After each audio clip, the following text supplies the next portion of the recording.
Chapter 848. In this future, Feng Zichen died tragically, but that was because he did not use his magic treasure or the boundless starry sky. If he had used these two forces, even if Feng Zichen could not defeat the weird dim light, he would not have died so tragically and quickly. Thinking of this, Feng Zichen activated the Star River Cosmic Light Formation again and evolved the third form of the formation, the deity Pangu.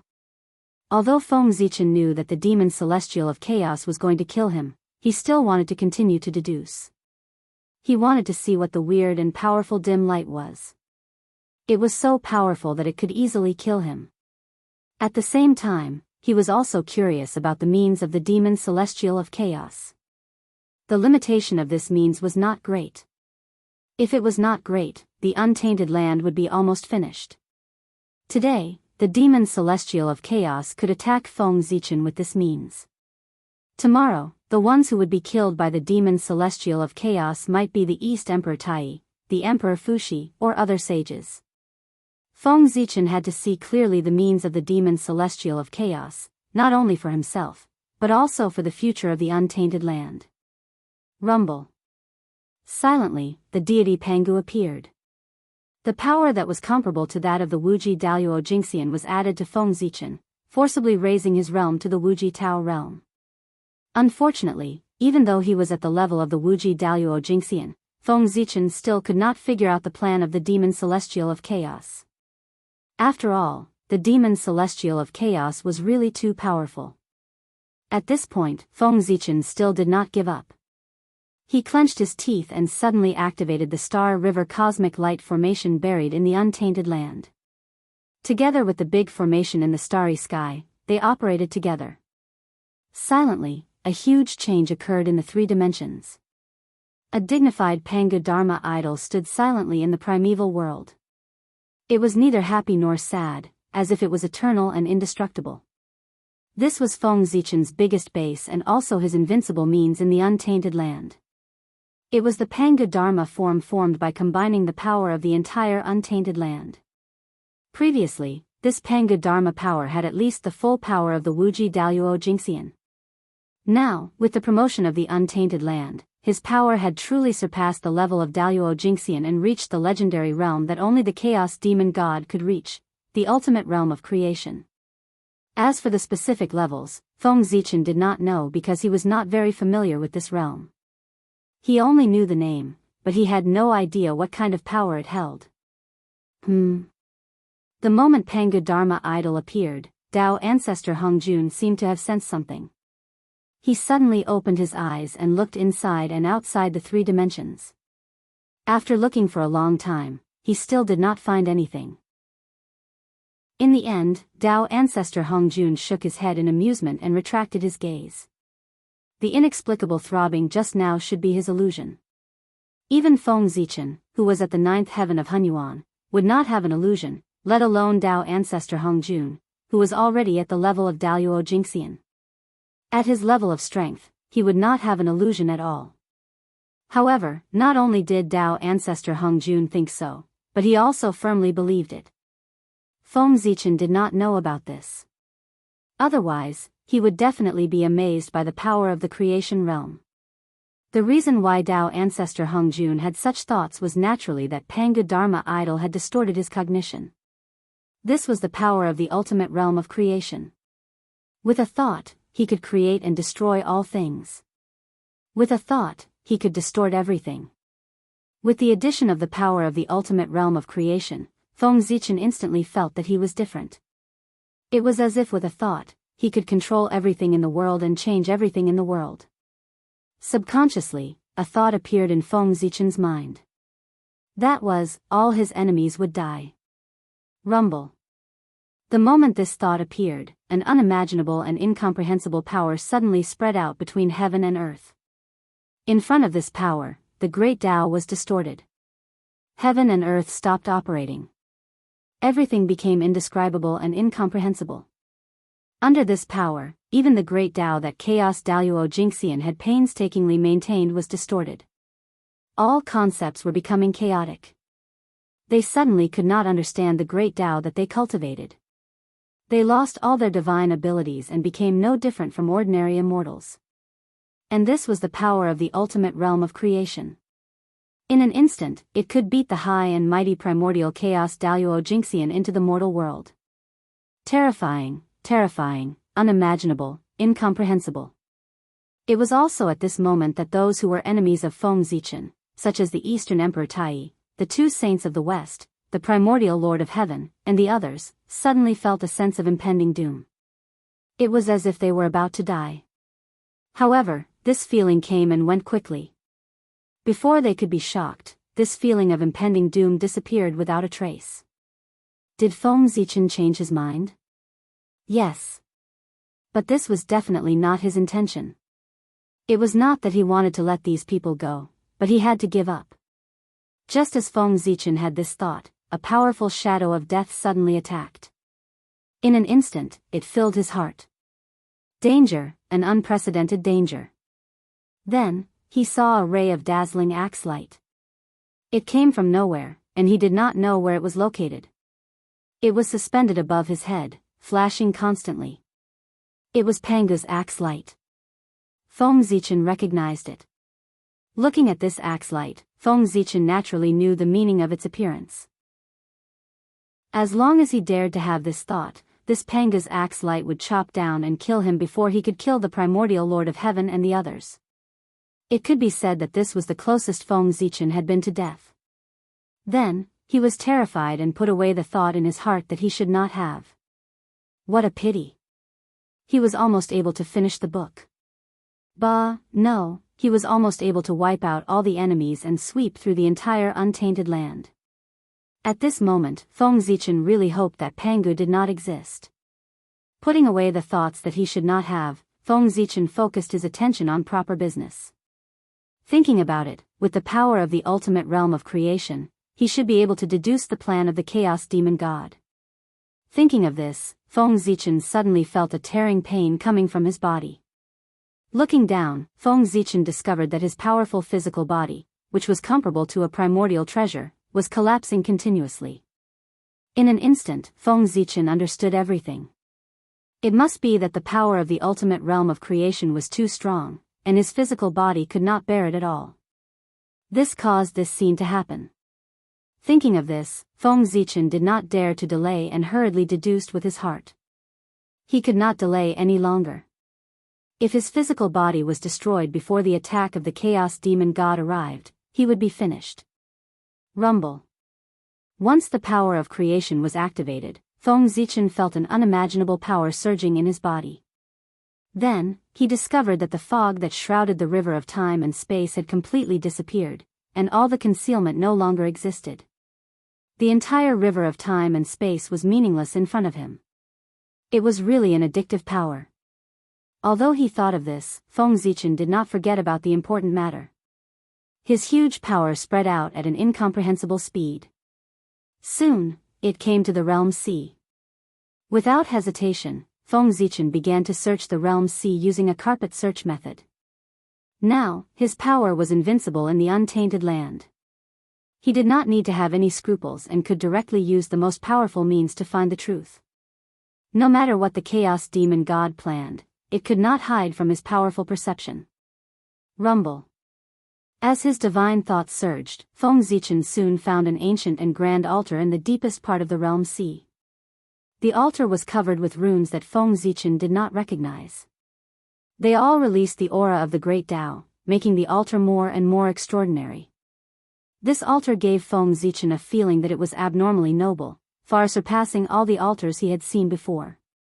Whether it was the altar used by the Xian sect to worship heaven and earth or the altar used by the wizard tribe to worship Pangu, they could not be compared to it.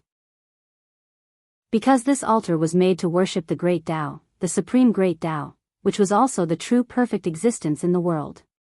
Below the altar, almost all the Chaos Demon gods in the Realm Sea had arrived. They surrounded it and kept making Tao seals, as if they were carving something. Feng Zichen looked at it for a while and recognized the origin of this altar.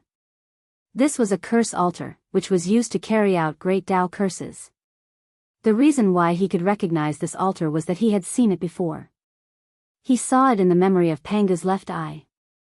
In the past, at the beginning of the world, when 3,000 demon gods besieged Pangu, there was a chaos demon god who set up this altar and joined many chaos demon gods to curse Pangu together. Then, even someone as strong as Pangu could not help but stagger in front of the power of the curse. A bloody mark split open between his eyebrows, and blood dripped down. Affected by this, Pangu was seized of the opportunity and was attacked several times in a row. His physical body was almost destroyed.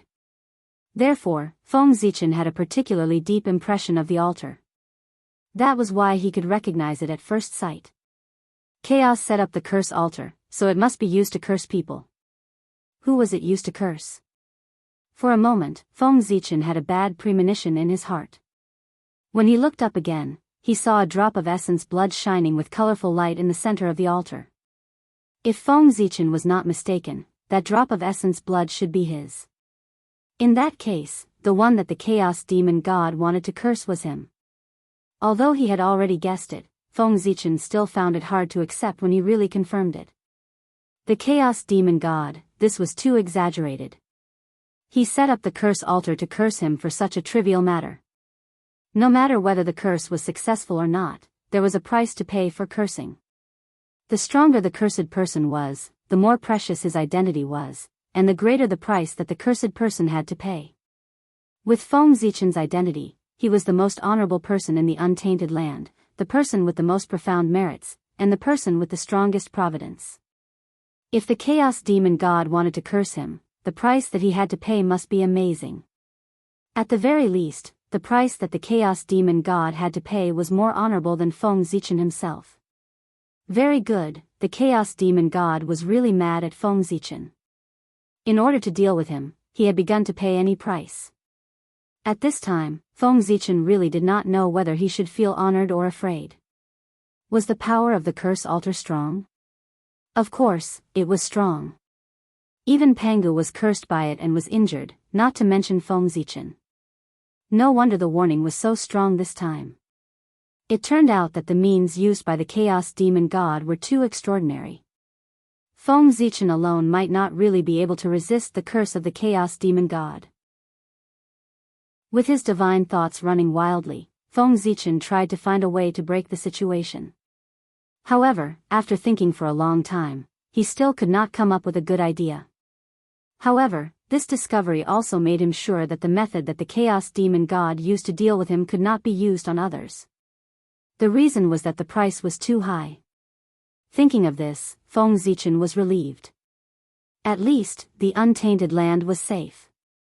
While looking for a way to break the situation, Feng Zichen silently watched the actions of the chaos demon god. He wanted to know what price the chaos demon god was going to use to curse him. Before long, Feng Zichen saw that a chaos demon god intercepted his chaotic true spirit and integrated it into the altar. Seeing this, Feng Zichen immediately guessed that the chaos demon god was going to sacrifice his chaotic true spirit in exchange for the power to curse him. A chaotic true spirit of one chaos demon god was definitely not enough. What if there were many chaos demon gods? It would not be difficult to curse Feng Zichen with the power of many chaos demon gods. So that was it. Seeing this, Feng Zichen connected all the plans of the chaos demon god. At the same time, he also thought of a way to break the situation, a way to turn this disaster into an opportunity. Although it was still very dangerous, if it succeeded, Feng Zichen was bound to break into the realm of Daoist Jingxian at one stroke. At the same time, he could also upgrade his primordial treasure. Sure enough, the old saying was right. In great danger, there was often a great opportunity, but it was difficult to be noticed. Fortunately, Feng Zichen found it. Before Feng Zichen could be proud, he felt a strong sense of weakness. Then, the unimaginable power in his body retreated like an avalanche and soon disappeared without a trace. Feng Zichen's body had reached its limit and could no longer bear the power of the creation realm. Pangu's Dharma Laksana found something wrong and withdrew the power. In an instant, Feng Zichen was beaten back to his original state, the ninth heaven of Hunyuan. At the same time, without the support of a powerful force, Feng Zichen's divine thought also collapsed and disappeared. When his divine thought returned to his body, Feng Zichen suddenly felt pain all over his body, as if he had been crushed by a millstone. Looking up and down, the situation was very shocking. Feng Zichen's invincible body was full of cracks, like a delicate porcelain that had been broken. Trying to move, Feng Zichen felt a sharp pain. The injury was quite serious. If he relied on self-healing, he would not be able to recover without tens of thousands of years. But now, Feng Zichen did not have so much time. Chapter 849. Rumble. Under Feng Zichen's thoughts, the galactic cosmic light array suddenly operated at full power. Endless starlight poured into Feng Zichen's body like the Milky Way, constantly repairing the damaged injuries on his body. If he wanted to recover from his injuries in a short period of time, he could only rely on the boundless starry sky. What is Great Emperor Zhui doing now? The commotion in the boundless starry sky naturally alarmed many people. Many gazes surged over from the void and looked towards the boundless starry sky, wanting to see what Great Emperor Zhui was doing. However, as far as the eye could see, there was nothing else other than the resplendent starlight. The boundless starry sky at the level of Daoist Jingxian was not something that powerful cultivators could pry into. However, Dao ancestor Hong Jun relied on his powerful cultivation to see some clues. Is Great Emperor Zhui injured? How did he get injured? Great Emperor Zhui stands in the boundless starry sky and is already in an invincible position. Even the poor Wei might not be able to hurt him with the help of the heavenly path. Who in the primordial world can hurt him? Dao ancestor Hong Jun was very puzzled by the fact that Great Emperor Zhui was injured because as the number one person in the primordial world, it was impossible for him to hurt Great Emperor Zhui. But even so, Great Emperor Zhui was still injured. This meant that there was a power that Dao ancestor Hong Jun did not know about in the primordial world that far surpassed him. This discovery made Dao ancestor Hong Jun frown. He felt that he, who thought that he knew the primordial world very well, might have never truly understood it. This kind of thing that was out of his control made Dao ancestor Hong Jun very unhappy. On the other side, Feng Zichen's physical body was still recovering with the help of the starlight, but his incarnation had already quietly left the boundless starry sky and came to the underworld to see Goddess Hoodoo. He wanted to borrow a treasure from Goddess Hoodoo to deal with his impending death. What kind of status did Great Emperor Zhui have? As soon as he came to the underworld spontaneously reacted. Precepts appeared and turned into a dim light that spread under Great Emperor Zhui's feet, winding for tens of thousands of years. Heaven and earth reacted and spontaneously produced a strange phenomenon to welcome the arrival of Great Emperor Zhui. Naturally, the reaction of the nether realm could not escape the sight of the great divine abilities of this realm. Immediately, the Nether River Patriarch, the Grand Wizard of Earth Hoodoo, the Grand Wizard of Black Nether, and several other supreme gods of the Nether realm turned their gazes over. Great Emperor Zhui over here? Seeing Great Emperor Zhui, Great Emperor Zhui's way, Great Emperor Zhui's. Great Emperor Zhui was born at the highest point in the sky, and the underworld was at the lowest point in the sky. Therefore, ever since Great Emperor Zhui was born, he had never been to the underworld even once. Now that he had suddenly appeared here, everyone could not help but feel puzzled. Before anyone could ask, they heard Great Emperor Zhui say, "I apologize for disturbing all of you. I hope that all of you will be magnanimous enough to forgive me." First, he apologized apologetically. Then, Great Emperor Zhui revealed the purpose of his visit. Great Emperor Zhui has come to the underworld because I have something to ask of Goddess Hoodoo. This time, he was here to ask for help. Therefore, Great Emperor Zhui deliberately restrained the noble aura that he was born with. Otherwise, if he came with such an overbearing aura, he would probably be kicked out before he could even open his mouth. Looking for me? Hearing this, Goddess Hoodoo was stunned at first. Then, she hurriedly said, "Great Emperor Zhui, please come in for a chat." As they spoke, the mysterious reincarnation palace in the depths of the underworld suddenly opened its door. Seeing this, Great Emperor Zhui did not hesitate and directly walked in. When he entered the palace, Goddess Hoodoo had already come up to him. She asked with some confusion, "I heard you say that you have something to ask of me?" Great Emperor Zhui nodded and said, "Yes." Hearing this, Goddess Hudu was even more confused. She asked, "That's strange. With your strength, is there anything in the three realms that you can't solve?" If others heard Goddess Hudu's words, they might think that she was deliberately mocking Great Emperor Ziwei and was unwilling to help. However, Great Emperor Ziwei knew that Goddess Hudu was completely sincere when she said this. She might be bragging, but Goddess Hudu really thought so. In the three realms, there should be nothing that Great Emperor Ziwei couldn't solve. In other words, all the great divines in the Eldritch world had the same impression of Great Emperor Ziwei. He was a mysterious and powerful existence. Think about it. What could be difficult for such an invincible powerhouse? Therefore, Goddess Hudu was shocked that Great Emperor Ziwei had asked her for help. Great Emperor Ziwei smiled helplessly and said, "Goddess Hudu, you must be joking. Even Pangu's father has problems that he can't solve, let alone Great Emperor Ziwei." Nodding, Goddess Hudu asked, "Then why are you here, Great Emperor?" "As a member of Pangu's lineage, if I can do it, I will definitely help you with all my strength." A problem that even Great Emperor Ziwei couldn't solve with his ability must be very difficult. What he wanted was incomparably precious. Therefore, in the face of Great Emperor Ziwei's request, Goddess Huda didn't dare to make a promise and left some room for negotiation. After thinking about it, he felt that everyone would know about this sooner or later, so there was no need to hide it. Therefore, Great Emperor Ziwei told the truth. "Soon, I will face a death tribulation. Therefore, I came here to ask fellow Daoist Hudu to help me when my death tribulation arrives." Hearing this, Goddess Hudu was shocked. Death tribulation? Is the Great Emperor joking? With your strength, who in the Eldritch world can hurt you?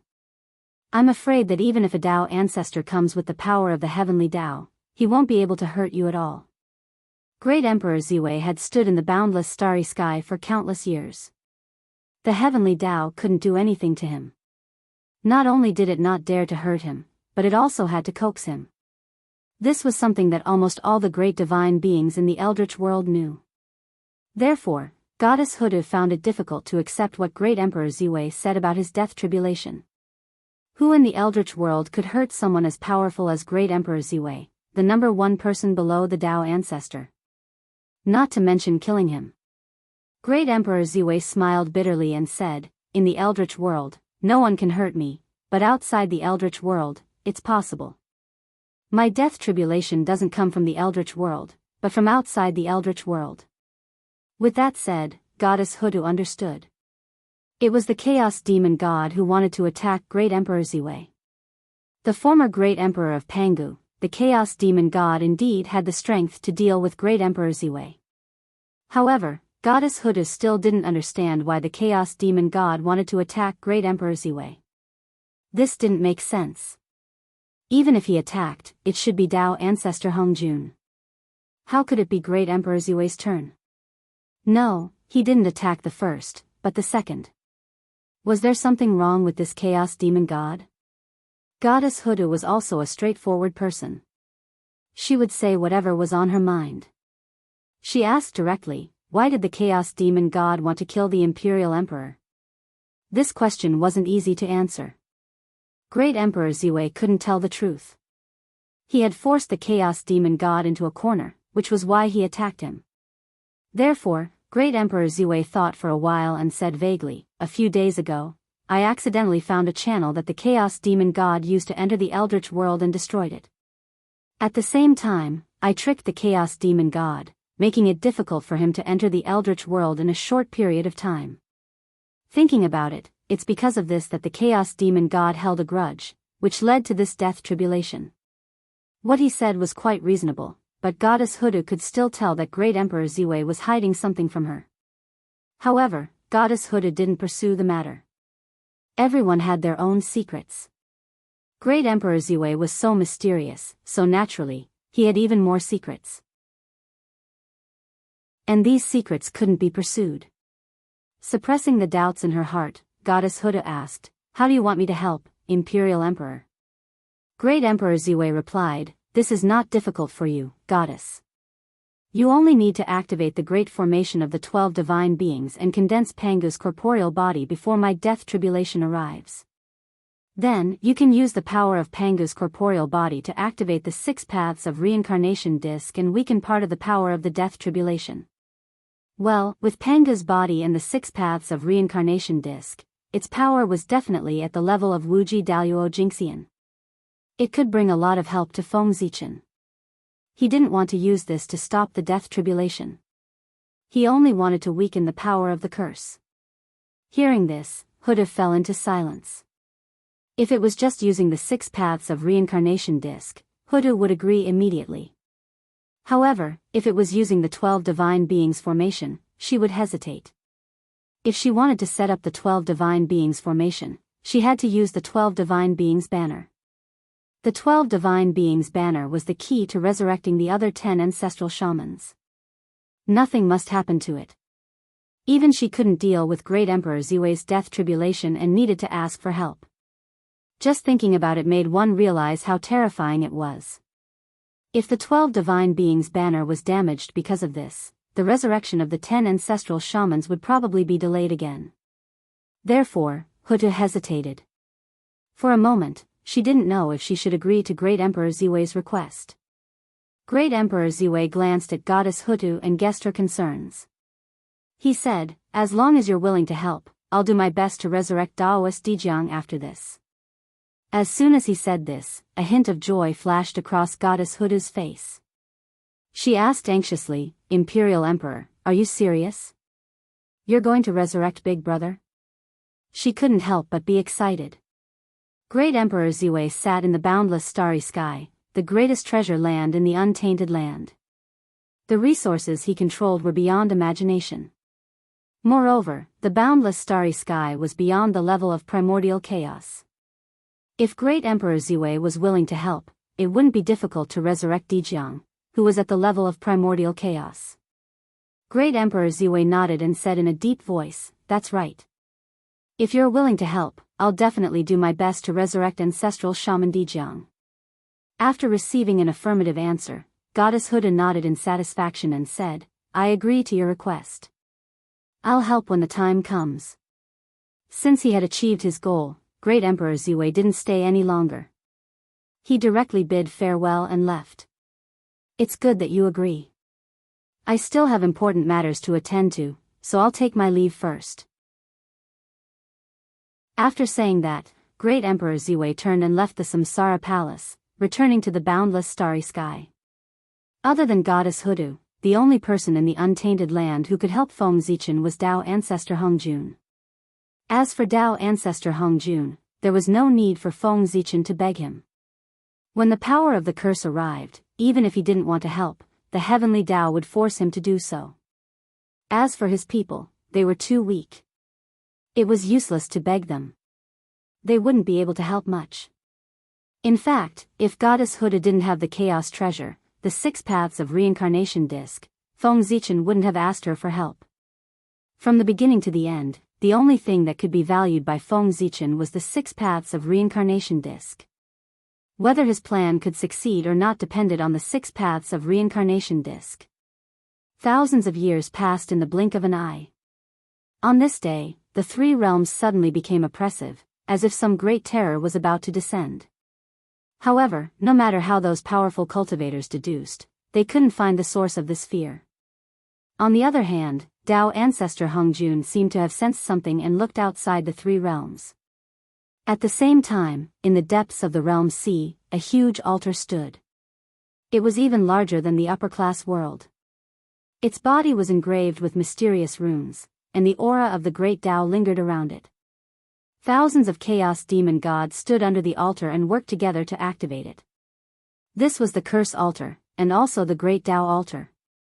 When the chaos demon gods worked together, they could communicate with the great Dao through this altar and send down infinite power to curse the enemy to death. If these chaos demon gods were at their peak, then the curse power formed by thousands of chaos demon gods would be able to seriously injure Pangu. However, at this moment, the chaos demon gods were beaten down by Pangu, and their strength was barely at the primordial chaos level. If everyone worked together to curse Pangu, it wouldn't even be enough to tickle him. However, if they were to curse others, even the perfected super experts like Daoist Jingxian would be seriously injured and die. Its power was almost comparable to the full-strength attack of a supreme expert in the creation realm. That was why Feng Zichen was afraid and had the thought that he couldn't resist, and the signs of death appeared in his heart. If not for the advancement of the Eldritch world previously, causing the power of Pangu's Dharma idol to reach the creation realm, Feng Zichen would probably not be able to escape this time. However, even so, it didn't mean that Feng Zichen could safely survive this calamity.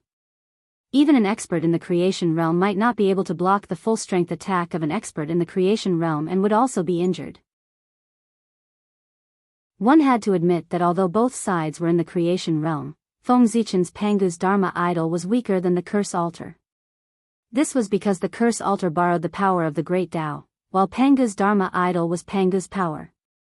Pangu's power was inferior to the power of the great Tao. Therefore, in order to be safe, Feng Zichen asked Goddess Hudu to use the 6 Paths of Reincarnation disc to help him. The Chaos Treasure, the 6 Paths of Reincarnation disc, was Feng Zichen's second insurance.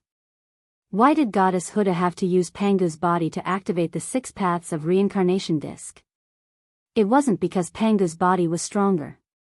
Instead. Chapter 850. Pangu's Dharma idol was superior to Pangu's physical body. Therefore, Feng Zichen could use Pangu's Dharma idol to influence Pangu's physical body and strengthen his power. At that time, Feng Zichen would be able to activate the 6 Paths of Reincarnation disc to the best of his ability to distort the power of the curse. Moreover, with Pangu's Dharma idol supporting Pangu's physical body, even if Goddess Huda sensed that something was wrong, she would only think that Pangu had shown his spirit and used the wizard tribe to deal with the Chaos Demon Celestial. Therefore, she would not suspect Feng Zichen. In the Realm C, as the final moment arrived, the Chaos Demon Celestial suddenly shouted in unison, "Open." Then, the mysterious runes of the Great Tao engraved on the curse altar became brighter one after another, releasing wisps of mysterious radiance. At the same time, wisps of black flames rose from the curse altar. They were extremely blazing and released shocking fluctuations. In the black flames, the figure of the curse altar gradually became illusory, and the flames became more and more blazing. In the end, the figure of the curse altar completely disappeared, swallowed by the black flames. Rumble. At this time, the black flames swept up and turned into a strange light. It pierced through the layers of the void and shot toward the 3 realms. At the moment when the light moved, Feng Zichen's eyelids suddenly twitched violently in the boundless starry sky. A sense of urgency as if death was approaching attacked his heart uncontrollably. It's coming.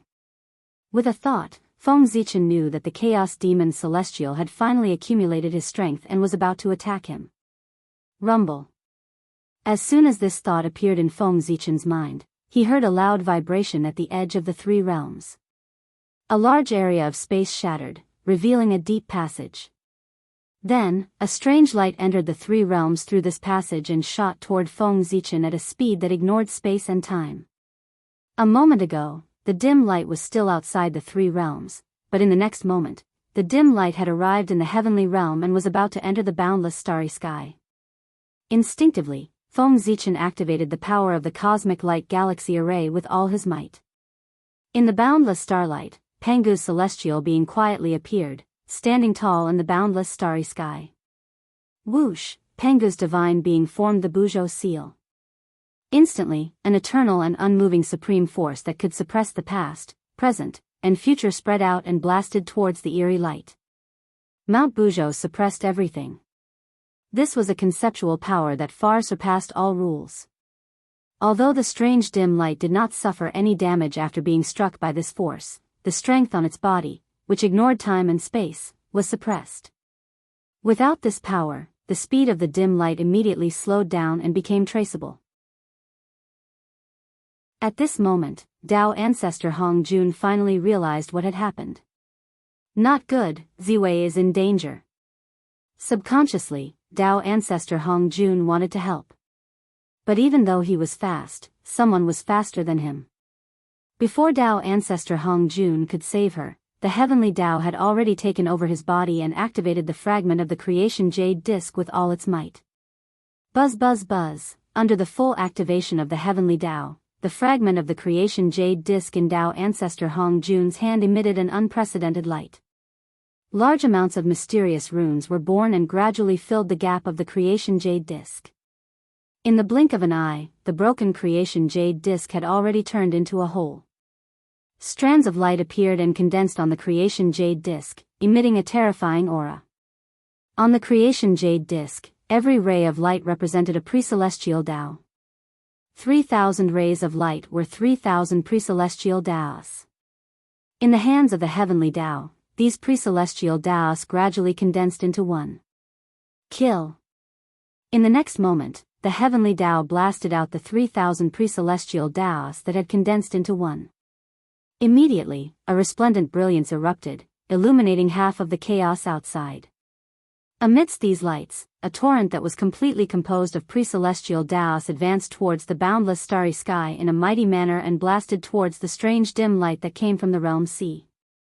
The heavenly Tao was saving Great Emperor Ziwei, and it used all the power it could currently use as soon as it made a move. To the primeval world, Great Emperor Ziwei was extremely important. Therefore, when he was in danger, the heavenly Tao definitely couldn't sit idly by and do its best to save him. After the heavenly Tao made a move, Goddess Hutu in the netherworld also reacted. Thinking of her agreement with Great Emperor Ziwei, she made a move. 12 capital heaven divine banners flew out from the ancestral Magi Palace and inserted themselves around Goddess Hutu. With her as the center, they formed the 12 capital heaven divine fiends formation. Rumble. In an instant, all the baleful aura between heaven and earth seemed to be guided by an inexplicable force and crazily surged towards the 12 capital heaven divine fiends formation. Then, through the formation, it transformed into the purest energy and poured into Huda's body. Although the 12 capital heaven divine fiends formation that was set up with 12 capital heaven divine banners was powerful, it could only deal with ordinary primordial chaos experts. It couldn't solve the problem that Feng Zichen was currently facing. Therefore, after setting up the 12 capital heaven divine fiends formation, Goddess Huda used herself as a carrier to guide the baleful aura between heaven and earth and Panga's power. Thus, she maximized the power of the 12 capital heaven divine fiends formation to reach a higher level. Roar. Inexplicably, a series of crazy roars sounded between heaven and earth. Then, the 12 capital heaven divine banners suddenly bloomed with light. Accompanied by the bright light, the shadows of 12 ancient demon gods walked out. They roared towards the sky as if they were venting their dissatisfaction and angrily rebuking the heavens for being unfair. These 12 ancient demon gods' shadows were undoubtedly the 12 ancestral magi. Except for Goddess Hudu and Xianming ancestral magi, the other 10 ancestral magi were currently in a state of death. Roar. After the ancestral magi's shadows appeared, they suddenly turned into rays of Tao light and merged into Goddess Huda's body. Then, Goddess Huda's body suddenly changed. She became larger and larger. Large chunks of muscles bulged like mountains and were filled with the beauty of strength. Rumble. Amidst the roars of heaven and earth, Goddess Huda completed her transformation and evolved into Panga's body. Her power had reached the level of Wuji Daluo Jingxian. Suppress. After Goddess Huda condensed Panga's body, she didn't hesitate. She immediately followed the agreement with Feng Zichen. She held up the 6 paths of reincarnation disc with both hands and activated its power with all her might. At this moment, the power of the heavenly way came crashing down. The torrent of the great Tao drowned the light of the curse and quickly eliminated its power. Unfortunately, the power of the heavenly way was still too weak compared to the power of the great Tao. Even if she tried her best, she still couldn't eliminate the power of the curse. She could only eliminate part of it. Rumble. The power of the curse shook and shattered the torrent of the great Tao that drowned her. No, it was precisely because of this that the power of the curse was weakened by a lot. But this didn't affect it. It blasted towards Feng Zichen. Crack. Crack. The power of the curse continued to blast forward. The powerful force directly tore through the boundless starry sky and blasted towards Feng Zichen, who was sitting cross-legged on the Emperor Star with an unimaginable power. At this moment, Feng Zichen's first reaction was not to activate Pangu's Dharma idol to resist. Instead, he transferred his innate indestructible true spirit to his clone and abandoned this Dao body to face the tribulation. But in the blink of an eye, Feng Zichen gave up this idea. This power of the curse was directly targeted at his true spirit. No matter how he hid, he couldn't escape the curse's lock. Transferring his true spirit to his clone didn't have much use other than exposing his clone. Thinking of this, Feng Zichen no longer hesitated. His spiritual power connected the heavens and the earth. Combining the power of the heavens and the earth, he performed the supreme Pangu's Dharma idol. However, after the Pangu's Dharma idol was born, Feng Zichen didn't use it to resist the power of the curse. Instead, he used it to connect with the Pangu's body that goddess Huda condensed. An unimaginable power surged out from the Pangu's Dharma idol. Following the connection, it poured into the Pangu's body, causing its power to soar in a short period of time. It faintly came into contact with the level of the creation realm. This is the power of Father God. Even Father God was alarmed. Is he going to help Ziwei survive this death tribulation? This power that suddenly came was so familiar and so great. In an instant, Goddess Hudu understood its origin. This was the power that belonged to Pangu's father. Then, Goddess Huda came to the conclusion that Father God was protecting Ziwei. Thinking of this, Goddess Huda no longer held back. Her power that was almost comparable to the creation realm surged out and poured into the 6 paths of reincarnation disc. Rumble. At this moment, the power of the 6 paths of reincarnation disc, the only remaining chaos treasure, was completely restored. Waves of terrifying power of reincarnation surged out from its body, distorting time and space, distorting the rules, and even the great Tao. Just as the power of the curse was about to approach Feng Zichen's body, the majestic power of reincarnation surged over and formed a huge Tao wheel outside Feng Zichen's body. The Tao wheel of reincarnation. With the power of the creation realm, Feng Zichen activated a chaos treasure with all his strength. The power that erupted from it could definitely injure an expert of the same level. This power could injure a supreme expert of the creation realm. It was even stronger than the attack of the heavenly Tao. Rumble. The power of the curse came and collided with the wheel of reincarnation. Then, both of them shattered at the same time. Terrifying waves of energy exploded. Everything in the surroundings became blurry. All concepts were distorted and could no longer be seen. Turn. Just as outsiders were unable to see into the boundless starry sky, Feng Zichen used the last of his strength to control the power of reincarnation to return the power of the curse to its origin and transform it into a wisp of the chaos demon god's true spirit. The power of reincarnation had no beginning and no end. It was the most mysterious power in the world. It contained everything and was on the same level as the power of the great Tao. When this power was unleashed at full strength, it could also distort the power of the great Tao. Unfortunately, Feng Zichen's comprehension of the power of reincarnation wasn't deep enough and the power that he could mobilize was too little. Therefore, this kind of tracing back to the origin was only temporary and not eternal. Rumble. After a breath, the numerous true spirits of the chaos demon god formed by the power of the curse suddenly trembled. They were about to merge into one and become the power of the curse again. However, how could Feng Zichen, who had turned the power of the curse into the true spirit of the chaos demon god with great difficulty, allow this to happen? At the critical moment, Feng Zichen flipped his hand and took out his Tao-proving treasure, Hongmeng Daozhong. Remember, the condition for Hongmeng Daozhong to advance from a Khanate treasure to a chaos treasure was to devour the true spirits of 3,000 chaos demon gods. The more it devoured, the stronger the power of Hongmeng Daozhong would be. From there, it would reach perfection and advance to a chaos treasure. Now, although the true spirits of the chaos demon gods were weak, there were enough of them. After devouring them, even if Hongmeng Daozhong couldn't advance to a chaos treasure, it could still advance to a chaos spirit treasure. And this was all planned by Feng Zichen. As early as when he saw these chaos demon gods cursing him with their true spirits, Feng Zichen made this plan to let Hongmeng Daozhong devour the true spirits of these chaos demon gods to complete the transformation. He asked Goddess Huda to activate the 6 paths of reincarnation because of this plan. With Feng Zichen's ability, it was impossible for him to turn the true spirit of the chaos demonic god, which had been transformed into the power of the curse, back into a true spirit. Even if he could temporarily stand in the creation realm, it was impossible.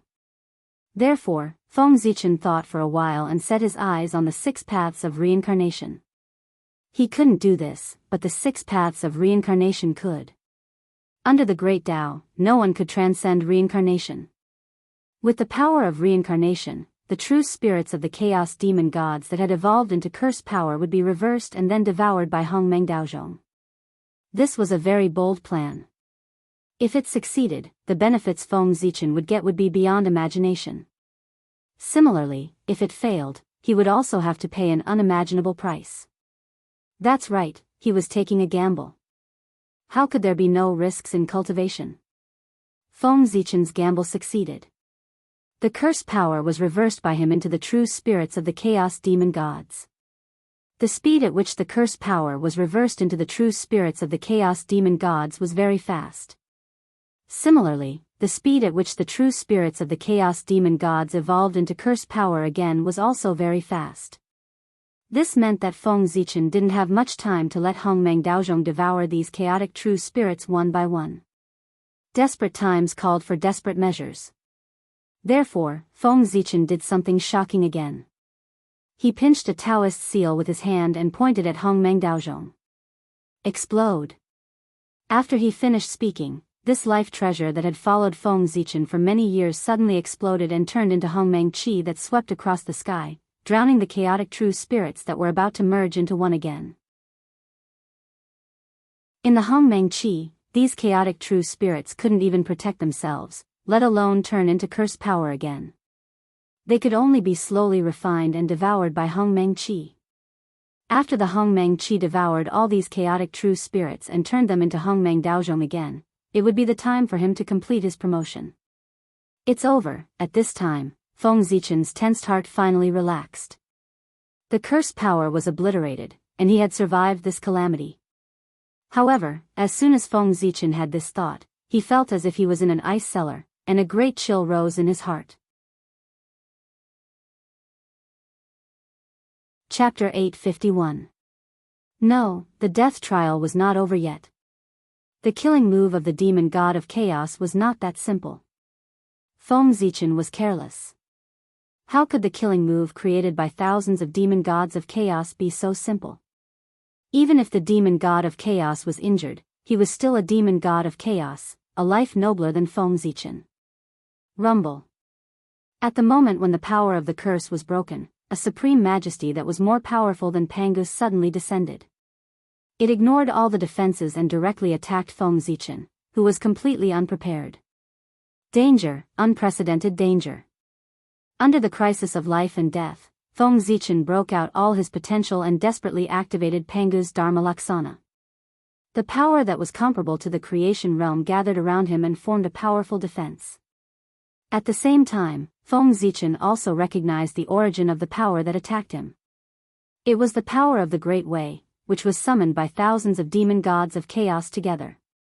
The so-called power of the curse was just a cover to hide the existence of the power of the Great Way. The power of the Great Way was the real killing move of the demon god of chaos to deal with Feng Zichen. In the end, Feng Zichen was careless. After defeating the demon god of chaos several times, he became more and more contemptuous of the demon god of chaos. However, Feng Zichen had forgotten that those were the chaos demon gods. Even the weakest of them in the past had power far beyond that of a Wuji golden immortal. They were truly peerless masters in the creation realm, or even stronger. Even if they had fallen into the mortal world and their strength was only comparable to that of Daoist Jingxian, their essence would not change and they would still be far more powerful than the creatures of the untainted land. How could it be so easy for the demon god of chaos to kill a person if he was determined to do so? They were the successors of the Great Way and could summon the power of the Great Way.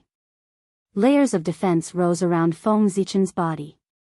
Every layer of defense was formed by Pangu's Dharma idol and Pangu's Abhijna in the past. They could withstand a strike from the creation realm. However, the supreme defense that could block a strike from an expert of the creation realm could not give Feng Zichen the slightest sense of security. As the might of the great path came crashing down, the sense of crisis in Feng Zichen's heart did not lessen. Instead, it became even stronger. There was a voice in the unseen world that kept telling Feng Zichen that under the bombardment of the great path, he would die, even with the protection of Pangu's Dharma power. In front of the great path, everything was but an ant. Even someone as powerful as Pangu was no match for the great path, let alone someone as insignificant as Feng Zichen. He could not withstand the might of the great path.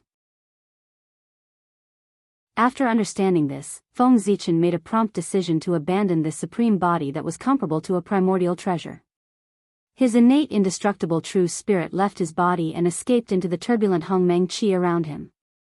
In an instant, all kinds of understanding of the Hongmeng Great Path floated in Feng Zichen's heart, causing his innate indestructible true spirit to gradually change.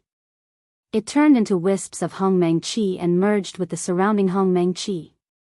The Hongmeng Qi was a power equal to the power of the Great Path and belonged to the eternal level. It was also the only power in Feng Zichen's body that could contend with the might of the Great Path. Rumble. The might of the Great Path came crashing down. Around Feng Zichen, the powerful defense that Pangu's Dharma form had set up with Pangu's divine sense collapsed layer by layer. It was completely unable to contend with the might of the Great Path. After that, the might of the Great Path did not diminish and blasted Feng Zichen's body. Feng Zichen's powerful body, which was comparable to a primordial treasure, was easily torn apart by the might of the Great Path like a piece of paper. Then, it disintegrated and turned into a rain of blood. It was obliterated by the might of the Great Path until it completely disappeared. It was a terrifying power. It should be known that Feng Zichen was most proud of his physical body. No matter how many saints besieged him, no one could break through his body. But now, his pride was shattered by the might of the Great Path. He could not resist at all. Rumble. After destroying Feng Zichen's body, the power of the might of the Great Path was still not exhausted. Following the mysterious connection, it locked onto the place where Feng Zichen's innate true spirit had last disappeared and blasted toward the Qi of Hongmeng ahead. Suppress. At this moment, Pangu's Dharma form, which stood outside the heavens and earth, suddenly seemed to come alive. A supreme Tao sound came from its mouth. Powerful energy surged out of its body and formed a mysterious Tao seal. It stood in front of the Qi of Hongmeng, trying to block the mighty might of the Great Path. Rumble. The might of the Great Path came crashing down. Although it tore the mysterious Tao seal into pieces, most of its power was also dissipated. However, the remaining power still blasted toward the Qi of Hongmeng. Sensing the danger, Feng Zichen gritted his teeth and used the last of his strength. At the cost of burning his innate true spirit, he gained unparalleled power in exchange for Hongmeng's Qi of Hongmeng around him to meet the incoming might of the Great Path. Fortunately, after being weakened several times, the power of the might of the Great Path was almost exhausted. Although it was still dangerous, under Feng Zichen's all-out effort, it was difficult to pose a fatal threat to him. Rumble. The Qi of Hongmeng surged like a purple ocean, carrying with it the power to assimilate everything. It surged mightily toward the might of the Great Path. These two supreme powers met in the starry sky and collided fiercely. There was no explosion of powerful waves. Instead, they merged together silently, entangling and devouring each other. It was also because of this that Feng Zichen's innate undying true spirit was unable to extricate itself from the Qi of Hongmeng. Instead, it was wrestling with the might of the Great Path. Looking at the situation, Feng Zichen's innate undying true spirit would not be able to extricate itself from the Qi of Hongmeng if the might of the Great Path could not be extinguished. It would be trapped inside forever. Feng Zichen observed silently for a moment and found that the competition between the Qi of Hongmeng and the might of the Great Path was in a stalemate. One devoured the other, and the other devoured the other. There was no hope of victory at all. If this situation continued, Feng Zichen would have no hope of extricating himself in this lifetime. But how could he just watch this stalemate continue? Feng Zichen was not a person who was willing to be trapped. With a thought, Feng Zichen activated the backup plan that he had left behind.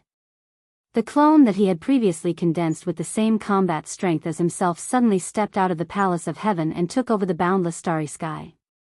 It reactivated the galaxy of cosmic light array. In an instant, endless starlight surged and poured into the chi of Hongmeng, strengthening its power and helping it to devour the might of the Great Path. However, the level of the chi of Hongmeng was too high. Even if it devoured the power of the starlight in the sky, it was just a drop in the bucket. Although it was useful, it would not be effective in a short period of time. Feng Zichen silently calculated. With the support of the boundless starry sky, it would take at least tens of millions of years for the chi of Hongmeng to refine the might of the Great Path. Tens of millions of years. This was a period of time that Feng Zichen could not accept. But fortunately, due to the support of the boundless starry sky, the pressure of the chi of Hongmeng was slightly relieved. Feng Zichen was finally able to divert a bit of his attention and establish contact with his clone. Then, Feng Zichen used the power of his clone to deduce a way to escape. However, no matter how he deduced, he could not find a way to escape in a short period of time. But Feng Zichen calculated that being trapped in the chi of Hongmeng was not a bad thing for him. Feng Zichen's true spirit had merged with the chi of Hongmeng. This meant that when the chi of Hongmeng devoured the might of the Great Path, he could also gain some benefits.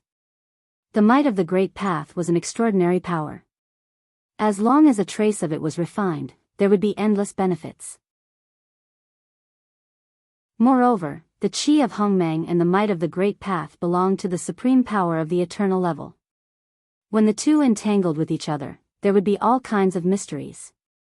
Feng Zichen was able to observe the battle between the two at a close distance. It would definitely help him understand the mysteries of the two. If he could catch a glimpse of the mysteries of the eternal level, it would not be a loss even if he fell once. In addition to the might of the Great Path, there were also traces of the chaotic true spirits of thousands of chaos demon gods in the chi of Hongmeng. When the chi of Hongmeng was devouring the might of the Great Path, it was also devouring them. No, that was not right. In addition to the chi of Hongmeng, the might of the Great Path was also devouring the chaotic true spirits of these chaos demon gods. Otherwise, how could a rootless duckweed's might of the Great Path be in a stalemate with the chi of Hongmeng for tens of millions of years? Feng Zichen, who had merged with the chi of Hongmeng, would be able to gain benefits no matter whether the chi of Hongmeng devoured the chaotic true spirits of the chaos demon gods or the might of the Great Path. He would either gain a deeper understanding of the Tao of Hongmeng, or gain a better understanding of the Great Path. In short, when the chi of Hongmeng completely devoured the might of the Great Path and the chaotic true spirits of the chaos demon gods, Feng Zichen would be able to break free and achieve the realm of the Wuxia Xianxia. This calamity was Feng Zichen's calamity and also his opportunity. If he could not overcome it, he would die. If he could overcome it, he would be able to achieve the realm of the Wuxia Xianxia. But now, Feng Zichen had obviously overcome the calamity and was reincarnated. His opportunity came naturally. He was now transforming into the realm of the Wuxia Xianxia and was about to break free. If he could achieve the realm of the Wuxia Xianxia after being trapped for tens of millions of years, anyone would happily agree to such a good thing. But Feng Zichen would not. At present, the untainted land was going through an unprecedented change. How could he miss it and cultivate in seclusion peacefully for tens of millions of years? Moreover, his body was completely destroyed by the might of the Great Path, and there was no possibility of recovery. After breaking free, Feng Zichen would have to refine his body, which would take tens of thousands of years. What's more, the demon gods of chaos were still eyeing him covetously. If they found that Feng Zichen had not died but had obtained a great opportunity, would they continue to take revenge? At that time, Feng Zichen was trapped and had no freedom. In the face of the revenge of the demon gods of chaos, he was really helpless. As an old cunning man, Feng Zichen would not put himself in a passive situation. Therefore, he was unwilling to be trapped here. He wanted to break free. But it was not easy to break free. After thinking for a while, Feng Zichen made up his mind and activated the Dharma form of Pangu again with the help of the power of his doppelganger. With his cultivation at the 9th heaven of Hunyuan, he could not figure out a way to break free. But with the vision of Pangu's Dharma form of creation, he should be able to figure out a way to break free. With this thought, the power of heaven and earth had condensed into a mass under the guidance of the cosmic light formation of the Milky Way. An incomparably huge Dharma form of Pangu appeared again and stood between heaven and earth. Rumble. In the void that no one could see, Pangu's Dharma form suddenly operated.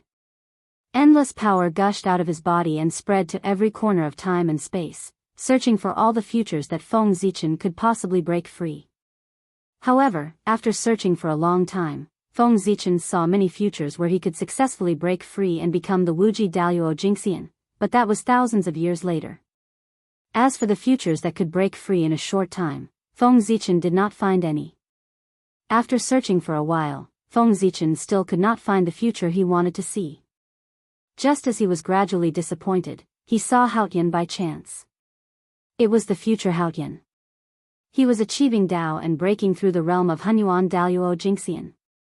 With Haotian's accumulation, he did not encounter any accidents during this period. He completed the breakthrough smoothly and stepped into the realm of Hunyuan that he had always dreamed of. At this time, according to the normal operating rules of heaven and earth, Haotian achieved Dao and cultivated to the level of Hunyuan Daoist Jingxian. He should transcend, step down from the position of celestial emperor, and go to the chaos to cultivate. After that, Great Emperor Ziwei ascended the throne and became the new celestial emperor. However, in this future, Feng Zichen was trapped and could not break free. He could not replace Haotian and become the new celestial emperor. However, heaven and earth could not be without a ruler for a day. Great Emperor Ziwei did not appear for a long time. The heavenly axiom had no choice but to choose a new celestial emperor. For this reason, the three realms entered an era of struggle for hegemony. Strong people from all walks of life appeared one after another to compete for the position of celestial emperor. In the realm of creation, Feng Zichen's vision was forcibly broadened, and his wisdom grew.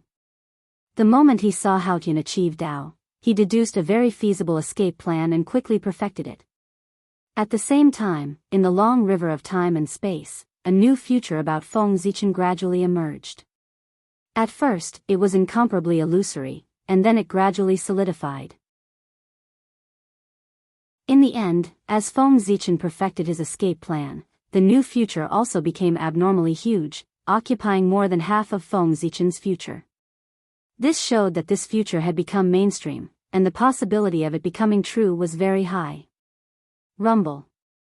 At this time, Feng Zichen's incarnation, because it could not withstand the supreme power of Pangu's Dharma form, suddenly collapsed and turned back into the origin of stars. At the same time, in front of Feng Zichen's eyes, all the futures were being retracted, and the long river of time and space also faded, and soon it was completely invisible. Looking at the shattered incarnation, Feng Zichen's eyes flickered, and immediately made up his mind to follow the plan that he had just deduced. With a thought, Feng Zichen began to gather the origin of stars formed after the shattered incarnation. However, he did not recondense it into an incarnation. Instead, he integrated it into the qi of Hongmeng, and exchanged it for a wisp of his innate true spirit. Feng Zichen's incarnation's combat power was comparable to that of the 9th heaven of Hunyuan. In order to refine it, Feng Zichen had consumed countless treasures of heaven and earth. The origin contained in it could resurrect several Daoist Jingxian. Chapter 852. The qi of Hongmeng had only devoured 2/3 of the origin, but its power had grown significantly. It gradually gained the upper hand in the battle with the might of the Great Path. It was also at this moment that Feng Zichen's innate undying true spirit in the qi of Hongmeng vibrated. It resonated with the origin formed by the incarnation and surged with a powerful force. Rumble. The qi of Hongmeng and the might of the Great Path trembled at the same time. It was as if an unknown change had occurred. The battle between them became even more intense as they frantically devoured each other. At this moment, Feng Zichen's innate undying true spirit seized the opportunity and forcibly separated a wisp of his true spirit from the chi of Hongmeng. Wrapped in a wisp of refined might of the great path, it rushed out of the boundless starry sky and fell towards the untainted land. After losing this wisp of Feng Zichen's true spirit, the power of Hongmeng's chi had decreased. However, because it had devoured Feng Zichen's incarnation, its power had not decreased by much. It was still able to suppress the might of the great path. Gradually, the restless two sides gradually calmed down and returned to a state of stalemate. However, upon closer inspection, one could still see that in the battle between the two sides, the chi of Hongmeng had gradually gained the upper hand. The might of the great path's defeat was already foreseeable.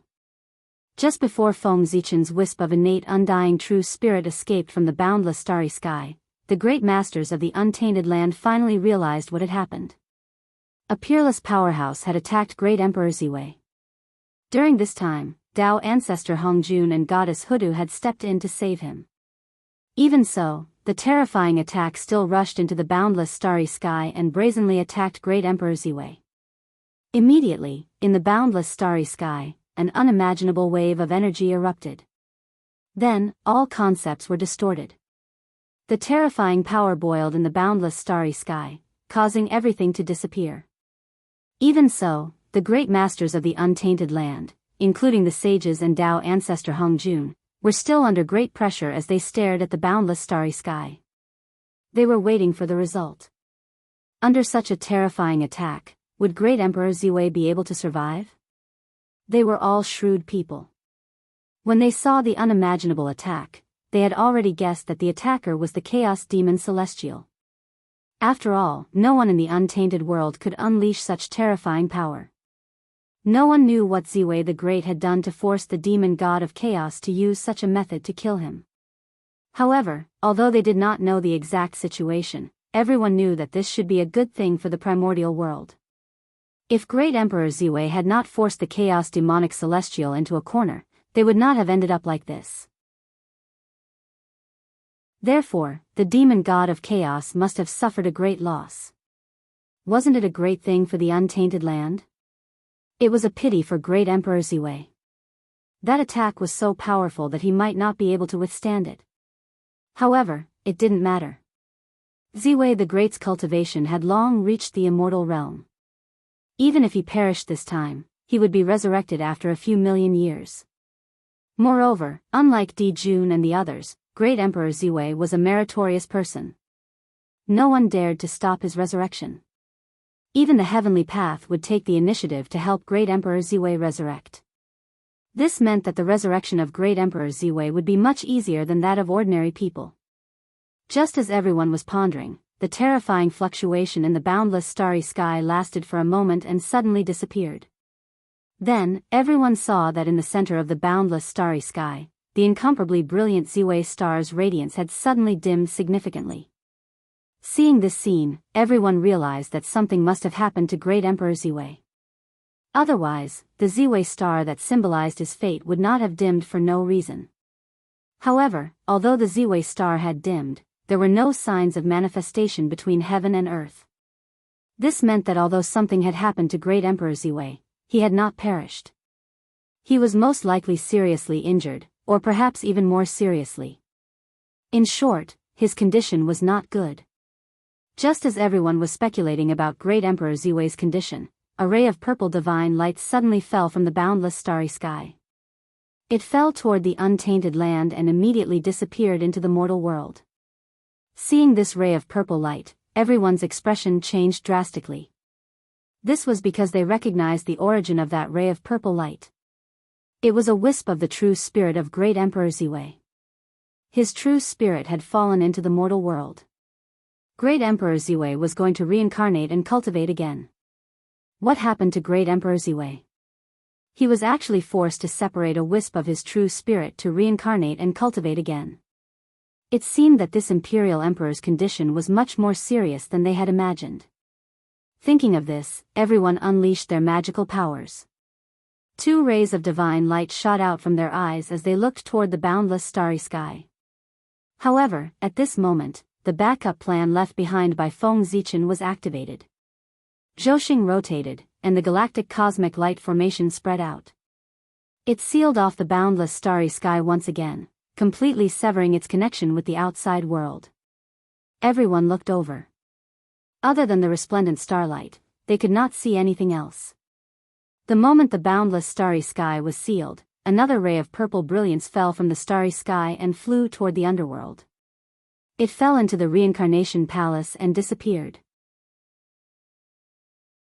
Looking at this scene with a frown, everyone thought for a while and understood the reason. This ray of purple brilliance was probably the reward for Goddess Hudu's help. No wonder no one reacted when Great Emperor Ziwei was in trouble this time. However, Goddess Hudu was able to help in time. It turned out that the two of them had already reached an agreement in secret. That ray of purple brilliance was the last remaining power of Feng Zichen's incarnation. It was about 1/5 of it, and it was enough for Hudu to revive ancestral shaman Di Jiang. Feng Zichen was a man of his word. How could he go back on his word? Since he had already promised Goddess Hudu that as long as he helped, he would help revive ancestral shaman Di Jiang regardless of whether he succeeded or not. Now, Goddess Hudu had already made a move and fulfilled her promise. Feng Zichen naturally would not go back on his word. He deliberately left behind a portion of his incarnation's power to help Goddess Hudu revive ancestral shaman Di Jiang. Ancestral shaman Di Jiang was in existence in the primordial chaos realm. Although it was difficult to revive him, the 12 ancestral shaman palaces had been established for so long. It was not without effect. They had long accumulated a lot of power in secret. Now, with a portion of Feng Zichen's incarnation's origin, it was not difficult to revive Di Jiang.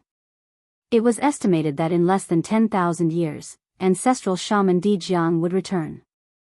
However, Di Jiang's return might not be a bad thing for the demon clan. Instead, it might be a good thing. After Di Jiang's revival, the pressure on the demon clan would undoubtedly increase greatly. There might even be the power to exterminate the demon clan. At this time, in order to balance the heavenly Tao, the demon clan's destiny would also carry out a final struggle. There was an 80% chance that Di Jun would be revived. This was a foreseeable future. It was also the general trend that could not be violated. Primordial Chaos Daoist Jingxian was known to be indestructible. After such a figure fell, he would basically return. It was easier said than done to stop him. They could stop him for a while, but they definitely could not stop him forever. In fact, after the return of Dong Huangtai, Di Jun's revival was already foreseeable. The only difference was that it would happen sooner or later. And the revival of Di Jiang would only accelerate this process. Silently, the figure of Dao ancestor Hong Jun appeared outside the boundless starry sky. He wanted to enter the boundless starry sky to check the true situation of Great Emperor Ziwei. Unfortunately, even someone as powerful as him was blocked by the galaxy of cosmic light array and could not enter. After using his magical power, Dao ancestor Hong Jun's eyes turned completely purple. It was as if they had been replaced by the heavenly Tao. They did not contain the slightest emotion and were incomparably cold. At this moment, in the boundless starry sky, the situation suddenly changed. Zhouxing trembled together, each releasing a wisp of origin. It gathered on Ziwei's star, forming a wonderful scene. It was a great god. His figure was incomparably tall, even larger than Zhouxing. He sat cross-legged in the middle of the boundless starry sky. However, his condition was very bad. His eyes were tightly shut, as if he was in a deep sleep. His body also became incomparably illusory, as if he would dissipate at any time. However, as this god breathed, the surrounding essence of the stars all poured into his body, helping him stabilize his body.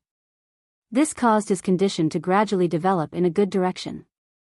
Seeing this scene, Dao ancestor Hong Jun let out a long sigh of relief. Something had obviously happened to Great Emperor Ziwei, and it was very serious. His physical body had been destroyed, his divine consciousness had fallen into a deep sleep, and his innate indestructible true spirit was dim and lightless. It was like an illusion that could shatter at any time. Fortunately, although these problems were serious, they were not fatal. With the nourishment of the boundless starry sky, it would not be long before Great Emperor Ziwei's divine consciousness awakened and he would find a way to restore his physical body. This scene was specially condensed by Feng Zichen so that outsiders could see it. To be more precise, it was for Dao ancestor Heng Jun to see. Before leaving, Feng Zichen knew that if Dao ancestor Heng Jun could not see his condition, he would definitely not be at ease. Therefore, this scene was created to deal with Dao ancestor Heng Jun. After confirming Great Emperor Ziwei's condition, Dao ancestor Heng Jun nodded and said to everyone, "You don't have to worry. Although Great Emperor Ziwei's injuries are serious, they are not fatal. In addition to the nourishment of the boundless starry sky, there shouldn't be any major problems. You will be able to see him during the next sparring session." The next sparring session? That would be 1,000,000 years later. In other words, it would take Great Emperor Ziwei 1,000,000 years to recover from his injuries, even under the treatment of the boundless starry sky. From the looks of it, Great Emperor Ziwei's injuries were indeed very serious. Even if Wuxia Xianxia went all out to treat him, it would still take 1,000,000 years. It would not be an exaggeration to say that his life was hanging by a thread. Although this was what everyone thought, they did not forget to say, hearing that the emperor is fine, poor Wei and the others are relieved. It's a pity that our strength is too weak. When the emperor was in trouble this time, we couldn't intervene. It's really detestable. Great Emperor Ziwei's status was equal to that of a Dao ancestor. The respect that he deserved was not lacking. After complaining indignantly for a while, everyone dispersed. However, there was one thing that was buried in the bottom of everyone's hearts. They did not say it out loud, and that was where the reincarnated true spirit of Great Emperor Ziwei had reincarnated to, and what kind of changes would it bring to the current three realms. It was an eventful time. The reincarnation of Great Emperor Ziwei, who carried the number 1 providence in the primordial world, would probably cause huge waves in the three realms. Netherworld Realm, Reincarnation Palace. Looking at the origin of heaven and earth in her hand, Huda's eyes could not hide the joy in them. Fellow Daoist Ziwei is indeed a trustworthy person. With this origin of heaven and earth, the day of Big Brother's return will not be far. After saying that, Goddess Huda picked up the Dijiang banner and went to the Dijiang temple to prepare the matters of reviving ancestral shaman Dijiang. Goddess Huda was worried about leaving the matter of the revival of Dijiang to her people, so she would complete all the preparations. At this time, where was Feng Zichen's reincarnated true spirit? He had not had the time to reincarnate and was still in the unknown void. Now, he had the 2 powers of Hongmeng's Qi and the power of the Great Tao. Even if the heavenly Tao personally made a move, it would be impossible to calculate everything about his true spirit. However, it was also because of this that Feng Zichen encountered a big problem. Before he left, he took away a trace of the power of the Great Tao. He was prepared to refine it to strengthen the foundation of this connate indestructible true spirit. However, he did not expect that after Feng Zichen took away this trace of the power of the Great Tao, Hongmeng's Qi sensed it and also separated a trace of Hongmeng's Qi. It followed Feng Zichen's true spirit and left the boundless starry sky. At this moment, these 2 powers, Hongmeng's Qi and the power of the Great Tao, used Feng Zichen's connate indestructible true spirit as a battlefield and engaged in a life-and-death battle. No one was willing to submit to the other and wanted to devour the other. Because of this, Feng Zichen was affected and could not reincarnate for a long time. It was not that he did not want to, but he could not. Before the outcome of these 2 powers could be decided, it would be difficult for Feng Zichen to reincarnate. He had no choice but to help Hongmeng's Qi devour the power of the Great Tao with all his might. However, this would take time. No matter what, even if Feng Zichen's reincarnation was delayed, it would take at least thousands of years or even tens of thousands of years. Just as Feng Zichen was feeling anxious because he had not reincarnated for a long time, the great masters who had returned to the dojo to cultivate in seclusion flashed through their minds from time to time. At first, these great masters were only thinking about the purpose of Feng Zichen's reincarnation. However, as they thought about it, their thoughts began to wander. Then, they associated it with themselves. Boom! It was like a clap of thunder that exploded in the hearts of these great masters, dispelling the fog in their hearts. Yes, it was reincarnation. The so-called verification of the Great Tao. How to verify it? Naturally, it was to verify it with heaven and earth and with everyone. However, it was easy to verify it with heaven and earth, but difficult to verify it with everyone. They could not fight with everyone, right? Not to mention whether this would work or not, at the very least, the heavenly Tao would not agree to let them, these great masters, engage in a chaotic battle in the primordial world. If they really did that, they would probably not be able to break through to primordial chaos Daoist Jingxian in this lifetime. Since they could not fight, how could they verify the great Tao with everyone? From Feng Zichen's actions, the great masters obtained inspiration, and that was reincarnation. Everyone separated a wisp of their true spirits and reincarnated to the lower realm. With the human world as the battlefield and the great Tao as the ideal, they would have a silent battle of ideals. In this way, everyone would constantly verify themselves and perfect their Tao in the battle of ideals. From then on, they would break through to become primordial chaos Daoist Jingxian. P.S. It's the end of the month. By the way, what's the name of the protagonist after he reincarnates? This is difficult for me.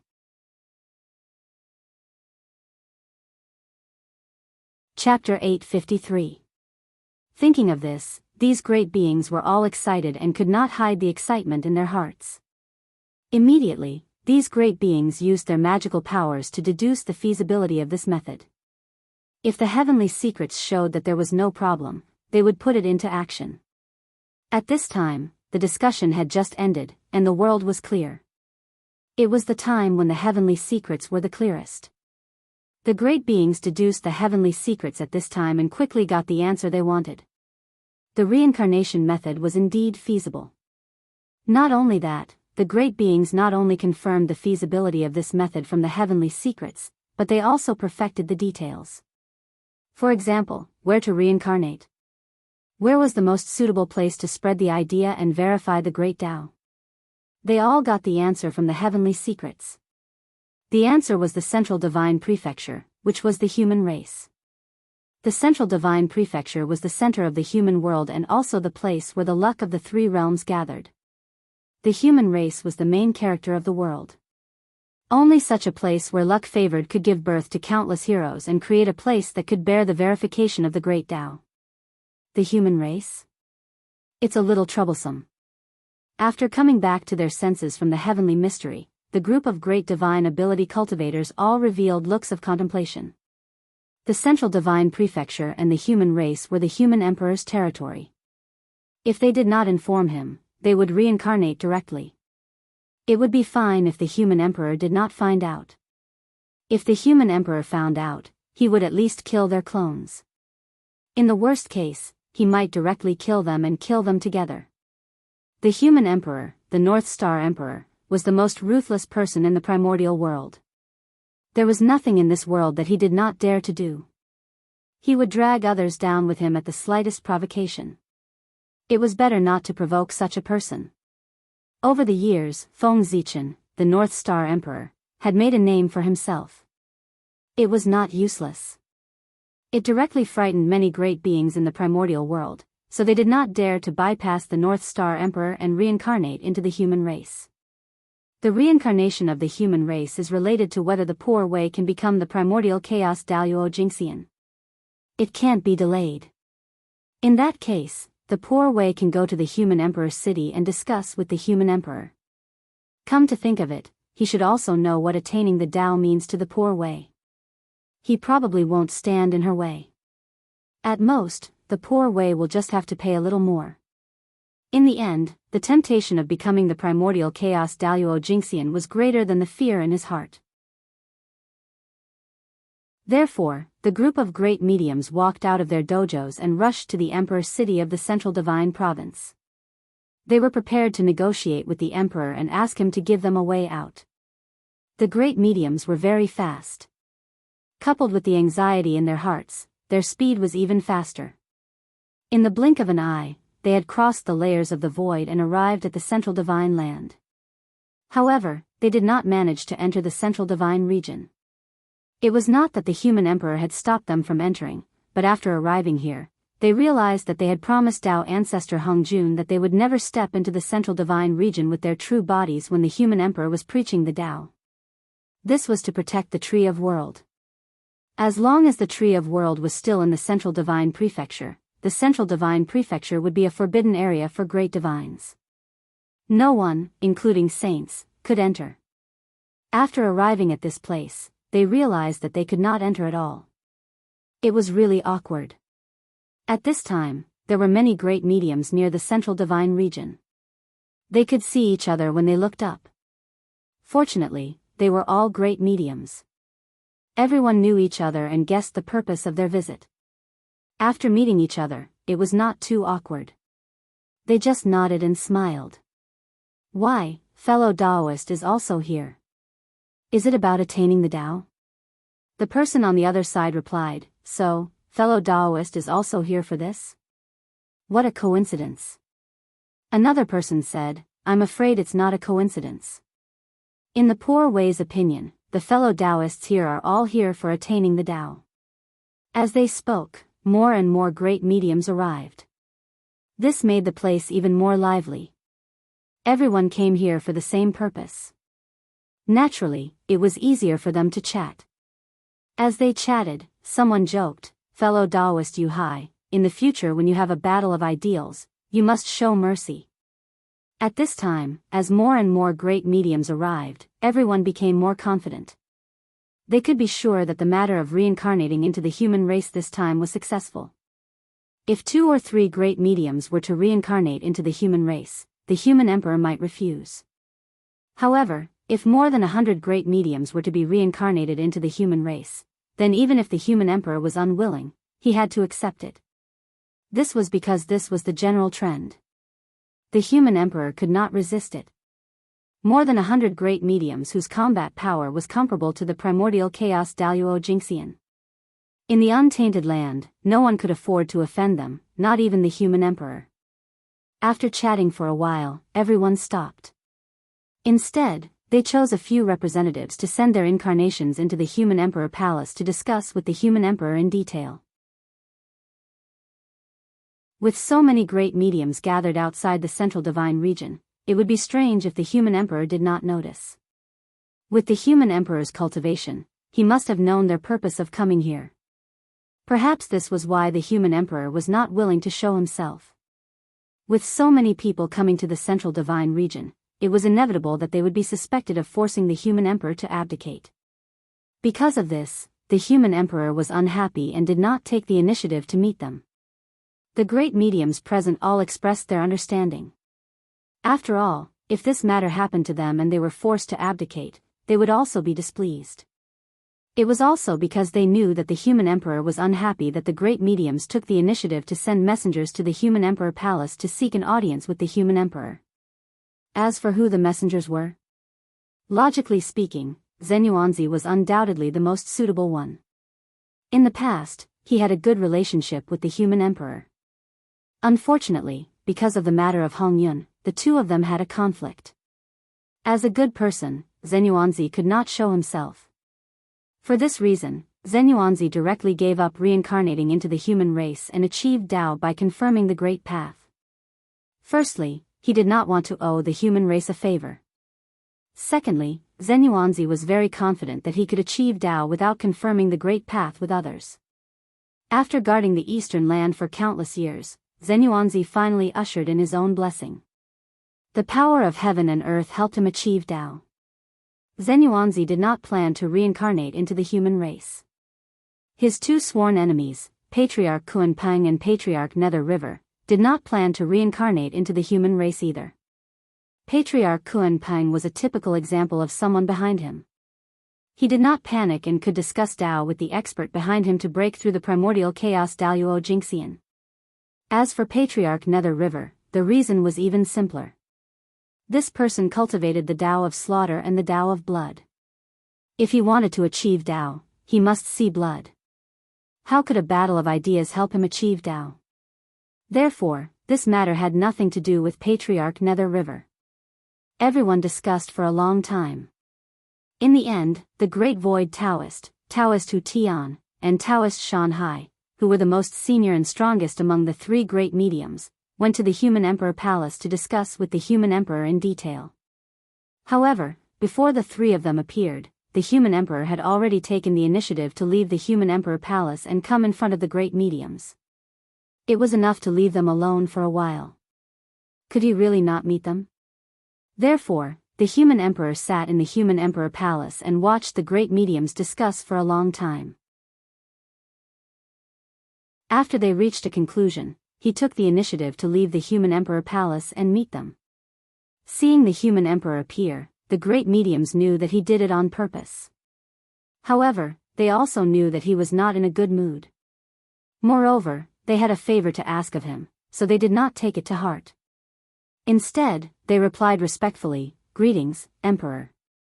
The human emperor nodded as a greeting and said, "Fellow Daoists, I already know the purpose of your visit. You want to achieve Dao through the human race and the central godly land. I actually have no objection. Now, the demon gods of chaos are eyeing the untainted land covetously. Even Brother Ziwei was killed by them. At this time, you have achieved Dao and improved your strength. Undoubtedly, the strength of the untainted land will soar." The great mediums cooperated and said, "Indeed, in recent years, the demon gods of chaos have become more and more arrogant. They have repeatedly offended the untainted land and even injured Emperor Ziwei secretly. It's also because the poor Wei and the others are incompetent and weak. Firstly, they can't block the tribulation for Emperor Ziwei. Secondly, they can't avenge Emperor Ziwei. When we achieve Dao, we will definitely teach the demon gods of chaos a lesson." Seeing the great medium's grief and indignation, the human emperor nodded expressionlessly and continued, "You want to achieve Dao through the central godly land and the central godly land. My fellow cultivators, you want to use the central godly province and the human race to attain the Dao. This is a good thing for the world. I have no reason to refuse." But, hearing this, the great mediums knew that the highlight was coming. Although the human emperor had said so much at the beginning, it was actually just a foreshadowing. The real key was this turning point. Next, they would see what the human emperor was going to propose. If it was not too excessive, they would agree to it in order to achieve Dao through the primordial chaos Daoist Jingxian. Immediately, a great medium said, "But what? What concerns do you have, human emperor? Please say it." "We will achieve Dao through the central godly land and the human clan. We will definitely not let the human clan suffer losses."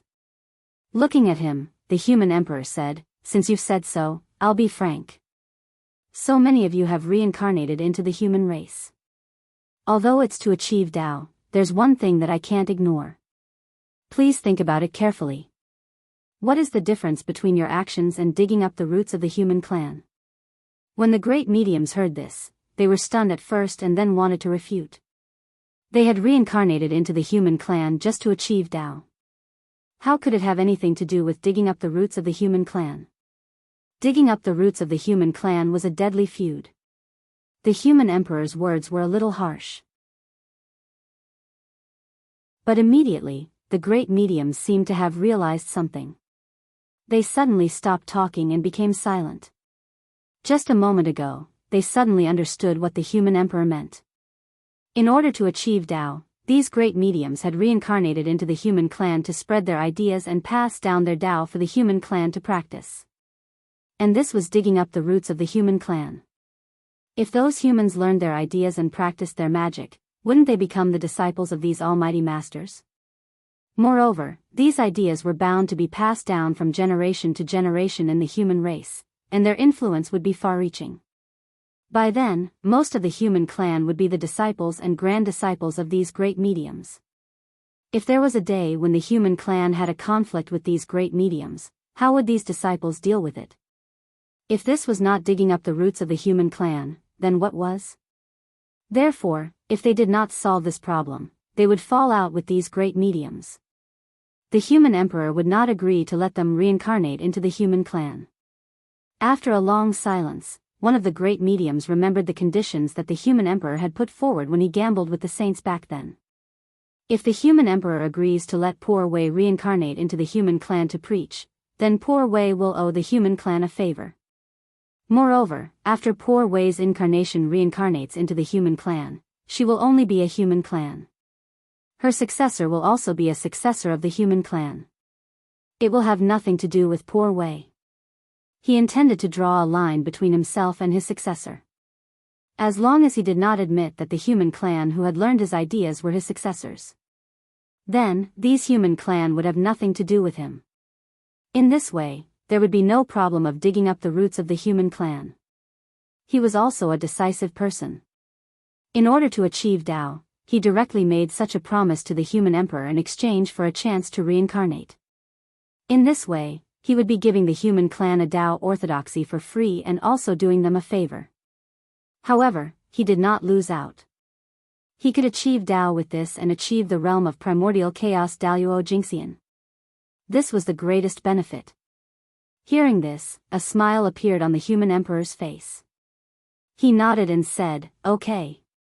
After the great medium received a positive answer, he was overjoyed.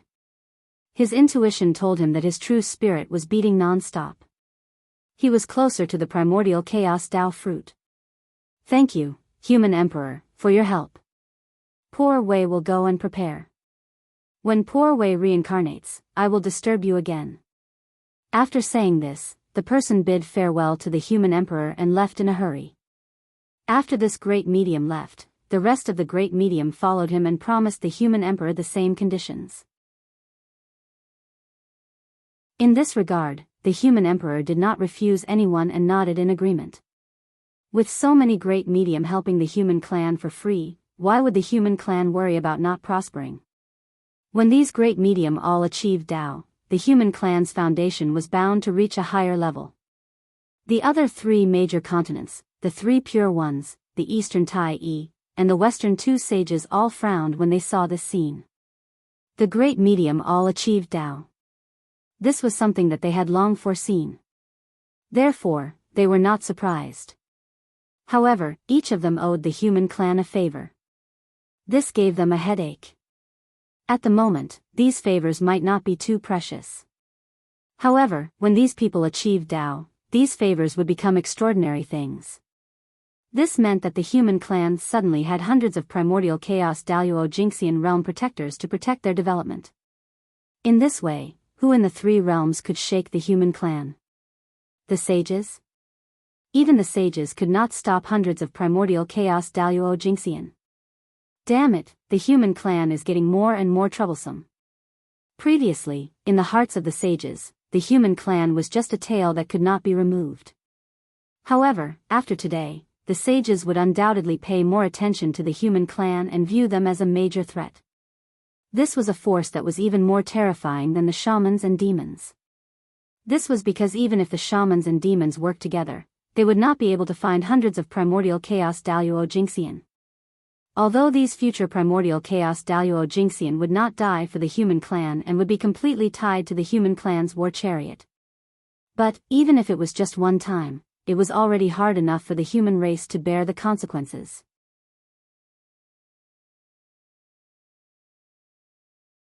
Chapter 854. We have to think of a way to suppress the humans. The saints were helpless. To prevent the humans from continuing to grow, they had to think of a way to suppress them. How could they suppress them? At this moment, it was too late to fully develop their forces. The simplest and most convenient way was to drive the tigers to devour the wolves. Therefore, the saints thought about it and decided to increase the strength of the demons to suppress the humans. The liches and demons were mortal enemies. The demons and humans were also mortal enemies that could not be reconciled. Therefore, the saints were very relieved to increase the strength of the demons to suppress the humans. They were not afraid that the demons would betray them and join forces with the humans to fight them. The sorcerer tribe and the humans were allies. If the two tribes joined forces, they could easily defeat the demons. At this moment, the demons could only join forces with the saints to fight against the increasingly powerful humans and sorcerer tribe. Otherwise, the only thing that awaited the demon race was extermination. At this moment, the demons would not fall out with the saints at all. Because under the oppression of the humans and sorcerer tribe, the two sides had become natural allies. If they did not join forces, they would be defeated by the two groups sooner or later. For the sake of the future, the demons and the saints had to join forces. Thinking of this, the saints had a plan. Silently, the power used to seal the great war of liches and demons in the river of time and space began to loosen and shake. The liches and demons of the past reappeared in the river of time and space. Back then, after the great war of liches and demons ended, the saints immediately joined forces to seal this period of history and the past of the demon gods, making it completely invisible and untraceable. The remnant imprints of the fallen Yao gods were also sealed in this battlefield, sinking into oblivion along with this period of history. Tens of millions of years had passed since the great war of liches and demons ended, but not many demon gods were revived. Most of the imprints were sealed by the saints. How could these demon gods be revived? However, things were different now. In order to stop the development of the human race, the saints had made up their minds to release these demon gods and let them revive. They would fight the human race and the wizard race. It would be best if they fought to the death. Rumble. As the seal was lifted, the history of the great war of sorcerer tribe became clearer. It was reflected in the river of time and space. The shadows of the demon gods appeared and swept across the battlefield. They kept attacking the seal, trying to escape. At this moment, the saints had already lifted the seal. However, these demon gods still could not escape the great war of liches and demons. They were still trapped. This is... At this moment, the sage also realized that something was amiss. My seal has already been opened, why can't these demon gods come out? Just as the sages were puzzled, another change occurred in the river of time and space. Large patches of starlight appeared and gathered in the sky above the battlefield, forming a vast sea of stars. In the sea of stars, countless stars rotated, forming an indescribable formation that firmly sealed the past, preventing the demonic god imprints from rushing out of this place. At the same time, the river of spacetime trembled again. A huge samsara disk appeared and stood above the sea of stars, cooperating with the sea of stars to suppress the demon gods. This was not the end. Behind the roulette, several hundred figures appeared. They either formed Dao imprints, held precious vases, or raised great cauldrons. Their forms were all different, but they all released a mysterious Dao might that connected together. They worked together with the Sea of Stars and the Reincarnation Roulette to form a seal that suppressed the demonic god. The three seals represented three peerless figures, Great Emperor Ziwei, Goddess Hudu, and Renhuang Gaochen. These three people were unwilling to see the demon gods revive and the demon race rise again. Therefore, after the sage sealed this time and space, the three of them secretly found this place and added 3 more seals to the sage's seal, completely cutting off the demon race's rise. At this moment, although the sage's seal had been broken, the seals of Great Emperor Ziwei, Goddess Hudu, and the others were still there. It would be troublesome to break these 3 seals. Although Great Emperor Ziwei was no longer here, Goddess Hudu and Renhuang Gaochen were still here. If they wanted to break their seals, it was inevitable that they would have to face them. It was also a huge problem. Just as the sages were having a headache, Dong Huangtai secretly set up a mysterious altar in the North Continent. He also used the Bell of Chaos to conceal the secrets of heaven, making it difficult for outsiders to detect this place. Then, Dong Huangtai took the blood of 10,000 races and placed it on the altar. With this as a sacrifice, he actually bypassed everyone's perception and forcefully condensed a trace of Di Jun's innate true spirit.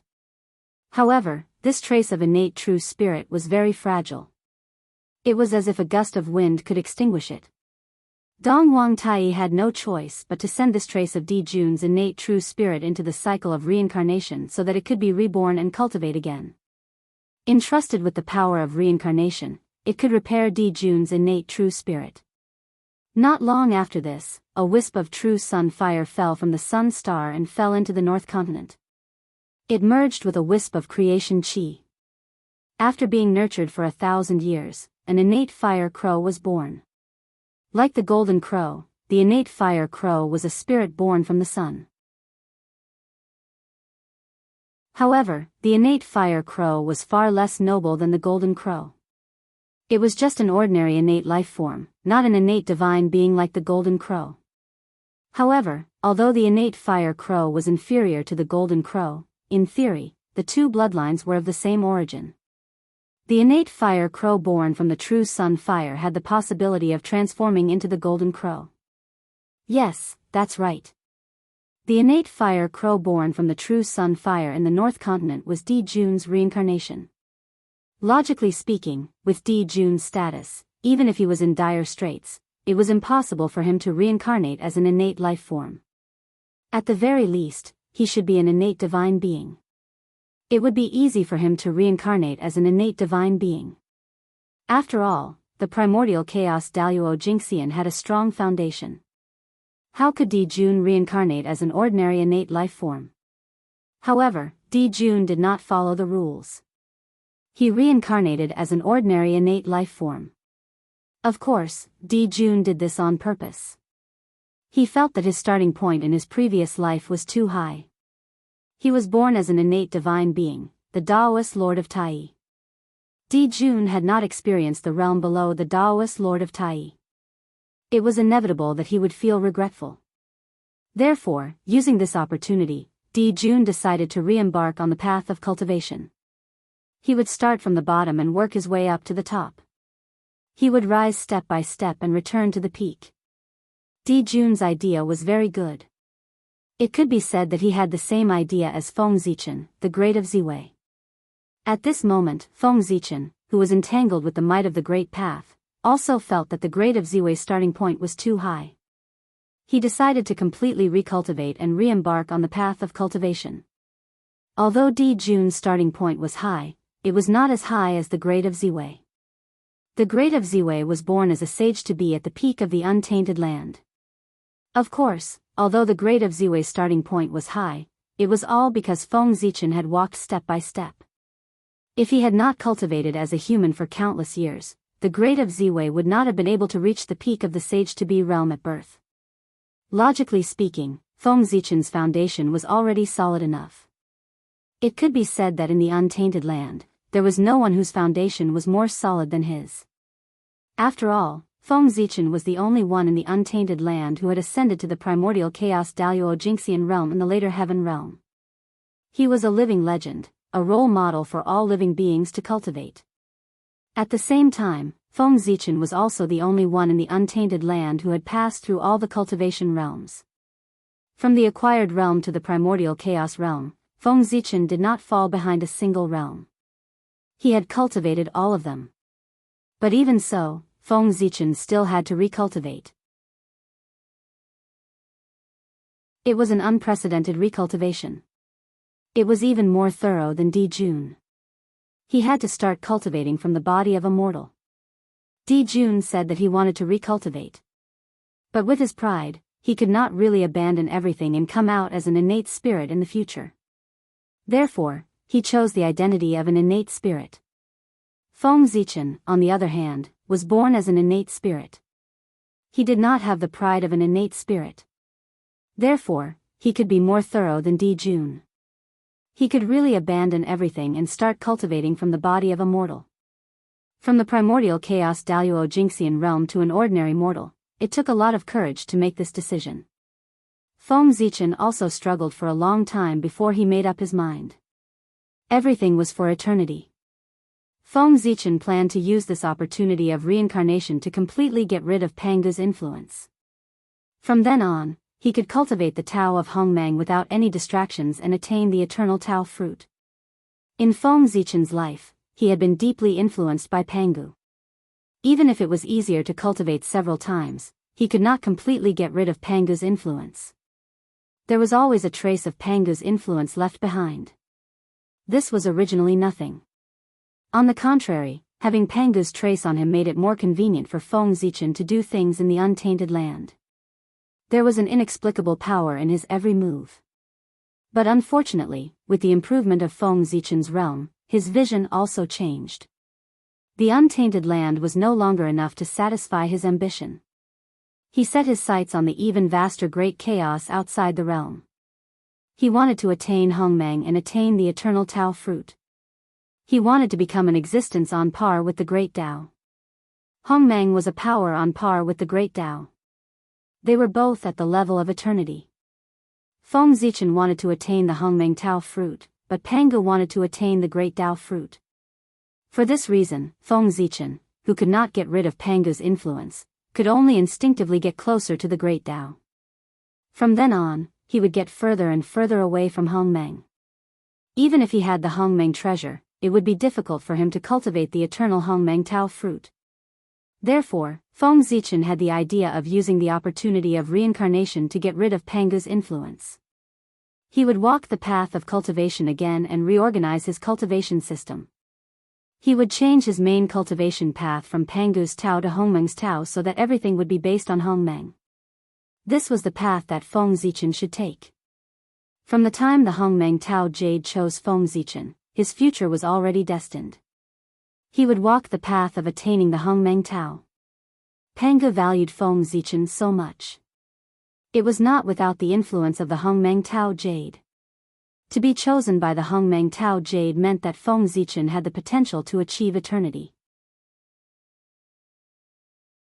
And what Feng Zichen wanted to achieve was the Hongmeng Tao fruit. It did not conflict with the Tao fruit that Pangu wanted to achieve. In that case, it meant that Feng Zichen might be Pangu's friend on the future path. Therefore, Pangu would take care of Feng Zichen. Otherwise, no matter how great Pangu was, it would be impossible for him to cultivate a competitor.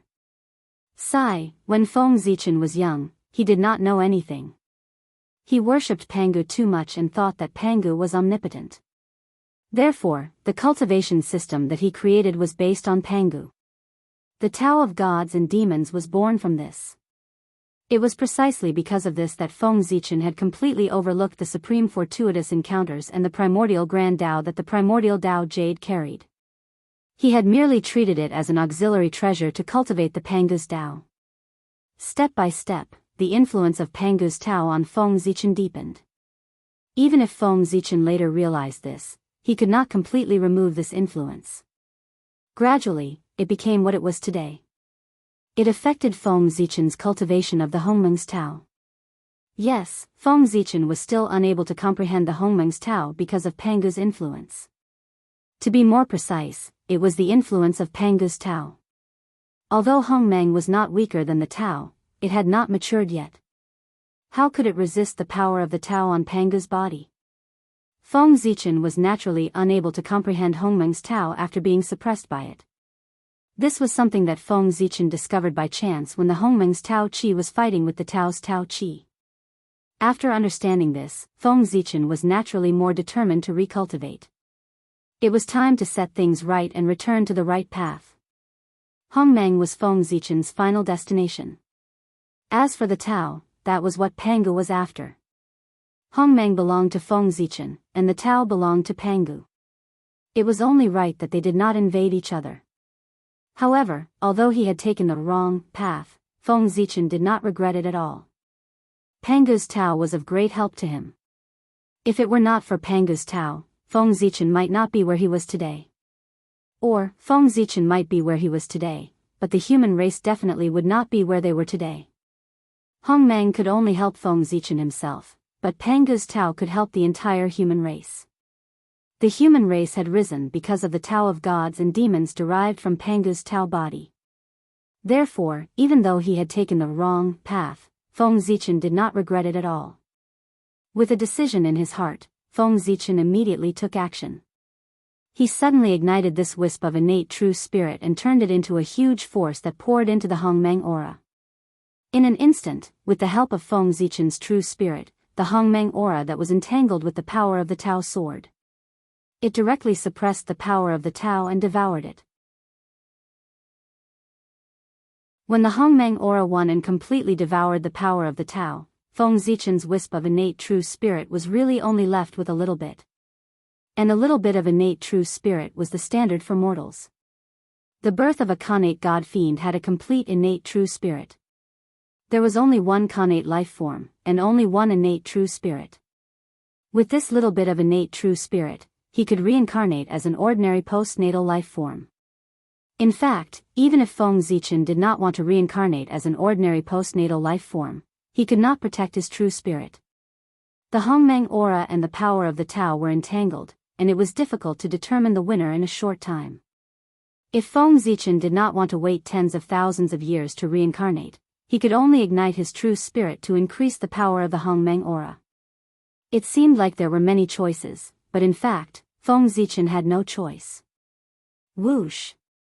Using the last wisp of power, Feng Zichen tore the void and escaped into the reincarnation passage to reincarnate. However, reincarnation was one thing. Feng Zichen did not want to have an extra pair of parents. Therefore, although he was reincarnated as an postnatal life form, he was born from the heavens and earth. P.S. Begging for monthly votes.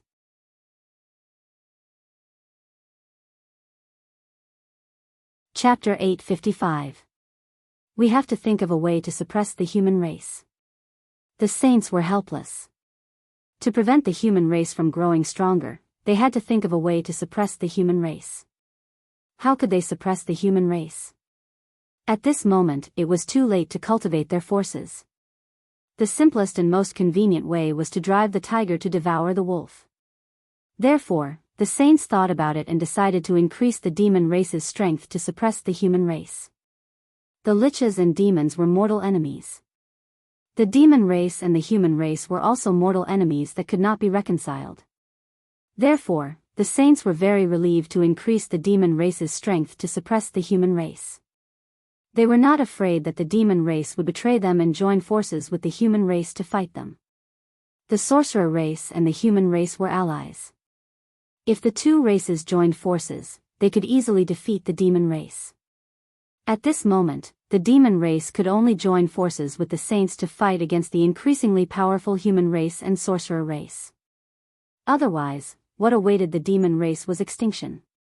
At this moment, the demon race would not fall out with the saints at all. Because under the oppression of the human race and sorcerer race, they had become natural allies. If they did not join forces, they would be defeated by the two groups sooner or later. For the sake of the future, the demon race and the saints had to join forces. Thinking of this, the saints had a plan. Silently, the power used to seal the great liches and demons in the river of time and space began to loosen and shake. The former battlefield of the liches and demons reappeared in the river of time and space. Back then, after the great liches and demons ended, the saints immediately joined forces to seal this period of history and the past of the demon gods, making it completely invisible and untraceable. The remnant imprints of the fallen Yao gods were also sealed in this battlefield, sinking into oblivion along with this period of history. Tens of millions of years had passed since the great liches and demons ended, but not many demon gods were revived. Most of the imprints were sealed by the saints.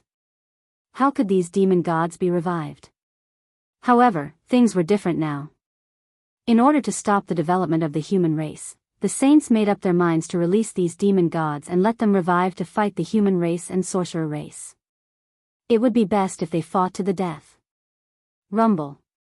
As the seal was lifted, the history of the great liches and sorcerer race became clearer. It was reflected in the river of time and space. The shadows of the demon gods appeared and swept across the battlefield. They kept attacking the seal, trying to escape from it. At this moment, the saints had already lifted the seal. However, these demon gods were still unable to break out of the great liches and demons battlefield. This is... At this moment, the sage also realized that something was amiss. My seal has already been opened, why can't these demon gods come out? Just as the sages were puzzled, another change occurred in the river of time and space. Large patches of starlight appeared and gathered in the sky above the lich demon battlefield, forming a vast sea of stars. In the sea of stars, countless stars rotated, forming an indescribable formation that firmly sealed the past, preventing the demonic god imprints from rushing out of this place. At the same time, the river of spacetime trembled again. A huge samsara disk appeared and stood above the sea of stars, cooperating with the sea of stars to suppress the demon gods. This was not the end. Behind the roulette, several hundred figures appeared. They either formed Tao imprints, held precious vases, or raised great cauldrons. Their forms were all different, but they all released a mysterious Tao might. They connected together, working together with the Sea of Stars and the reincarnation roulette to form a seal to suppress the demonic god. The 3 seals represented 3 peerless figures: Great Emperor Ziwei, Goddess Hudu, and Renhuang Gaochen. These 3 people were unwilling to see the demon gods revive and the demon race rise again. Therefore, after the sage sealed this space-time, the 3 of them secretly found this place and added 3 more seals on top of the sage's seal, completely cutting off the demon clan's path of rise. At this moment, although the sage's seal was broken, the seals of Great Emperor Ziwei, Goddess Hudu, and the others were still there.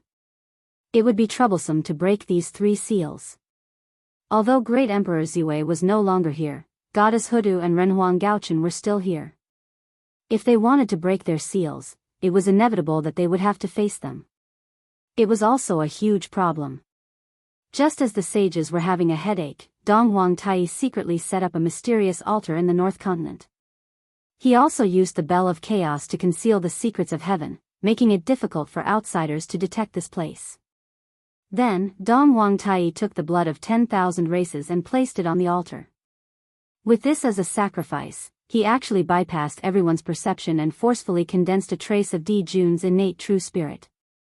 However, this trace of innate true spirit was very fragile. It was as if a gust of wind could extinguish it.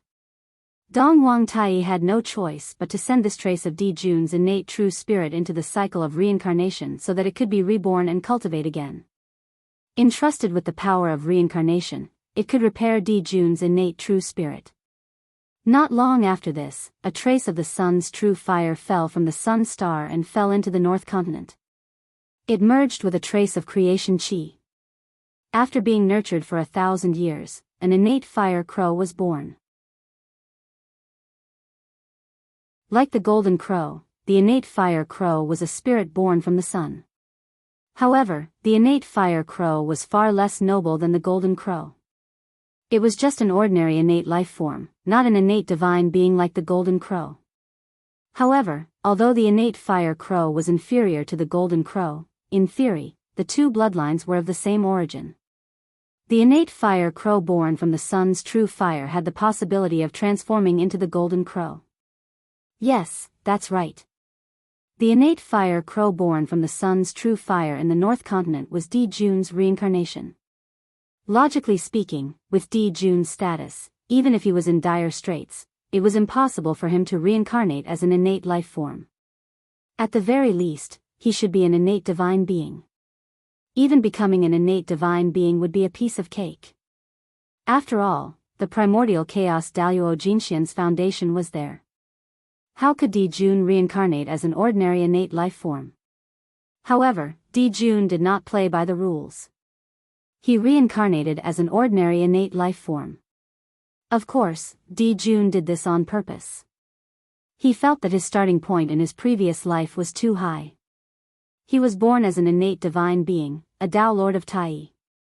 Di Jun had not experienced the realm below the Tao Lord of Tai, so it was inevitable that he would feel regretful. Therefore, using this opportunity, Di Jun decided to re-embark on the path of cultivation. He would start from the bottom and work his way up to the top. He would rise step by step and return to the peak. Di Jun's idea was very good. It could be said that he had the same idea as Feng Zichen, Great Emperor Ziwei. At this moment, Feng Zichen, who was entangled with the might of the Great Path, also felt that Great Emperor Ziwei's starting point was too high. He decided to completely recultivate and re-embark on the path of cultivation. Although Di Jun's starting point was high, it was not as high as Great Emperor Ziwei's. Great Emperor Ziwei was born as a sage-to-be at the peak of the untainted land. Of course, although Great Emperor Ziwei's starting point was high, it was all because Feng Zichen had walked step by step. If he had not cultivated as a human for countless years, Great Emperor Ziwei would not have been able to reach the peak of the sage-to-be realm at birth. Logically speaking, Feng Zichen's foundation was already solid enough. It could be said that in the untainted land, there was no one whose foundation was more solid than his.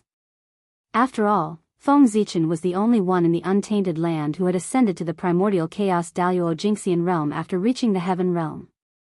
He was a living legend, a role model for all living beings to cultivate. At the same time, Feng Zichen was also the only one in the untainted land who had passed through all the cultivation realms. From the acquired realm to the primordial chaos realm, Feng Zichen did not fall behind in any of the realms. But even so, Feng Zichen still had to recultivate. It was an unprecedented recultivation. It was even more thorough than Di Jun. He had to start cultivating from the body of a mortal. Di Jun said that he wanted to recultivate, but with his pride, he could not really abandon everything and come out as an innate spirit in the future. Therefore, he chose the identity of an innate spirit. Feng Zichen, on the other hand, was born as an innate spirit. He did not have the pride of an innate saint. Therefore, he could be more thorough than Di Jun. He could really abandon everything and start cultivating from the body of a mortal. From the primordial chaos Daoist Jingxian realm to an ordinary mortal, it took a lot of courage to make this decision. Feng Zichen also struggled for a long time before he made up his mind. Everything was for eternity. Feng Zichen planned to take this opportunity of reincarnation to completely get rid of Pangu's influence. From then on, he could cultivate the Tao of Hongmeng without any distractions and attain the eternal Tao fruit. In Feng Zichen's life, he had been deeply influenced by Pangu. Even if he cultivated more easily several times, he could not completely get rid of Pangu's influence. There was always a trace of Pangu's influence left behind. This was originally nothing. On the contrary, having Pangu's trace on him made it more convenient for Feng Zichen to do things in the untainted land. There was an inexplicable power in his every move. Unfortunately, with the improvement of Feng Zichen's realm, his vision also changed. The untainted land was no longer enough to satisfy his ambition. He set his sights on the vaster great chaos outside the realm. He wanted to attain Hongmeng and attain the eternal Tao fruit. He wanted to become an existence on par with the great Tao. Hongmeng was a power on par with the great Tao. They were both at the level of eternity. Feng Zichen wanted to attain the Hongmeng Tao fruit, but Pangu wanted to attain the great Tao fruit. For this reason, Feng Zichen, who could not get rid of Pangu's influence, could only instinctively get closer to the great Tao. As a result, he got further and further away from Hongmeng. Even with the Hongmeng treasure, it was difficult for him to cultivate the eternal Hongmeng Tao fruit. Therefore, Feng Zichen had the idea of using the opportunity of reincarnation to get rid of Pangu's influence. He walked the path of cultivation again, reorganized his cultivation system, and changed his main cultivation path from Pangu's Tao to Hongmeng's Tao, so that everything would be based on Hongmeng. This was the path that Feng Zichen should take. From the time the Hongmeng Tao Jade chose Feng Zichen, his future was already destined. He was going to walk the path of Hongmeng. Pangu valued Feng Zichen so much. It might not be without the influence of the Hongmeng Tao Jade. To be chosen by the Hongmeng Tao Jade meant that Feng Zichen had the talent to achieve eternity. And what Feng Zichen wanted to achieve was the Hongmeng Tao fruit. It did not conflict with the Tao fruit that Pangu wanted to achieve. In that case, it meant that Feng Zichen might be Pangu's future Daoist friend. Therefore, Pangu took care of Feng Zichen. Otherwise, no matter how great Pangu was, it would be impossible for him to nurture a competitor for himself. When Feng Zichen was young, he did not know anything. He worshipped Pangu too much and thought that Pangu was omnipotent.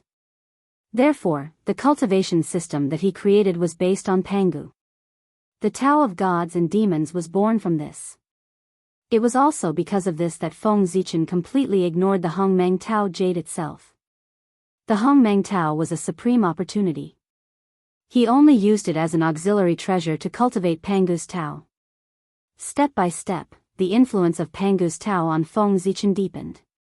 Even if Feng Zichen later realized this, he could not completely remove this influence. Gradually, it became what it was today. It affected Feng Zichen's cultivation of the Hongmeng's Tao. Yes, Feng Zichen was still unable to comprehend the Hongmeng's Tao because of Pangu's influence. To be more precise, it was the influence of Pangu's Tao.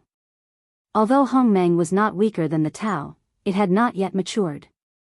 How could it resist the power of the Tao on Pangu's body? Being suppressed by it, Feng Zichen naturally could not comprehend Hongmeng's Tao. This was something that Feng Zichen discovered by chance when the Hongmeng's qi and the power of the Tao were fighting. After understanding this, Feng Zichen was naturally more determined to recultivate. It was time to set things right and return to the right path. Hongmeng was Feng Zichen's final destination. As for the Tao, that was what Pangu sought. Hongmeng belonged to Feng Zichen, and the Tao belonged to Pangu. It was only right that they did not invade each other. However, although he had taken the wrong path, Feng Zichen did not regret it at all. Pangu's Tao was of great help to him. If it were not for Pangu's Tao, Feng Zichen might not be where he was today. Or, Feng Zichen might be where he was today, but the human race definitely would not be where they were today. Hongmeng could only help Feng Zichen himself, but Pangu's Tao could help the entire human race. The human race rose because of the Tao of gods and demons derived from Pangu's Tao body. Therefore, even if he had taken the wrong path, Feng Zichen did not regret it at all. With a decision in his heart, Feng Zichen immediately took action. He suddenly ignited this wisp of innate true spirit and turned it into a huge force that poured into the Hongmeng aura. In an instant, with the help of Feng Zichen's true spirit, the Hongmeng aura that was entangled with the power of the Tao sword. It directly suppressed the power of the Tao and devoured it. When the Hongmeng aura won and completely devoured the power of the Tao, Feng Zichen's innate true spirit was really only left with a little bit. And a little bit of innate true spirit was the standard for mortals. The birth of innate gods and demons had a complete innate true spirit. There was only one innate life form, and only one innate true spirit. With this little bit of innate true spirit, he could reincarnate into an ordinary postnatal life form. In fact, even if Feng Zichen did not want to reincarnate into an ordinary postnatal life form, he could not protect his true spirit. The Hongmeng aura and the power of the Tao were entangled, and it was difficult to determine the winner in a short time. If Feng Zichen did not want to wait tens of thousands of years to reincarnate, he could only ignite his true spirit to increase the power of the Hongmeng aura. It seemed like there were many choices, but in fact, Feng Zichen had no choice. Whoosh! Using the last wisp of power, Feng Zichen tore the void, escaped into the reincarnation passage, and reincarnated. However, reincarnation was one thing. Feng Zichen did not want to have another pair of parents. Therefore, although he was reincarnated as a postnatal life form, he was born from heaven and earth. P.S. Begging for monthly votes.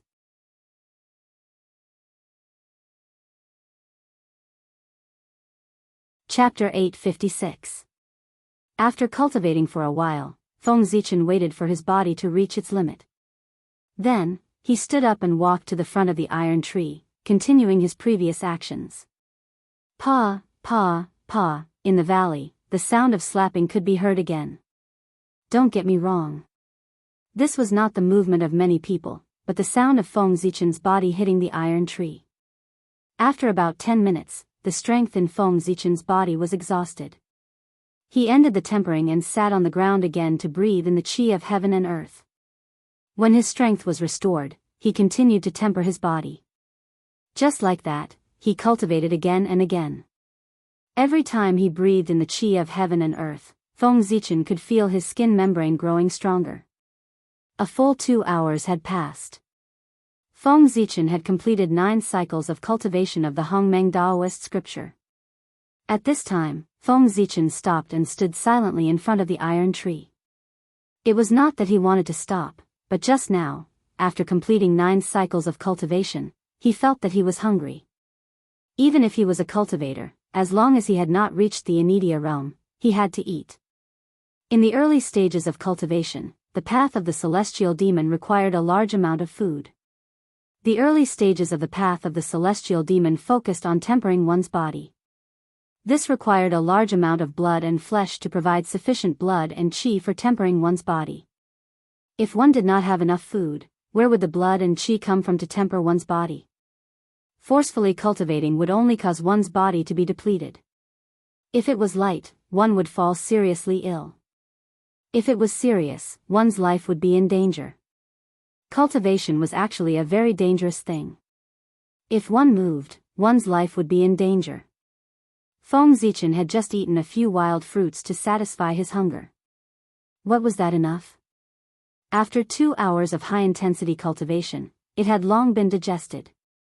That was why he felt hungry. Speaking of hunger, Feng Zichen could not help but sigh. This was a feeling that he had not felt in a long time. One had to know that he had not known what hunger was for at least tens of millions of years. After finishing his cultivation, Feng Zichen looked around to check the results of his cultivation. As weak as he was, he couldn't even perform the simplest inner vision.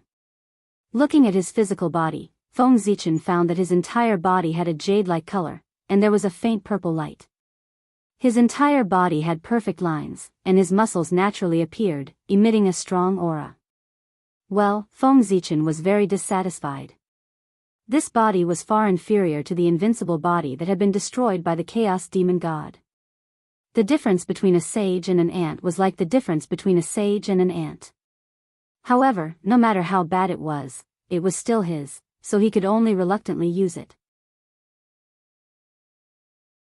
Previously, when I was cultivating, other than absorbing the qi of heaven and earth, most of it was the acquired qi that remained after I condensed my body.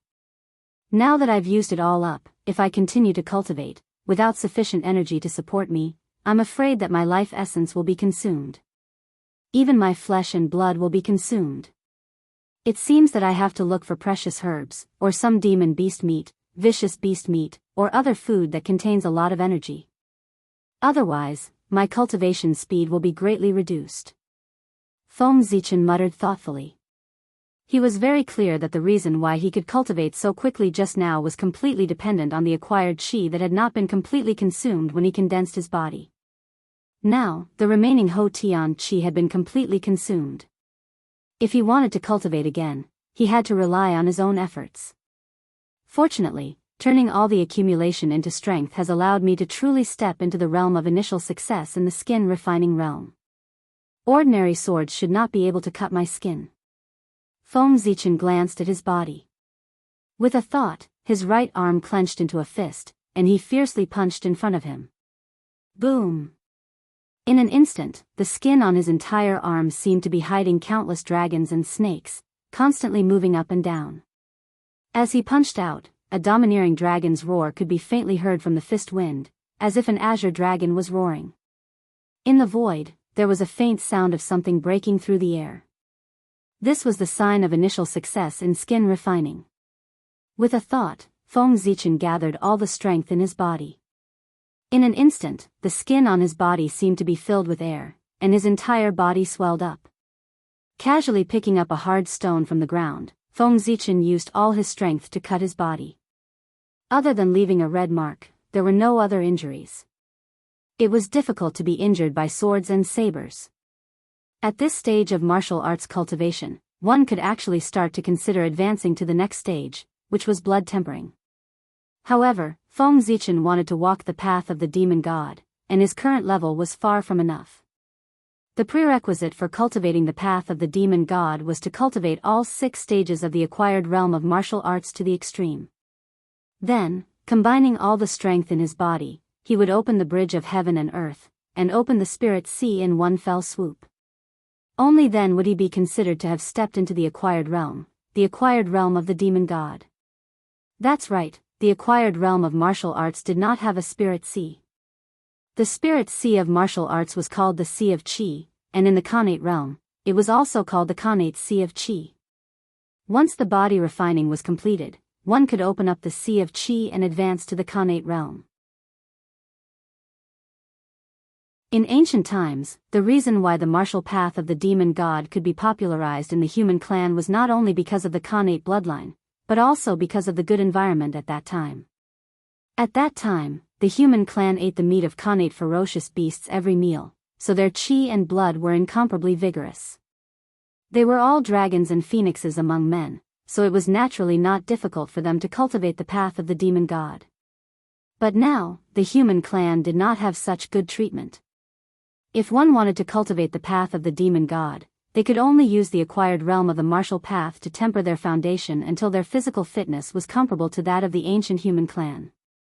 Only then could they begin to cultivate the path of the demon god.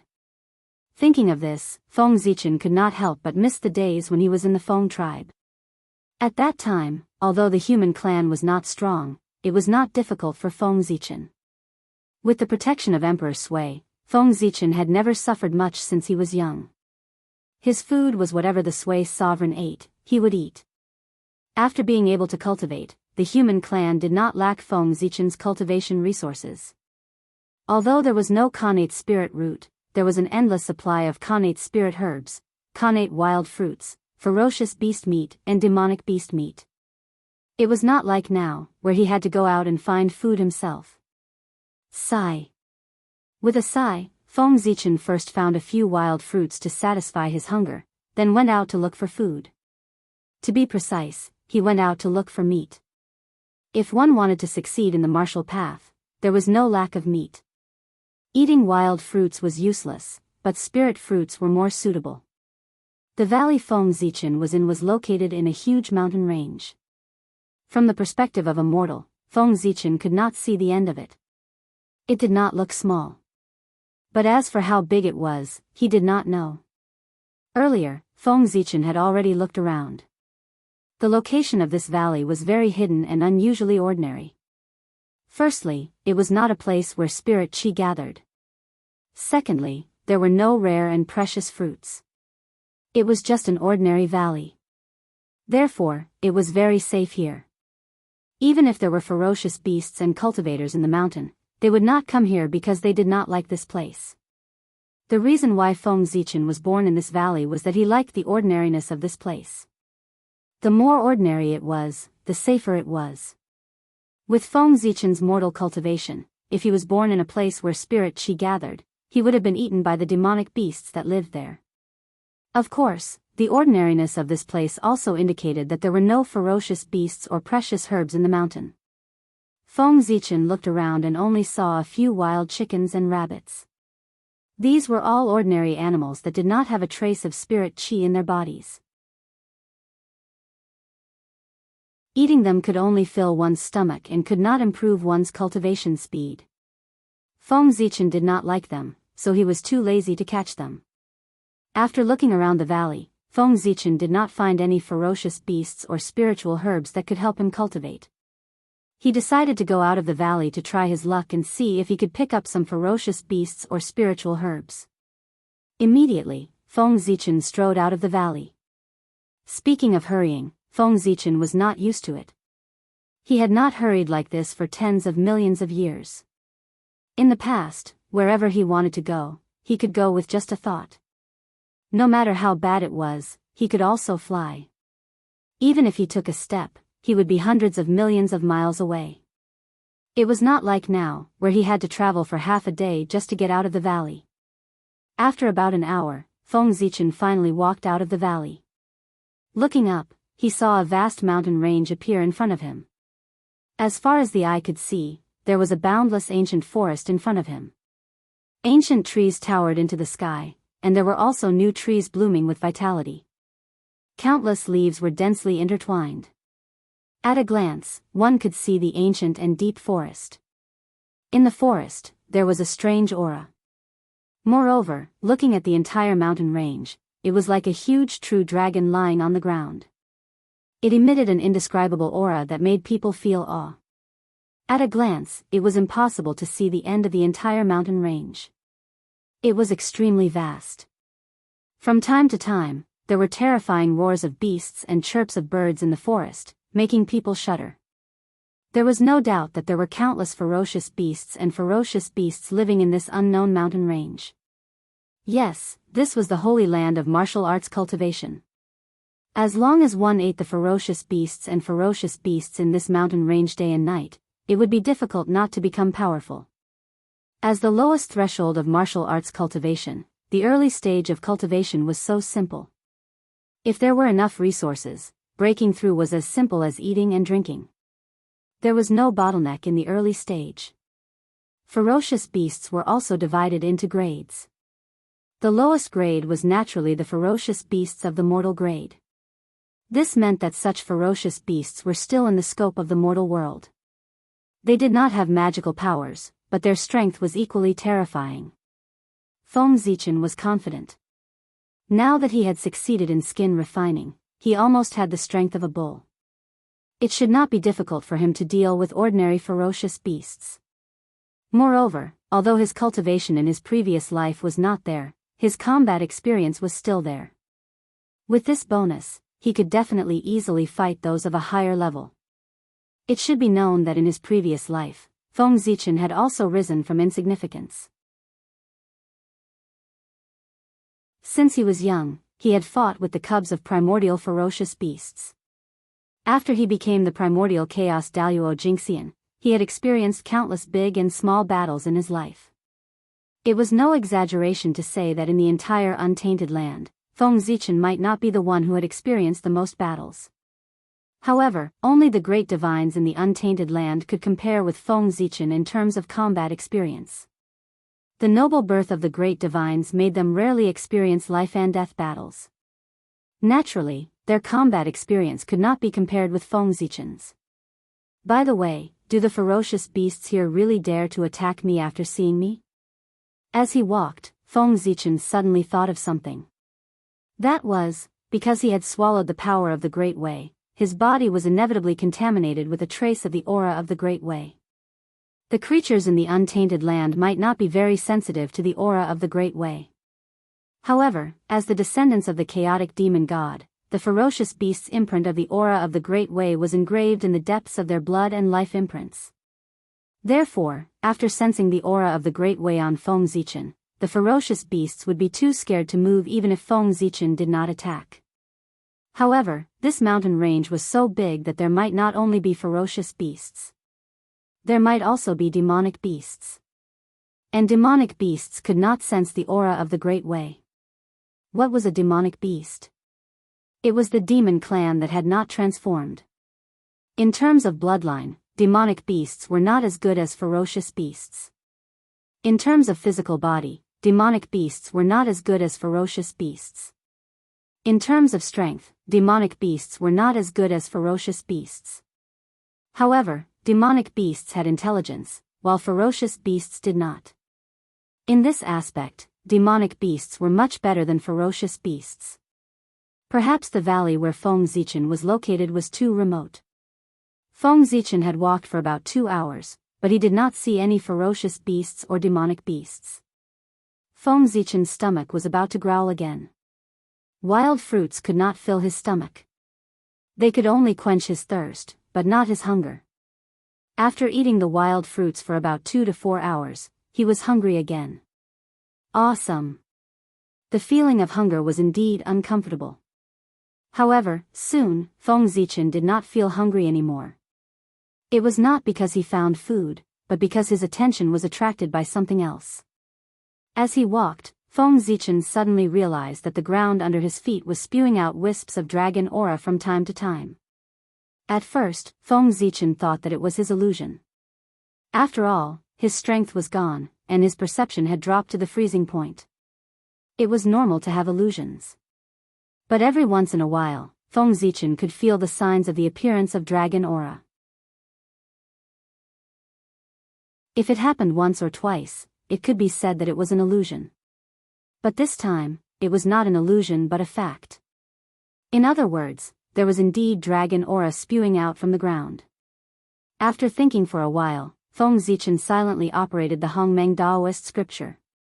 A small vortex slowly formed beside him, and a wisp of dragon aura that had just spewed out from the ground was sucked into Feng Zichen's body. When the dragon aura entered his body, Feng Zichen immediately noticed the difference. This was indeed dragon aura, and it was an extremely pure dragon aura. Judging from the concentration of this dragon aura, even if its owner was not a Khanate god fiend, he was still a top-level Khanate life form, and his strength was close to the level of a Dao Lord. A Khanate Dao Lord was not weak. Even in the 5 continents where the Taoist priests were rampant, he could be considered an expert, let alone in this remote area. He could probably be considered an overlord. However, such a powerful divine dragon had fallen. From the dragon aura that gushed out from the ground, Feng Zichen sensed a faint death aura. From this, he was sure that the divine dragon's condition was too good. He was 80% sure that it had fallen. P.S. This novel has turned into a fantasy level-up genre as it was written. It's really amazing.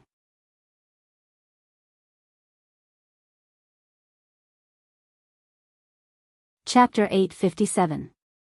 Underground, there was a great fortune. However, this had nothing to do with the current Feng Zichen. Even if he knew that there was a dragon corpse at the foot of the mountain, with his current cultivation, he could not dig it out. Right now, the most important thing for Feng Zichen was to fill his stomach. Suppressing the various thoughts in his heart, Feng Zichen continued to walk forward. Then, he heard a rumbling sound in front of him.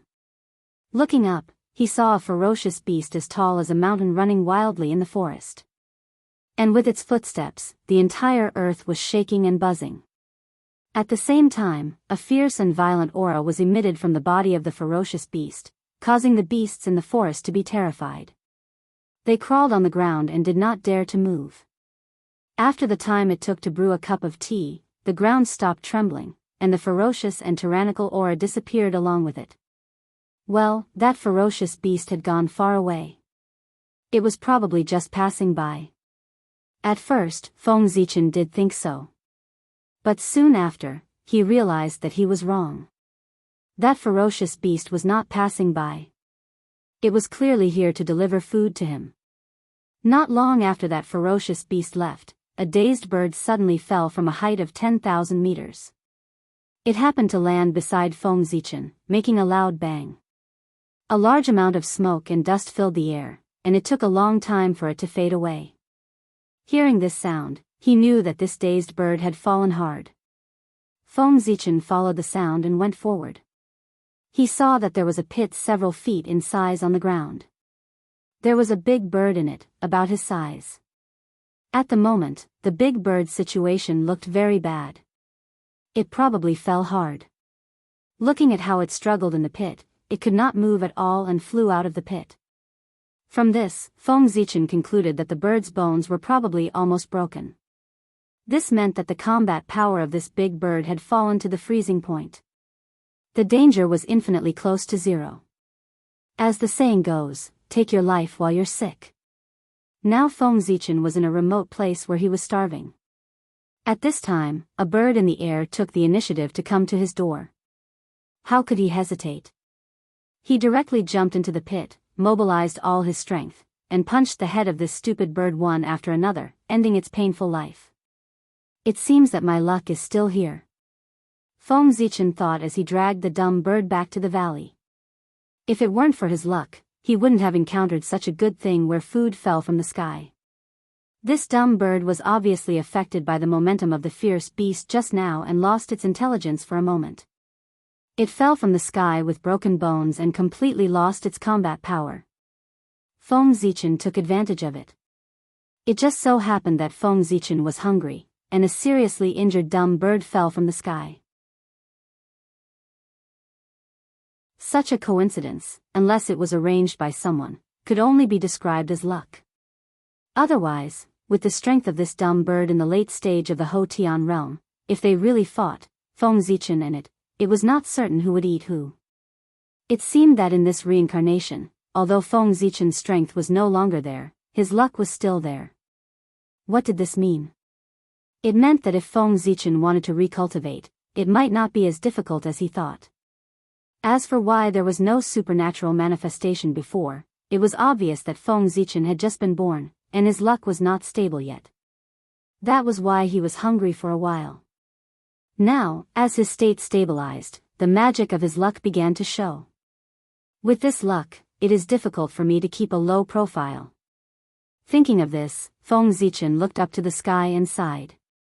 Then, he lowered his head and saw that there was a fluctuation of spirit energy in the grass next to him. Stepping forward to take a look, Feng Zichen found two ginseng-like plants. He dug them out and found that they were 200-year-old blood ginseng, which was the great supplement that Feng Zichen currently needed. What good luck! Happily putting away the 200-year-old blood ginseng, Feng Zichen dragged the dumb bird's body and continued to walk forward. After that, Feng Zichen did not encounter any more rare medicinal materials, and returned to the valley where he was born smoothly. Next, it was time to make a fire and cook. However, before making a fire, he had to deal with the dumb bird's body.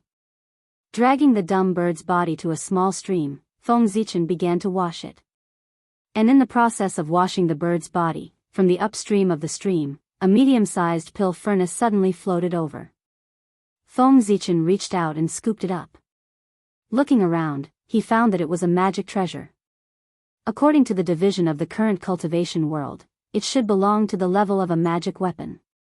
In the ancient times, there were only 6 levels of magic treasures, which were acquired magic treasures, acquired spiritual treasures, acquired supreme treasures, innate magic treasures, innate spiritual treasures, and innate supreme treasures.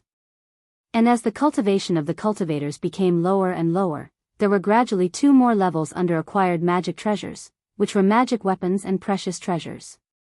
Above precious treasures was spiritual weapons, which corresponded to acquired magic treasures. Above spiritual weapons was immortal weapons, which corresponded to acquired spiritual treasures. Above immortal weapons was divine weapons, which corresponded to acquired supreme treasures. As for innate spiritual treasures and innate supreme treasures, they were collectively known as Daoist weapons. What was a Daoist weapon? It was a Daoist weapon. The pill furnace that Feng Zichen fished out from the river was a magic weapon. Although it was the lowest level of magic treasure, it could be considered to have entered the level of extraordinary. Coincidentally, Feng Zichen was worried about how to deal with the 200-year-old blood ginseng. He couldn't swallow it raw. Now, with the pill furnace, he could make soup. He put the blood and the dumb bird's meat together to stew. The dumb bird was not small. After removing the feathers and bones, there was about 100 pounds of meat, which was enough for Feng Zichen to eat for a while. Moreover, he didn't know if it was affected by the underground dragon corpse, but there was a trace of dragon blood in the dumb bird's body. It was this trace of dragon blood that made the dumb bird extraordinary, and it ate more nourishment. Then, Feng Zichen began to stew the soup. After eating and drinking, Feng Zichen continued to cultivate. In the valley, there was the sound of clapping again. In this way, 2 days passed. Feng Zichen had eaten enough of the dumb bird's meat and was ready to go out to find other food. But before Feng Zichen could leave the valley, a 100-year-old spirit turtle floated down from the upper reaches of the stream. The spirit turtle was as white as jade, and there were mysterious dragon patterns on the turtle's shell. It was not big, only about the size of a palm. At first glance, Feng Zichen was sure that it was a dragon turtle that had eaten a lot of nourishment. Immediately, Feng Zichen did not leave the valley. After using the pill furnace to take down the dragon turtle, he ate it as dinner. The next day, not only was the dragon turtle eaten by Feng Zichen, but even the dumb bird's meat was eaten by him. Feng Zichen had no choice but to continue to go out to find food. This time, there was no food that came to him, but Feng Zichen took away 3 bird eggs the size of a human head from a bird's nest on a cliff. The parents of these bird eggs must have had an accident and could not come back. And these 3 bird eggs, without their parents incubating them, had no chance of turning into cubs and could only become eggs. Since that was the case, Feng Zichen reluctantly took them away to fill his stomach. On the way back, Feng Zichen first encountered a spiritual medicine similar to a green onion. Then, he picked up an ownerless storage magic tool.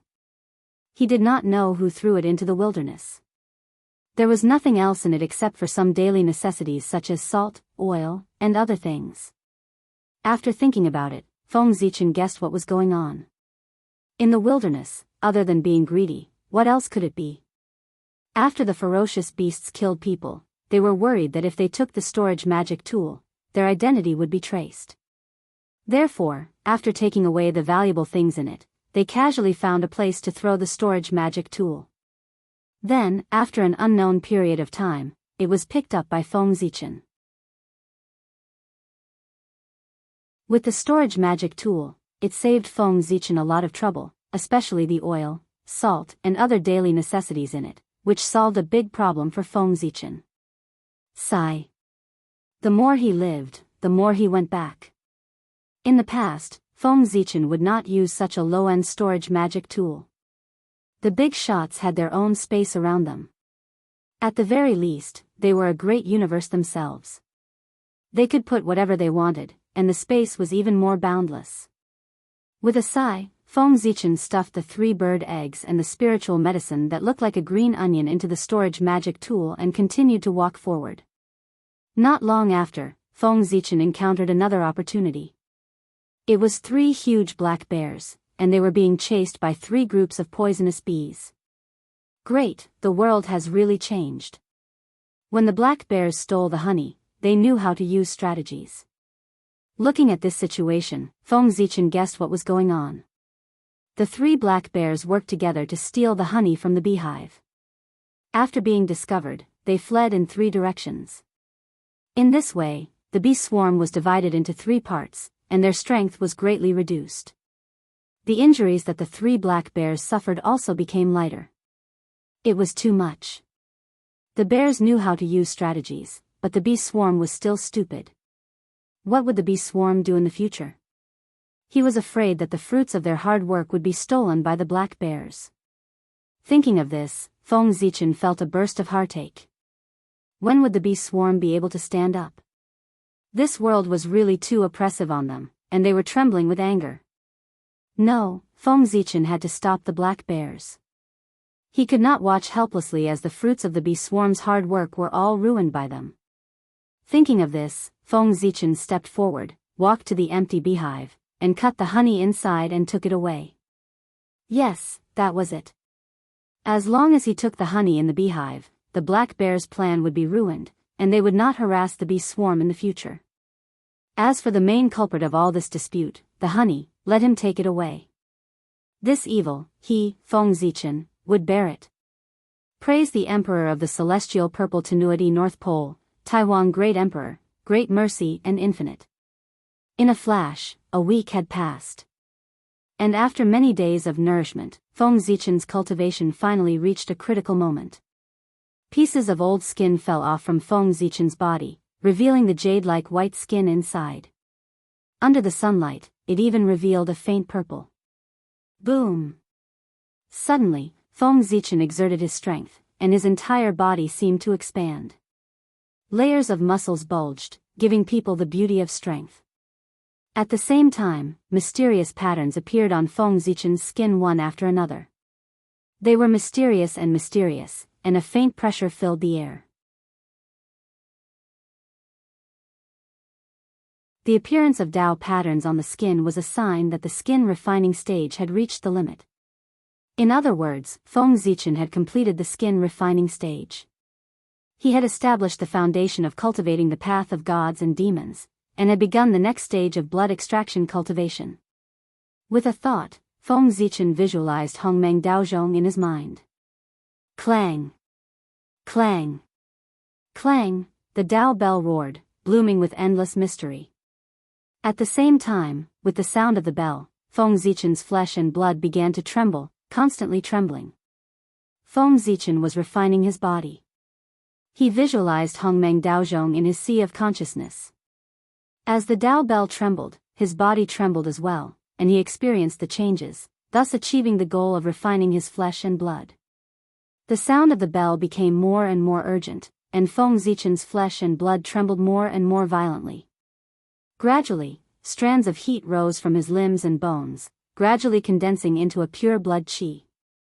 With this, Feng Zichen had officially stepped into the second stage of the acquired realm, the acquired blood tempering realm. The so-called blood tempering was to refine the blood qi from the flesh and blood. With this, the birth of the first blood qi meant that he had stepped into the blood tempering realm. Next, as long as he refined his blood qi step by step, and when the blood qi filled his body, he would be considered to have completed the blood tempering realm and could enter the next stage, the bone tempering realm. In the blood tempering realm, if one slowly refined their blood qi, it would take a genius several years to reach the great accomplishment realm. However, this realm could be achieved quickly. As long as one prepared enough spiritual herbs, they could complete the blood tempering realm in a short time. Boom. Boom. Boom. As time passed, Feng Zichen's body trembled more and more violently. At the same time, more and more blood qi emerged from his body. It was extremely hot, faintly distorting the surrounding void. At this moment, the effect of Feng Zichen swallowing many spiritual herbs and ferocious beasts was manifested.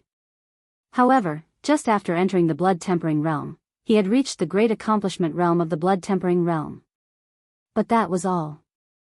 Although Feng Zichen could continue to refine his blood qi, it would consume his life essence. If it was just a loss of lifespan, Feng Zichen didn't care. However, if it hurt his foundation, it would be impossible for him to use his life essence to cultivate. Feng Zichen didn't care about lifespan, but he couldn't ignore his foundation. Now that the blood-tempering realm is complete, I should go out and find some spiritual herbs to speed up the blood-tempering realm and reach the limit as soon as possible and enter the bone-tempering realm. After finishing his cultivation, Feng Zichen wiped the sweat off his body and muttered to himself. Then, a huge shadow fell from the sky and landed accurately beside Feng Zichen. It was a huge goat, dozens of feet tall. Its body wasn't covered with fur, but with distinct layers of scales. Its two horns pointed to the sky and showed signs of bifurcating. It was a goat with the blood of the dragon clan, and its blood was abnormally rich. It showed signs of transforming into a dragon. According to Feng Zichen's judgment, its strength was at least at the peak of the Khanate realm.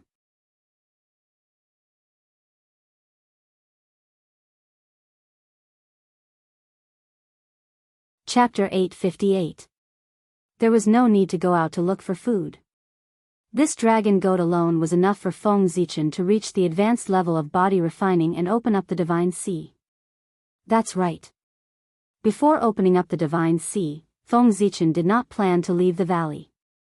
He wanted to develop here in peace until he had enough strength to protect himself. Then he would go out to experience. For this recultivation, experience was secondary, and recultivating the Tao of primordial chaos was the most important. Therefore, safety was the most important.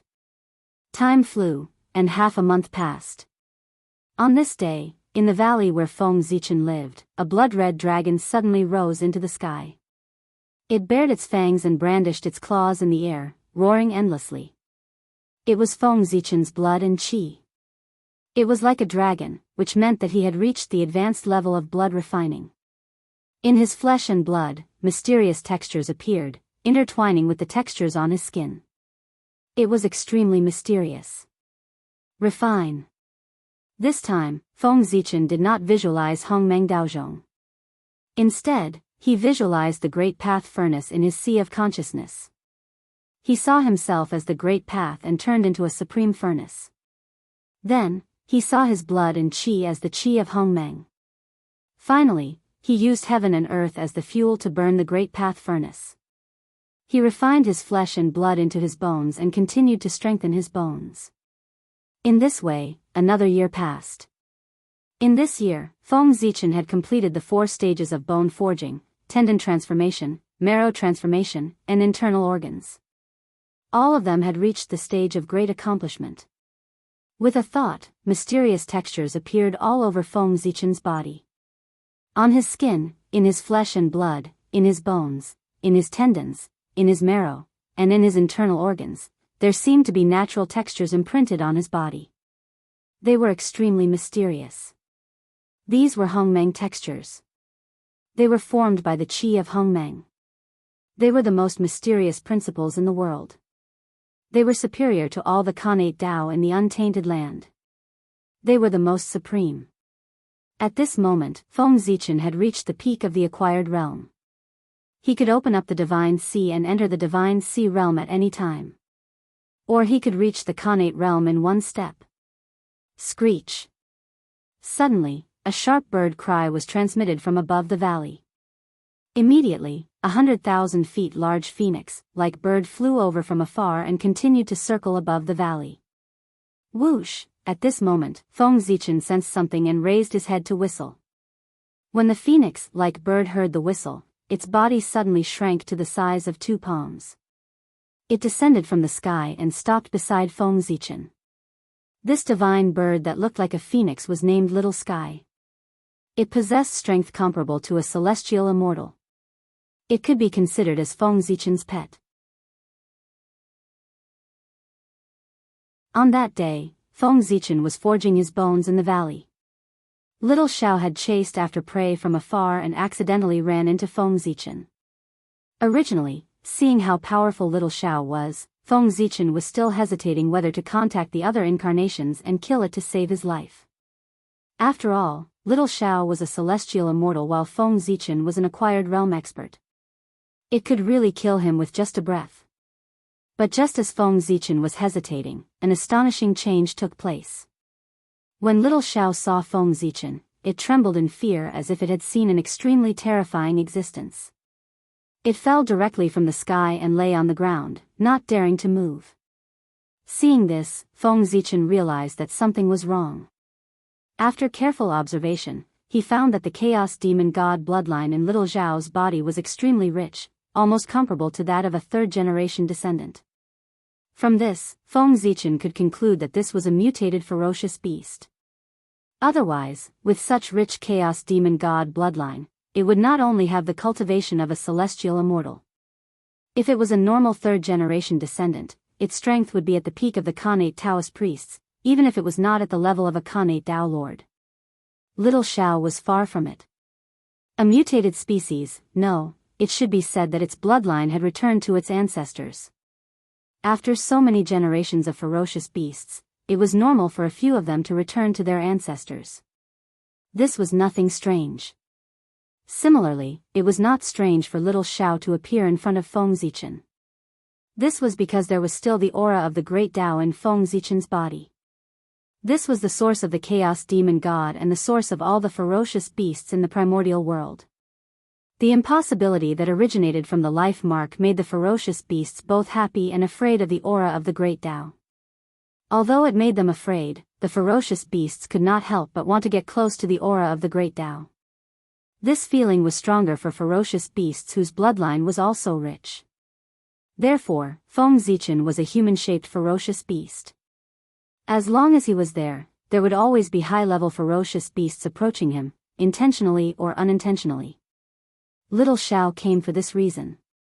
But at the same time, because its bloodline was too powerful, the aura of the great Tao had a greater impact on it. Therefore, after seeing Feng Zichen, Little Xiao was so afraid. The instinctive fear made it not dare to resist Feng Zichen at all. However, although Little Xiao was afraid of Feng Zichen, because its strength was too high, Feng Zichen could not do anything to it. With Feng Zichen's current strength, it was impossible for him to hurt Little Xiao. Therefore, Feng Zichen simply ignored it and continued to temper his bones. Later, for some reason, this divine bird peeped at Feng Zichen's cultivation for more than a month. As if it had suddenly gained intelligence, it suddenly soared into the sky. At first, Feng Zichen thought it had run away, but not long after, it flew back and caught a divine image realm flood dragon. It placed it in front of Feng Zichen and chirped at him as if it was asking for credit. Feng Zichen understood its meaning. This flood dragon was a tribute to Emperor Ziwei. Good heavens, it really gained intelligence. Feng Zichen did not stand on ceremony and directly accepted this gift. It just so happened that he had eaten enough mutton and changed to flood dragon meat. Ever since he formed an alliance with the 5 pre-celestial races, in order to show his sincerity, Feng Zichen did not eat the descendants of the 5 sacred beasts. Even if there were evil people among them, he would only kill and not eat. He really had not eaten flood dragon meat for a long time. Just like that, time passed day by day.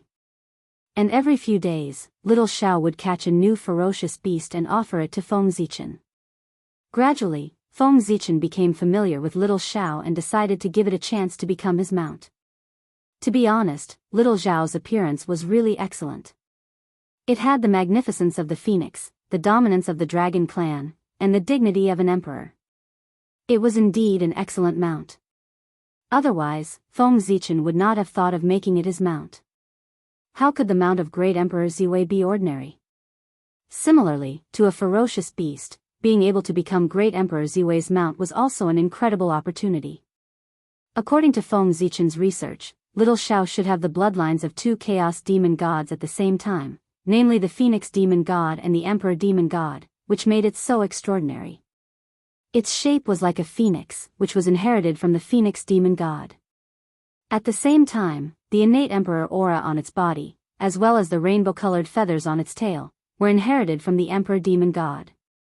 Emperor Phoenix Bird. Feng Zichen combined Little Xiao's appearance and named it the Emperor Phoenix Bird clan. However, Feng Zichen did not know if there was a second Emperor Phoenix Bird in this world. Originally, Feng Zichen wanted to call the Emperor Phoenix Bird Little Phoenix, but he felt that this name was not nice. It sounded like a homonym for Little Yellow, which sounded like a dog's name. It immediately lowered the Emperor Phoenix Bird's level. Therefore, Feng Zichen called it Little Xiao. Just like this, with Little Xiao's worship, Feng Zichen completed the 6 stages of the acquired realm at the fastest speed possible and met the prerequisites for cultivating the path of the celestial demon. Rumble. In the valley, rays of light rose, accompanied by the sound of landslides and tsunamis. This was the commotion caused by Feng Zichen opening his deity ocean. The reason why it was so intense was because there was a problem with it. Feng Zichen had always thought that opening the deity ocean was a very simple matter. In fact, it was indeed so in the beginning. He easily opened the bridge of heaven and earth and received the power of heaven and earth into his body to help him open the deity ocean. So far, everything had been going smoothly. However, after the deity ocean was opened, an accident happened. After the deity ocean was opened, a cultivator would obtain an opportunity, which was to awaken the innate bloodline in their body and choose one of them. With this bloodline as the foundation, they would constantly transform and finally transform into an innate life form or even an innate celestial demon. Feng Zichen's body was formed by him combining the qi of Hongmeng with the qi of heaven. According to this, the innate bloodline that he awakened should be the Hongmeng bloodline. However, the reality was that Feng Zichen still underestimated the influence of Pangu's bloodline on him. As soon as his deity ocean was opened, the bloodline power that originated from his previous life couldn't wait to surge out and directly occupy his deity ocean. It rose up, intending to transform Feng Zichen's body into the innate Taoism aptitude again. Feng Zichen's purpose of reincarnating this time was to get rid of the influence of Pangu's Taoism aptitude. Now, if he became the innate Taoism aptitude again, wouldn't his previous efforts be in vain? Therefore, Feng Zichen mobilized all his strength to suppress the surging power of Pangu in his deity ocean in an attempt to extinguish it. However, this was the 3 realms, the home of Pangu's power. It was freely supported by the power of the underworld. Feng Zichen didn't need to use his cultivation method. The surrounding innate qi seemed to be inspired and ordered to drill into Feng Zichen's deity ocean, constantly strengthening the power of Pangu inside. Gradually, a small vortex of spiritual energy formed above Feng Zichen's head. D**M it, suppress it. The sudden change caught Feng Zichen off guard, but he was not a person who would give up without a fight. He guarded his mind and mobilized the Hongmeng's qi in the depths of his deity ocean, which had been pushed to the corner by Pangu's power. Hongmeng Daozhong, break. With a thought, Feng Zichen manipulated the Hongmeng's qi and turned it into the appearance of Hongmeng Daozhong. Then, he suddenly knocked on it. Dang, dang, dang, dang, dang, a series of rapid bell sounds were heard, and a mighty force stirred the surrounding void. Suddenly, ripples appeared in the void and spread in all directions, shattering the power of Pangu around him.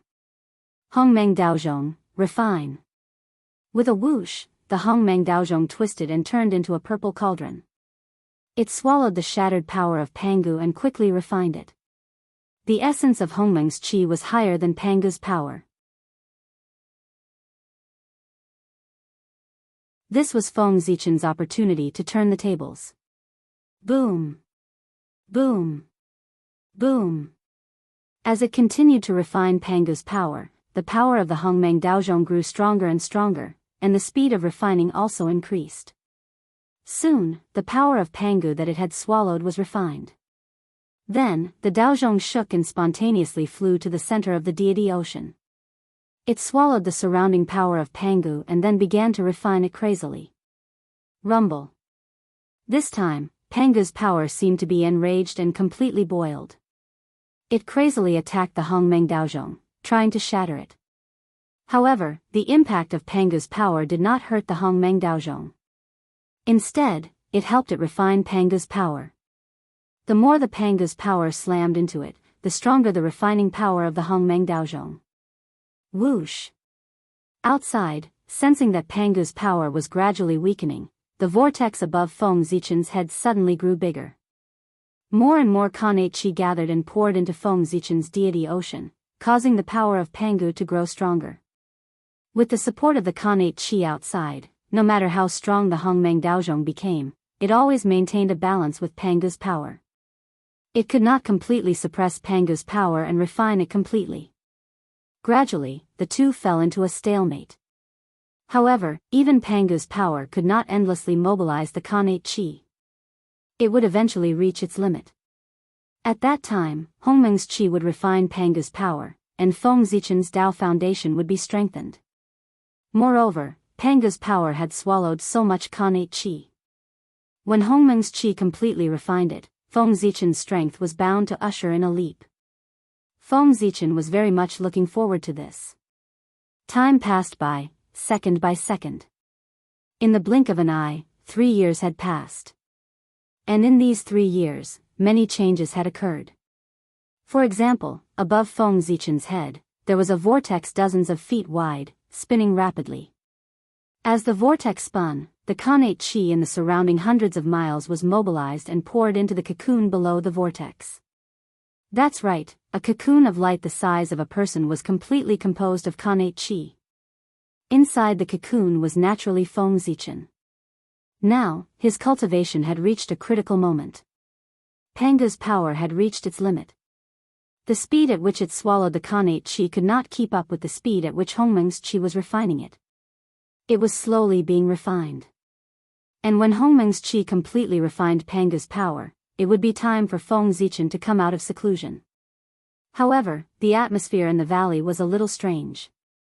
A large group of people had gathered nearby. Obviously, Feng Zichen's breakthrough this time had attracted the attention of many people. The Khanate Qi in the surrounding hundreds of miles had been mobilized. Everyone was not blind. How could they not see or feel it? Thinking that a precious treasure had appeared, the nearby masters rushed over.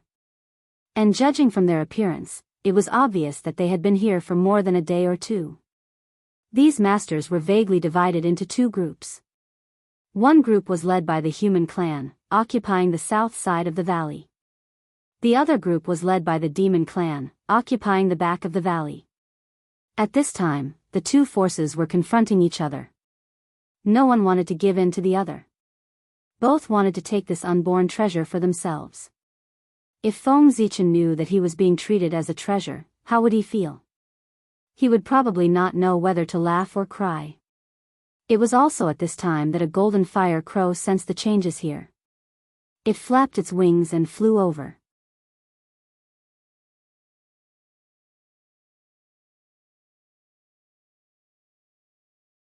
Chapter 859.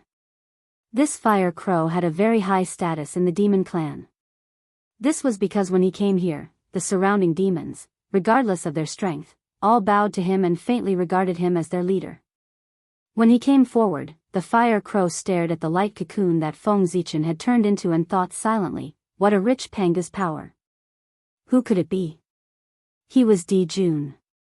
He, who had also chosen to reincarnate, did not stay in the North Continent. Instead, he went all the way north and crossed an unknown distance to arrive at this very vast continent. This was simply a miniature version of the untainted land. There were also many powerful races such as the demon clan, the human clan, the wizard clan, and so on. Therefore, Di Jun chose this place as his training ground. With his natural emperor's aura, Di Jun quickly became the saint of the demon clan here. Even the demon kings here respected him. No one knew what he had promised these demon kings. Today, Di Jun came here because he heard that a true dragon had fallen here. Therefore, he specially came here to try his luck and see if he could dig out the corpse of the dragon clan at the foot of the mountain. Unexpectedly, when Di Jun came here, before he found the dragon clan's corpse, he first sensed an extremely familiar aura. That was Pangu's aura.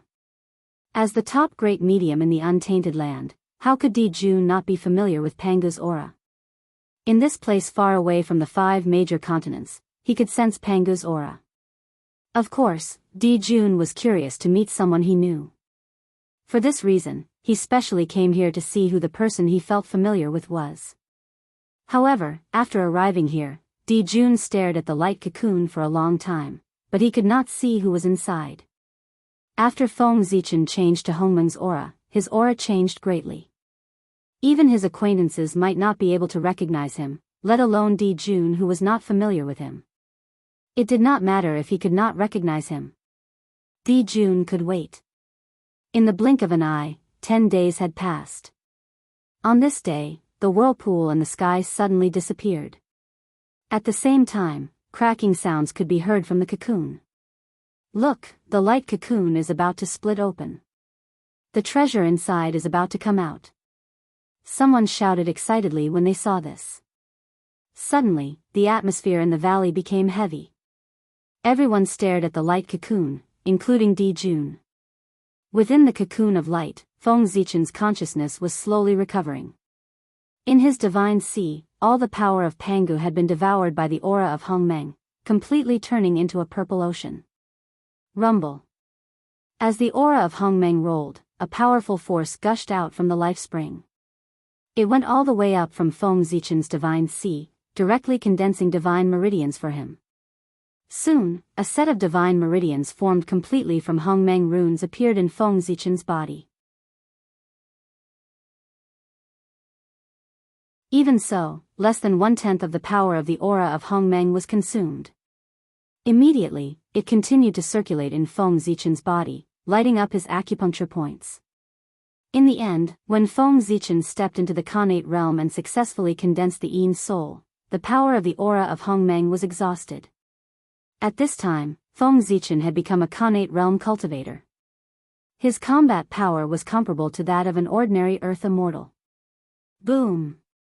Feng Zichen's body moved, and a bright divine light burst out from his body, shattering the cocoon of light that enveloped him. However, after the cocoon of light was shattered, it did not disappear. Instead, it turned into a robe and draped over Feng Zichen's body. Huh! It's not a treasure, it's a person. Seeing that after the cocoon of light was shattered, what appeared was not a treasure, but a person, everyone could not help but feel a little disappointed. Only Di Jun's eyes suddenly burst with light as he stared at Feng Zichen. He recognized the other party's origin. No wonder he felt familiar. It was the aura of Ziwei Star. In this way, the other party's identity was confirmed. It was Ziwei the Great. He had long heard that a wisp of Ziwei the Great's innate true spirit had fallen into the mortal world. Everyone had searched for it for a long time but could not find it. It turned out that it had been born here. After Feng Zichen opened his eyes, his consciousness gradually returned. Suddenly, the noise around him entered his ears, making him feel extremely noisy. Then, he noticed that a burning gaze was staring at him. The burning gaze made Feng Zichen feel quite uncomfortable. Subconsciously, Feng Zichen looked in the direction of the gaze. As far as his eyes could see, it was a fire crow that was completely golden. This fire crow was unusually similar to the golden crow. If it was not for the fact that it had 2 legs instead of 3, Feng Zichen would have thought that it was the golden crow. A familiar feeling. Looking at this fire crow, Feng Zichen suddenly felt a sense of familiarity in his heart.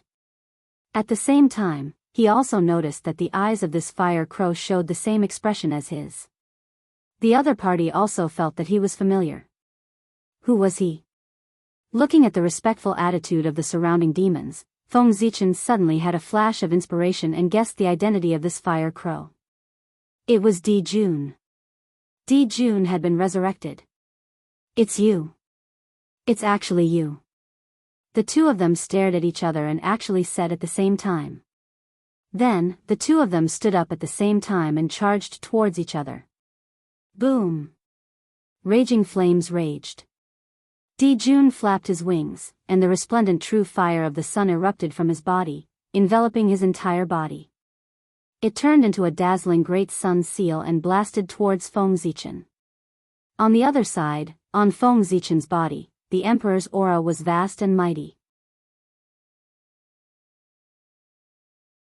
Resplendent starlight filled the air, converging into a majestic Ziwei emperor's seal that faced Jun's divine ability. Boom! The two of them met in mid-air, and a powerful force overflowed in all directions, forming strong wind pressure that swept away all the surrounding weeds. Then, the two of them retreated at the same time. This exchange of blows was actually a draw. No, to be precise, Feng Zichen won. This was because Jun's current cultivation was slightly higher than Feng Zichen's. However, after exchanging blows with Feng Zichen, the two of them were actually tied. From the looks of it, Jun had lost. The two of them were at the same level. Jun was definitely not a match for Feng Zichen. Of course, that was not necessarily the case. When one's strength reached their level, a momentary victory or defeat was nothing. In the end, it still depended on one's means and planning. After all, so what if one's strength was stronger than the other? If one could defeat the other, could one kill the other? When one's strength reached the level of primordial chaos Daoist Jingxian, it was easy to determine the winner, but it was difficult to determine the life and death of the other. After the first attack, the two of them continued to exchange blows. They constantly collided in the air, causing the earth and rocks to crack and the mountain rocks to explode. Where did these two people come from? Why are they so strong? Seeing the two of them fighting, both sides wanted to go forward and help. The demon clan wanted to help Jun, and the human clan wanted to help Feng Zichen. Unfortunately, although the two of them were both in the Khanate realm, their combat strength was so strong that ordinary earth immortals could not compare to them. No one could help at all. In particular, the divine powers of the two of them were even more confusing to the people present. This was because they could not tell at all whether the two of them were using divine powers or not. Although they could be called mystical powers, when the two of them fought, they used the most ordinary fighting style. The collision of fist against fist, the collision of flesh against flesh, it was all close combat, just like a brawl between mortals. There was no trace of mystical powers at all. But if they were not divine powers, right? The power of this move was too strong. Every move of theirs was accompanied by the power of heaven and earth. When they moved, they could collapse mountains and crush stones. The power was so great that it was terrifying. However, these people's knowledge was shallow. They did not understand Feng Zichen and Jun at all. When the strength of the two of them reached such a level, their divine powers had long been integrated into every inch of their flesh and blood. It was as if they had become instincts. Every move of theirs was a divine power. A punch was a divine power. A kick was also a divine power. Even a sway of the body or a breath forward was also a divine power. In the eyes of ordinary people, the two of them were like mortals fighting. However, every move of theirs contained one or several kinds of divine powers. It was abnormally mysterious. The two of them fought excitedly. As they fought, they went all the way forward and went deep into the forest. Boom! At a certain moment, after the two of them attacked each other again, they suddenly retreated backward with the help of the force. They did not move forward anymore. Separated by a large distance, they faced each other from a distance. Looking at Feng Zichen, who was opposite him, Jun took a deep breath and asked in a deep voice, "Who are you?" Jun, why do you ask when you already know the answer? Feng Zichen also looked at Jun and responded with a smile. Jun stared at him for a long time before he shook his head and said, "I really don't know who you are." After that, without waiting for Feng Zichen to speak, Jun continued, "You can hide it from everyone, but you can't hide it from me. You are not Great Emperor Ziwei, and you can't be him. The North Star was personally sealed by me and Tai. The divine ability used to seal it was derived from the remains of the demon gods sealed by me and Tai. Even teacher doesn't know how to break it, Tai said with a smile. Therefore, I can be sure that after being sealed by Tai and me, it is absolutely impossible for Ziwei Star to give birth to an innate demon god. He doesn't have the conditions at all. Speaking of this, Di Jun looked at Feng Zichen and asked word by word, then, who are you? Feng Zichen smiled and said, Di Jun, why don't you take a guess? Di Jun shook his head and said bluntly, I can't guess. Since I woke up, I have been wondering who you are. How did you bypass the seal of Tai and me, enter Ziwei Star, and be born as Great Emperor Ziwei? Unfortunately, I have thought for a long time, but I still can't get the answer. The only thing I can be sure of is that you are not a natural innate demon god born by Ziwei Star at all, but a great medium who took over the nest of Ziwei Star and was born under the pretense of Ziwei Star. Haha. After hearing Di Jun's words, Feng Zichen laughed a few times and said, in the untainted land, there are many people who have guessed this, but only you can confirm it. You are indeed the person who established the heavenly court. You are indeed extraordinary. Feng Zichen did not hide his admiration for Di Jun. In terms of strength, Di Jun was not as good as Tai. In terms of background, Di Jun was not as good as Pangu's eldest son, Di Jiang. However, in terms of courage, the two of them were not as good as Di Jun. If he did not have unparalleled courage, how could Di Jun have the idea of establishing the heavenly court, becoming the celestial emperor, and unifying the untainted land? Just the achievement of establishing the heavenly court was enough to make Di Jun's glory overshadow Tai, Di Jiang, and even the three pure ones. Thinking about it, when Dao ancestor Hong Jun first heard of Di Jun's idea of establishing the heavenly court, he was also shocked. This was a true path to heaven. It was many times more brilliant than Dao ancestor Hong Jun's method of Dao integration. If he really became the celestial emperor that Di Jun envisioned, he would be able to control the heavenly Dao naturally before long. This method was indeed more brilliant than Dao ancestor Hong Jun's method of controlling the heavenly Dao through Dao integration. If Dao ancestor Hong Jun could think of this method before Dao integration, there would probably be no Dao ancestor Hong Jun in this world. Instead, he would become the celestial emperor Hong Jun. Looking at Feng Zichen, the emperor said leisurely, are you still unwilling to tell me your origin? Now that things have come to this, you can't hide it for long. Why don't you tell me directly to relieve my curiosity? Can't hide it for long? Feng Zichen did not believe a single word of Di Jun's words. Feng Zichen was not surprised that Di Jun could guess that he was not a natural innate saint born from the Ziwei Star. Just as he said, many powerful people in the untainted land had this guess, but they did not have evidence. Only Di Jun, the person who sealed the Ziwei Star with his own hands, could be very sure of this matter. However, Feng Zichen did not believe that Di Jun could guess his true identity. If he could, Di Jun would not have asked him. Moreover, it was not that no one had ever suspected that the Great Emperor of Ziwei was the Great Emperor of North Star and the Great Emperor of North Star was the same person. But was this possible? Would anyone believe it if he said it out loud? These two great emperors were too dazzling, so dazzling that no one dared to treat them as the same person. Little did they know that the more impossible something was, the closer it was to the truth. Looking at the confident Di Jun, Feng Zichen said with some amusement, since you are so confident, why don't you investigate slowly and see if you can dig out my true identity? Di Jun said with a smile, this is meaningless. Instead of digging deeper into your identity, why don't I think about how to deal with you in the future? After saying that, Di Jun suddenly turned around and left, flying into the distance. My friend, the next time we meet, it won't end so easily. Watching Di Jun leave, Feng Zichen did not stop him because there was no need to. At the moment, neither of them could do anything to each other, so there was no point in stopping him. He could not kill the other party, so why bother? Instead of wasting his energy to keep Di Jun here, he might as well find a way to improve his strength so that he could suppress Di Jun the next time they met.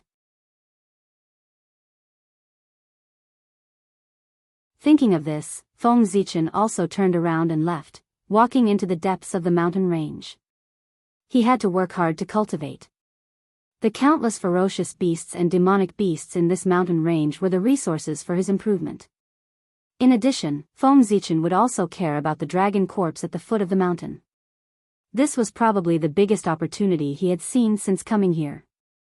After walking for a while, Feng Zichen wanted to hunt a few ferocious beasts, but he did not expect to find the inheritance of a predecessor when he happened to pass by a cave abode. From this inheritance, Feng Zichen learned that the continent he was on was called the Ancient Barons Continent. P.S. Since no one likes it, I will not write this plot. I will start writing the esoteric debate tomorrow.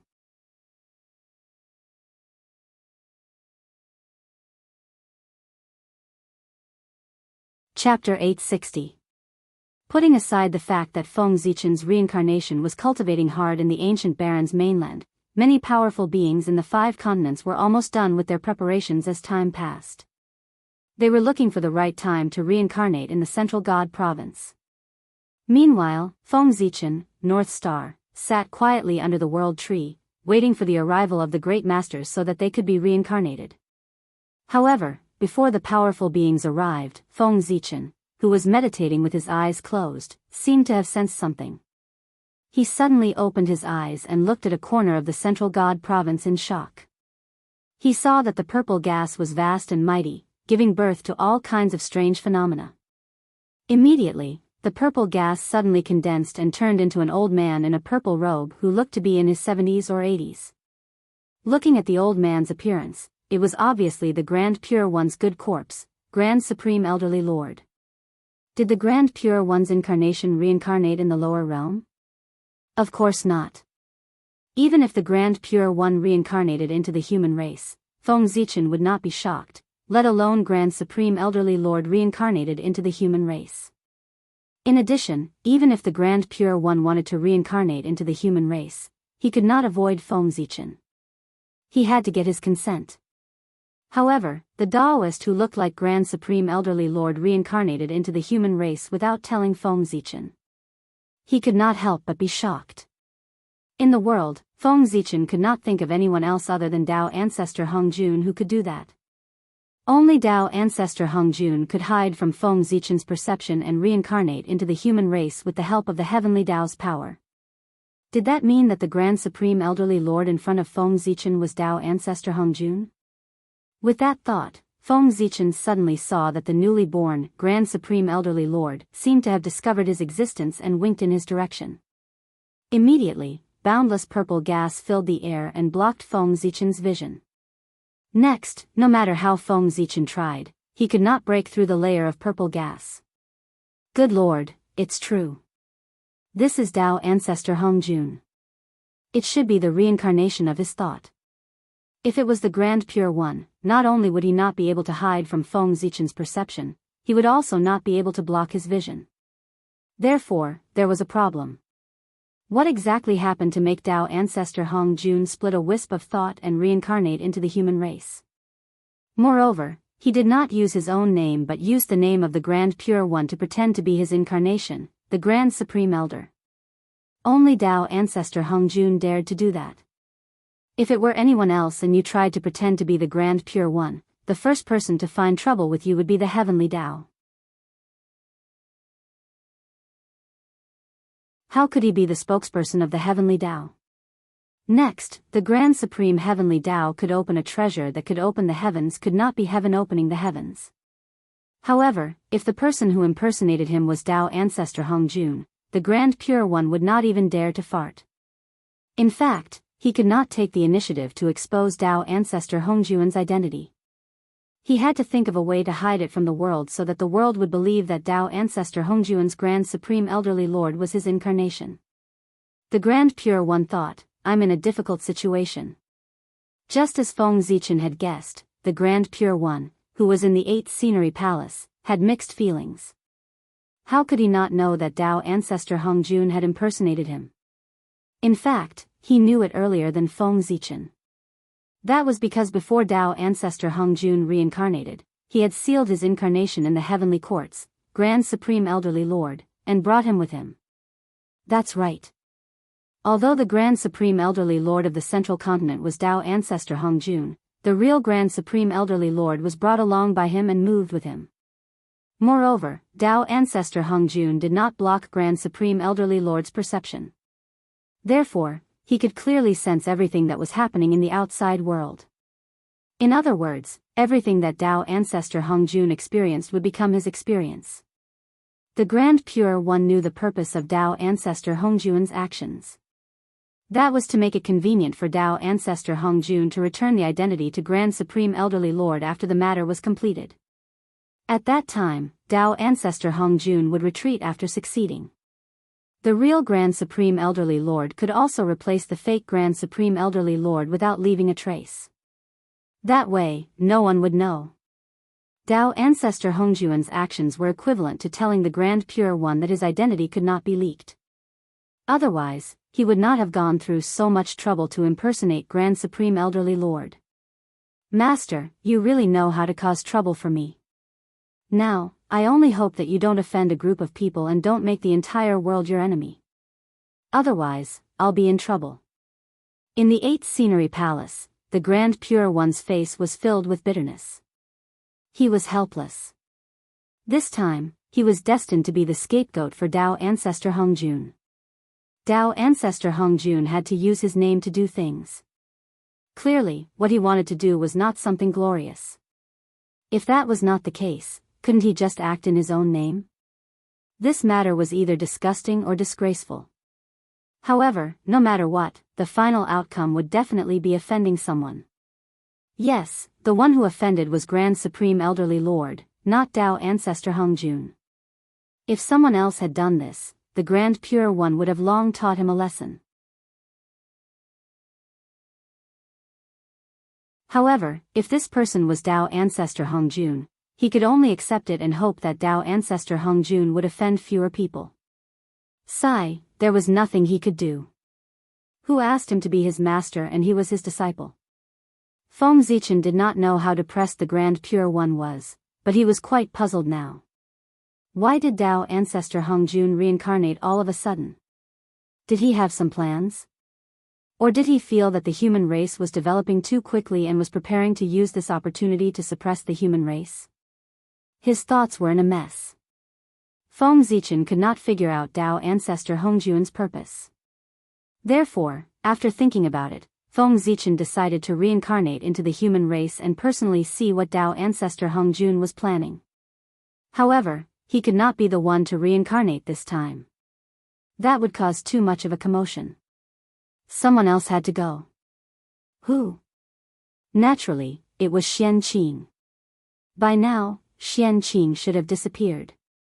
Otherwise, if Xianqing's identity was exposed one day, it would be troublesome. The 3 Pure Ones would definitely fight Feng Zichen to the death. Moreover, thinking about that scene, Feng Zichen felt very awkward. In addition, no one would stand on Feng Zichen's side. He was indeed in the wrong. It was fine if he used his incarnation to acknowledge the 3 Pure Ones as his master, but after learning, he actually dared to become enemies with the 3 Pure Ones? This was deceiving his master and destroying his ancestors. No, this was worse than deceiving his master and destroying his ancestors. Because Xianqing's identity had not been exposed yet. He was still a spy that Feng Zichen had placed beside the 3 Pure Ones. Was he playing a spy, or was he playing the 3 Pure Ones like fools? If the 3 Pure Ones knew that the disciple that they had painstakingly cultivated was their mortal enemy, Feng Zichen's incarnation, they would go crazy with anger. They would directly become the laughing stock of the 3 realms. If Feng Zichen was one of the 3 Pure Ones, he would be so ashamed that he would want to commit suicide. The 3 Pure Ones might not want to commit suicide, but they would definitely want to kill Feng Zichen. The kind that would not rest until one of them was dead. Therefore, in order to prevent this from happening, Feng Zichen had to take advantage of the fact that Xianqing's identity had not been exposed to completely eliminate this hidden danger. As for how to solve it? Then he could only let Xianqing die. As long as Xianqing died, and it was the kind that could not be resurrected, then everything on him would vanish. The relationship between him and Feng Zichen would also be completely sealed, and no one would know. Then how would Xianqing die completely? That would be related to what he would do when he reincarnated into the human race. To be honest, Feng Zichen felt that he was wronged in this matter with Xianqing. He also did not want to play a spy. Back then, he let Xianqing become the disciple of the Xianxia saint because he felt that his future was uncertain, so he wanted to leave a way out for himself. If he was unfortunate enough to die in the calamity of the demon race's massacre, he could start over with Xianqing's identity. At that time, Feng Zichen would never have thought that he would come to this step today and become mortal enemies with the three pure ones. The heavens took pity on him. His original intention was really just to leave a way out for himself. Only the heavens knew that after countless years, things would develop to this step. This was all caused by too many accidents, and it had nothing to do with Feng Zichen. In addition, although Xianqing was prepared to become the disciple of the Xianxia saint, he had not gone yet, had he? It was the Xianxia saint who took the initiative to take him as his disciple. It was not Xianqing who took the initiative. It was the Xianxia saint who took the initiative. He was passive. If there was someone to blame, it was the Xianxia saint's fault. In short, he was not wrong. It was all someone else's fault. Thinking of the scene when his identity was exposed in the future, Feng Zichen crazily pushed away the responsibility in his heart. On Penglai Island, Xianqing, who was in seclusion, suddenly opened his eyes. Sigh, in the end, we still came to this step. However, it is indeed time to end things with the three pure ones. If we continue to drag things out, it will only make things worse. When my identity is exposed, it will be a catastrophe of the world. With a sigh, Xianqing took a step out and left Penglai Island, rushing towards Golden Ao Island. With Xianqing's understanding of the three pure ones, once they knew the truth of the matter, they would definitely not have the intention to destroy the world and rebuild the universe in their anger. At that time, the world would be reopened, and everything in the past would be buried. The dark history of the three pure ones would naturally become empty. As for the great mediums, after seeing the three pure ones destroying the world, they would forget their memories of Xianqing. No, I almost forgot. Xianqing had not reached the realm of primordial chaos. So, if the world was destroyed, he would also die. The immortality of the great mediums depended on the world of primordial chaos. If the world of primordial chaos was destroyed, the great mediums would lose their support. If they died, they would really die and would not be resurrected. If the three pure ones were ruthless, they could definitely destroy Xianqing completely at the cost of destroying the world. All traces of his existence would completely disappear, including everyone's memories of him.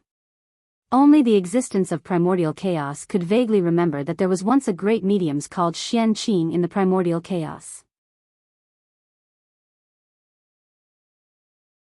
Don't doubt that once Xianqing's identity was exposed, the three pure ones would definitely be ruthless. The more they liked Xianqing in the past, the more they hated him. There was nothing they could not do. Xianqing's speed was very fast. Penglai Island was not far from Golden Ao Island. So, Xianqing arrived at Golden Ao Island very quickly. When he arrived at the island, Xianqing went to the Shangqing Palace with ease. That was the place where the sect leader of Tongtian cultivated. Along the way, he did not meet many disciples of the Jia sect. After the God Investiture tribulation, the Jia sect still withered. Other than the core disciples, most of the ordinary disciples were basically dead. They were either on the God Investiture list or the Ghost Sealing list. In the past, the Jia sect, which had tens of thousands of immortals, was no longer at its peak. However, even so, the Jia sect was still stronger than the Chan sect. As for the Western sect, they could not be compared. Even if the number one sect in the primordial chaos suffered heavy losses, it was still the number one sect in the primordial chaos. It was not that the Jia sect was too strong, but the performance of the other sects was too weak. Outside the Shangqing Palace, Xianqing shouted respectfully, "Disciple is here to pay respects to Master." With a creak, the door of the Shangqing Palace slowly opened. At the same time, the sect leader of Tongtian's voice sounded, "Come in." After Xianqing entered the palace, the sect leader of Tongtian opened his eyes and asked curiously, "Xianqing, why are you free to come here today?" The sect leader of Tongtian paid a lot of attention to Xianqing, the most outstanding disciple. He knew that Xianqing had been stimulated by his good friend's attainment of the Tao. In recent years, Xianqing had been living in seclusion and working hard to cultivate so that he could reach the realm of the primordial chaos Daoist Jingxian as soon as possible. Since Xianqing was working so hard, the sect leader of Tongtian naturally could not say anything. He could only support Xianqing silently and occasionally explain the Tao of the primordial chaos to Xianqing. However, Xianqing did work hard. Although Xianqing's realm was still at the great completeness of the sage-to-be, his aura was more stable. He was not inferior to those great mediums at the peak. This meant that Xianqing had reached the extreme of the sage-to-be realm and could start to break through the realm of the primordial chaos Daoist Jingxian.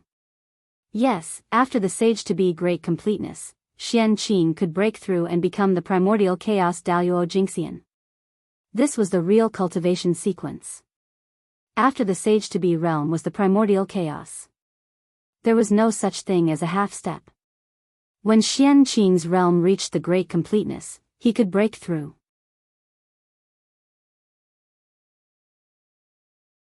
The so-called half-step primordial chaos was the result of the failure of breaking through the sage-to-be great completeness to the primordial chaos. They were stronger than the sage-to-be great completeness but weaker than the real primordial chaos. They were stuck in the middle. Therefore, they were called half-step primordial chaos. Half-step primordial chaos were all failures. As for those who succeeded, they directly attained the Tao and became the primordial chaos Daoist Jingxian. At this time, Xianqing had reached such a realm. The reason why he could cultivate so fast could only be said that the green lotus of creation was awesome. It was worthy of being the ultimate treasure of creation. The 24th grade green lotus of creation was the number 1 auxiliary ultimate treasure of the untainted land. Even the jade plate of creation could not compare with it. Xianqing sat cross-legged on the green lotus. His cultivation increased rapidly like a rocket. In just hundreds of thousands of years, he had reached the extreme of the sage-to-be realm. Xianqing bowed to the sect leader of Tongtian and said, "Master, I am going to reincarnate into the human tribe to practice my own path of great Tao. Therefore, I am here to report to you." Hearing this, the sect leader of Tongtian nodded and said, "That's right. Recently, many great superpowers are going to reincarnate into the human tribe to practice their own path of great Tao and find their own opportunities to attain the Tao. If you reincarnate at this time, you can discuss Tao with them. Maybe you can break through." P.S. Interspersing the two plots.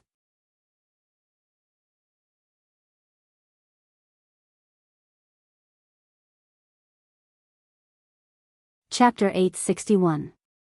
Do you want me to ask the human sovereign to leave a place for you to be reincarnated?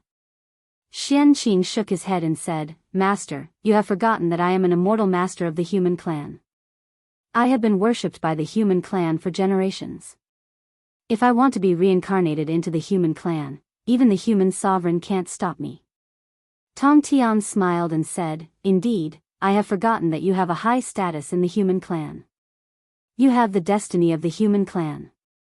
Even the 3 sovereigns and 5 emperors have to respect you when they see you." After chatting with Tongtian for a while, Xianqing didn't forget the purpose of his visit. He said to Tongtian, "Master, I plan to go all in this reincarnation. I will be reincarnated with my original body, not as a strand of true spirit." Huh?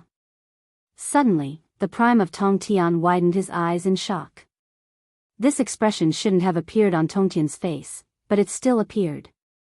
It could be seen that Xianqing's words had shocked Tongtian. "Reincarnated with your original body? Are you crazy?" The prime of Tongtian asked in disbelief. No wonder he was so shocked. What Xianqing said was too shocking. It was too dangerous to reincarnate with one's original body. It would be fine if there was no accident. But if there was an accident, although there was no risk of death, his cultivation would be in danger. At that time, tens of millions of years of cultivation would be gone. It would take at least millions of years to recover. This feeling was even worse than death. Therefore, Tong Tian wanted to persuade Xianqing to change his mind. Xianqing, with your talent, you will achieve Dao sooner or later. Why are you so persistent now? Even if you fail now, there will be a next time, and a time after that. There is no need to do such a dangerous thing and gamble with your cultivation. Tong Tian thought that Xianqing must have been stimulated by external factors. Seeing that more and more great mediums were about to achieve Dao, he didn't want to fall behind others. That was why he couldn't wait to achieve Dao. Xianqing shook his head and said, Master, you don't have to persuade me anymore. I have made up my mind. The idea of reincarnating with my original body was not made on impulse. I have thought about it carefully. Disciple has been in seclusion for many years, and I roamed the river of spacetime day and night in search of an opportunity to break through. One day, I had a feeling in my heart and saw the great Tao. I understood that the opportunity to achieve Tao was in this reincarnation. The Tongtian sect leader was silent.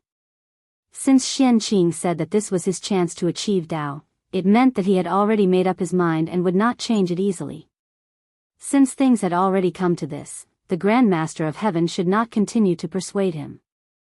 However, for some reason, he had a bad premonition in his heart. It was as if he would lose this disciple forever if he agreed with Xianqing's decision. Under the influence of such emotions, the prime of Tongtian tried to persuade him again. Do you really want to do that? Can't you use another method? Xianqing continued to shake his head and said firmly, Master, we can't retreat. The Grand Tao is right in front of me.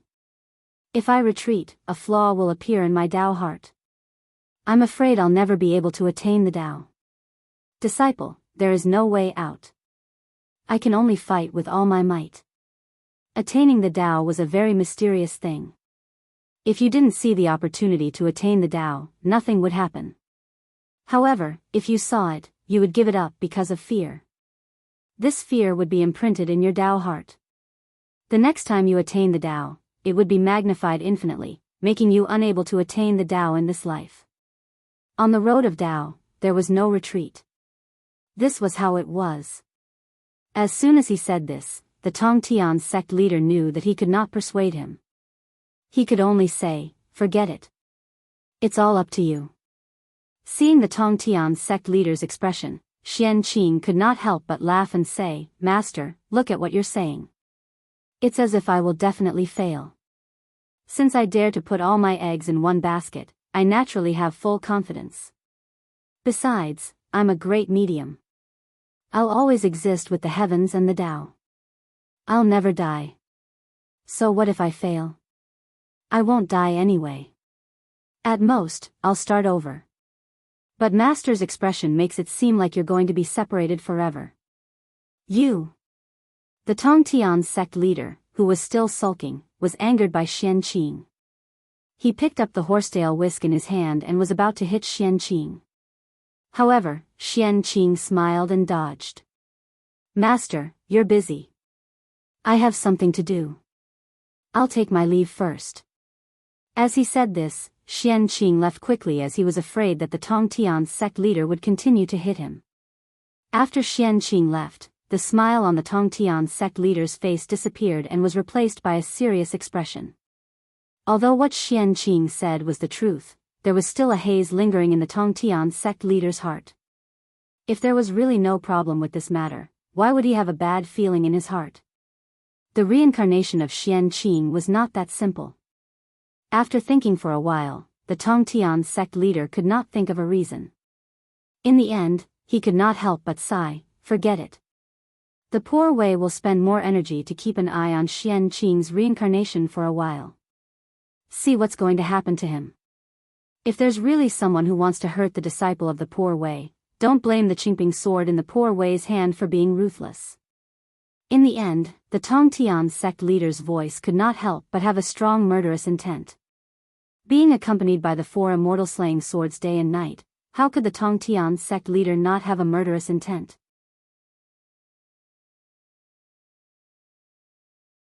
Xianqing, who had already walked far away, did not hear what the Tongtian sect leader said just now. If he had heard it, he would probably be moved and be more determined to walk on the road to death so that he could cut off the relationship between himself and the three pure ones. Really, it could not be delayed any longer. On the way, Xianqing did not notice the situation around him because he had something on his mind. He just kept walking forward until a gentle voice sounded, which woke him up. "Greetings, eldest senior brother." Xianqing looked up and found that the person who called him was the three pure ones. He was about to leave the island, and the three pure ones were about to enter the island. They bumped into each other. "Greetings, junior sisters." Xianqing nodded and greeted the three pure ones. He was about to leave. But at this moment, he heard Yunxiao ask, "Are you leaving, eldest senior brother?" Xianqing nodded and replied, "Yes." He could not help but stop in his tracks. Because he had just remembered something. After this reincarnation, he was destined not to come back. What would happen to the three immortal island? And what about those creatures in the East Sea who were under his protection? Thinking of this, Xianqing suddenly said to the three pure ones, "Junior sisters, can I ask you for a favor?" When the three cloud fairies heard that, they hurriedly replied seriously, "Of course. We owe senior brother a debt of gratitude. Senior brother's matters are our matters. Even if we have to risk our lives, we won't frown." These words made Xianqing a little embarrassed. He quickly said, "Junior sister, you're being too serious. What I want to ask for your help is not a big deal. I just want you to help me take care of the three immortal island and the creatures outside the island while I'm away." "Leave? How long will eldest senior brother be away? Do you need me to help you take care of the three immortal island?" Knowing that Xianqing was going to leave for a while, Yunxiao quickly asked. How long would he be away? Of course, he would never come back. Xianqing replied in his heart. However, he could think that way, but he could not say that out loud. Xianqing pretended to think for a while and said, "How long will he be away?" "It's hard to say. At least 100 years or 1,000 years. At most, it might be 1,000,000 years." Yunxiao asked in confusion, "Where is eldest senior brother going? It's actually going to take so long?" Xianqing smiled and pretended to be mysterious as he replied, "You'll know after a while." At this point, before Yunxiao could ask, Xianqing interrupted, "All right, don't ask about me. Let's talk about whether you agree to my request." Hearing this, the three pure ones hurriedly said, "Junior sister has no reason to refuse senior brother's request." That was an agreement. Although the three pure ones had not reached the realm of the Daoist Taoist priests, they were probably not far off. Especially when the three of them worked together to set up the 9 Bends Yellow River Array. Even the Khanate Taoist priests would have to suffer. With the three sisters protecting the three immortal island, the safety of the East Sea living beings inside and outside the island was guaranteed. As for why he asked the three pure ones to take care of the three immortal island and not other junior brothers and sisters, such as Duobao. Of course, it was not because the three pure ones were good-looking, but because they were born and raised in the East Sea like Xianqing. With this karma, they would treat the living beings near the three immortal island more attentively. It was because they had the same interests. No matter how deep their relationship was, there would be a day when they were indifferent. Only benefits could last forever. If they asked other junior brothers for help, it would be fine if Xianqing did not show up for 1,000 or 10,000 years.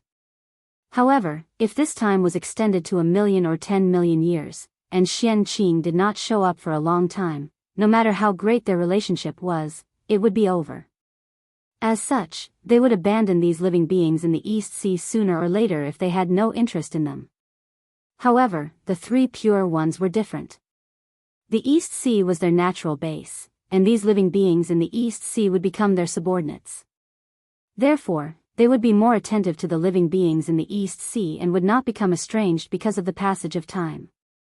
After all, the living beings near the three immortal island had worshipped Xianqing for tens of millions of years. With this relationship, even if Xianqing left, he would leave a way out for them. In this way, their acquaintance was not in vain. In that case, I'll thank you in advance, junior sisters.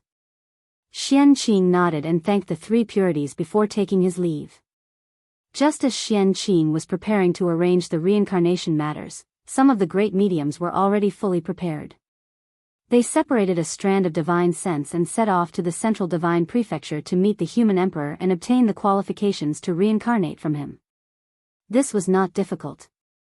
The purpose of doing this was just to tell the human emperor that they were ready to reincarnate and not to treat them as stowaways and kill them.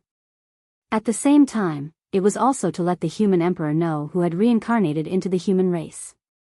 It was to prevent them from being accidentally injured when cleaning up later. Those who had greeted the human emperor would naturally have no problem reincarnating. However, those who did not greet the human emperor but secretly reincarnated should not blame the human emperor for being ruthless. Destroying a strand of divine sense was still a light punishment. Who knows, they might even follow this strand of divine sense to investigate and find the location of their original body. Whether this was possible or not depended on Feng Zichen's mood. Fellow Daoists, you can reincarnate, but don't kill all your relatives and friends just to cut off the karma. If you really do that, then don't blame me for being ruthless. Don't say that I didn't warn you. Just before the great mediums reincarnated, Feng Zichen gave them a final warning. It was no wonder that Feng Zichen said so. If these great mediums were to reincarnate into the human race, they would definitely have an additional father, mother, and a bunch of relatives and friends. When the great mediums' thoughts returned to their original bodies, what would happen to their relatives? Could it be that they had to be taken away? Definitely not. Who would be willing to have an additional pair of parents for nothing, especially these connate saints who were born by heaven and earth? Then, in this case, letting these relatives die silently was the best choice. Your Majesty, don't worry. Poor Wei and the others are not people of the devil Dao. How could they do such a heartless thing? In this reincarnation, since poor Wei and the others have already separated this strand of divine sense, they have no intention of taking it back. In this way, all the karma will be in this strand of divine sense incarnation. When poor Wei and the others disperse their incarnations, all the karma will disappear and it will not affect their original bodies. A Daoist said loudly. Hearing this, Feng Zichen nodded and agreed with him. If the divine sense did not return to the original body, then all the experiences and karma in this life would have nothing to do with the original body. Naturally, there would be no more scruples. The so-called parents were the incarnation's parents. What did it have to do with the original body? Glancing at everyone, Feng Zichen said, since you all know what to do, I won't say anything else. Fellow Daoists, please do as you please. After saying that, Feng Zichen slashed down with his sword and opened up a huge reincarnation passage in the void. Entering it, one could be reincarnated as a human. As for when to enter, Feng Zichen did not care or ask. It was all up to the powerful cultivators. On the ground, many powerful cultivators were preparing to reincarnate into the human race. It was very lively, and the underground was not calm either. First, a huge spatial fluctuation suddenly appeared in the reincarnation hall, alarming the entire three realms and attracting the attention of many powerful cultivators. Unfortunately, before these powerful cultivators discovered anything, Goddess Hudu had already activated the 6 paths of reincarnation disc and used the power of reincarnation to envelop the netherworld, sealing it completely so that outsiders could not see anything. However, although they could not see what was happening in the netherworld, everyone could roughly guess. Who else in the primordial world could create such a strong spatial fluctuation other than space ancestral Magus Di Jiang? Thinking back to the origin of heaven and earth that fell from the boundless starry sky before Ziwei the Great sealed it, it was not difficult to guess that it was most likely the return of ancestral Magus Di Jiang. The 12 ancestral Magi palaces had suppressed the primordial world for many years and had accumulated a lot of power for the return of the ancestral Magus. In addition to the origin of heaven and earth left behind by Ziwei the Great, it would not be difficult for Goddess Hutu to revive ancestral Magus Di Jiang. P.S. Rich woman, Rich woman, where are you? I don't want to work hard anymore.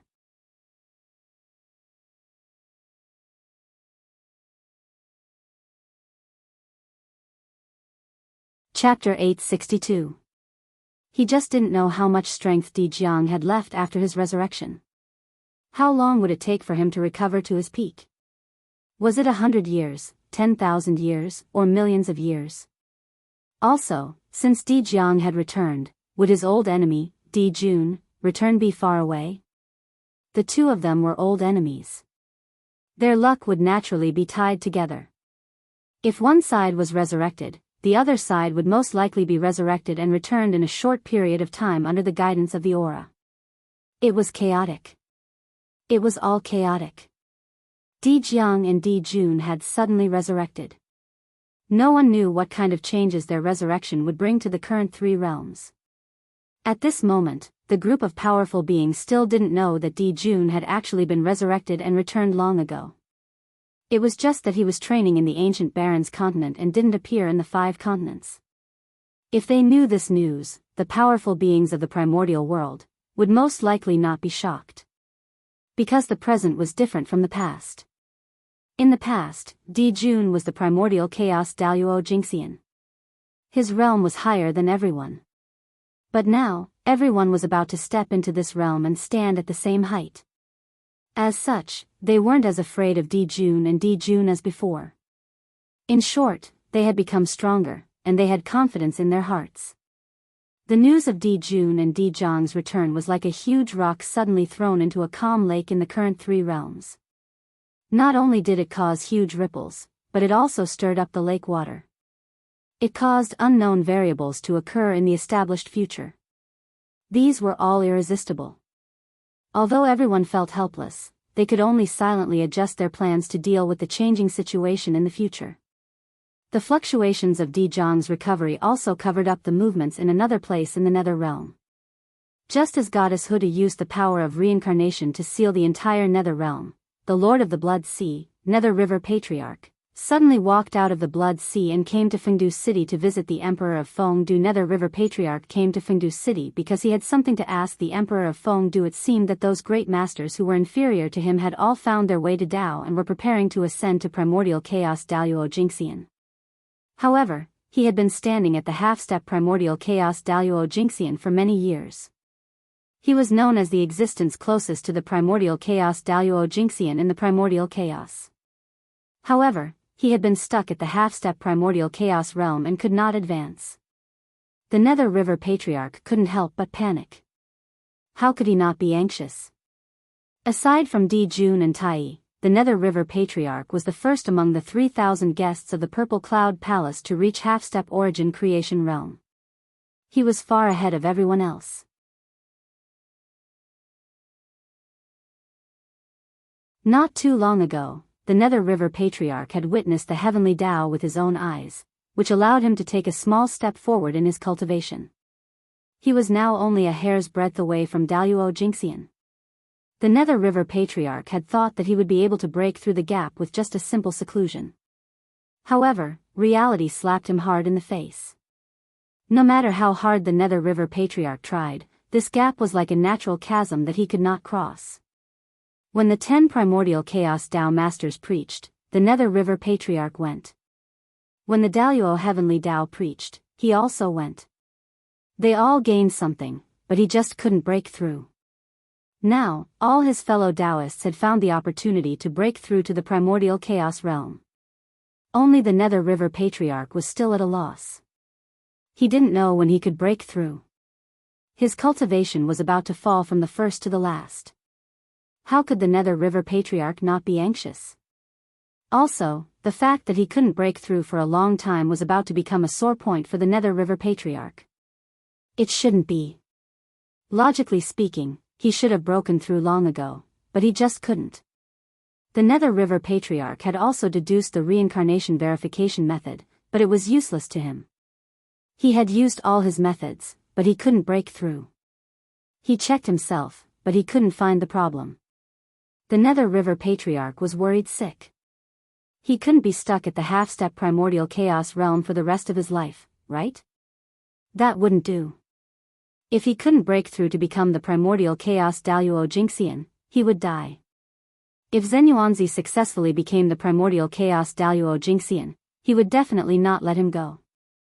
Even if he risked offending the Netherworld realm, he would go to the Blood Sea to kill him. Therefore, the Nether River Patriarch had to achieve the Tao. It was not for anything else, but for survival.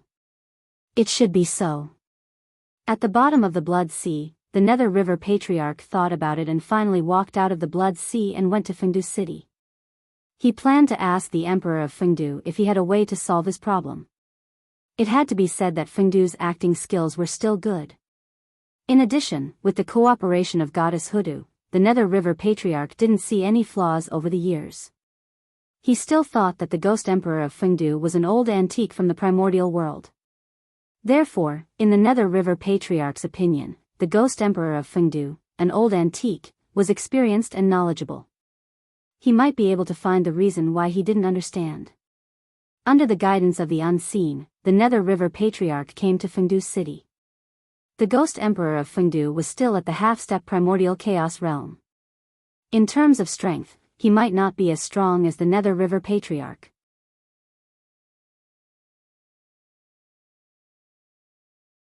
However, his true body was an extraordinary expert at the ninth heaven of primordial chaos. Therefore, the Ghost Emperor of Fengdu, whose cultivation was only at the half-step primordial chaos realm, already had the characteristics of a primordial chaos realm expert. In terms of realm, he was much higher than the Nether River Patriarch. With this advantage, the Emperor of Fengdu, who was in Fengdu City, had already sensed it when the Nether River Patriarch moved.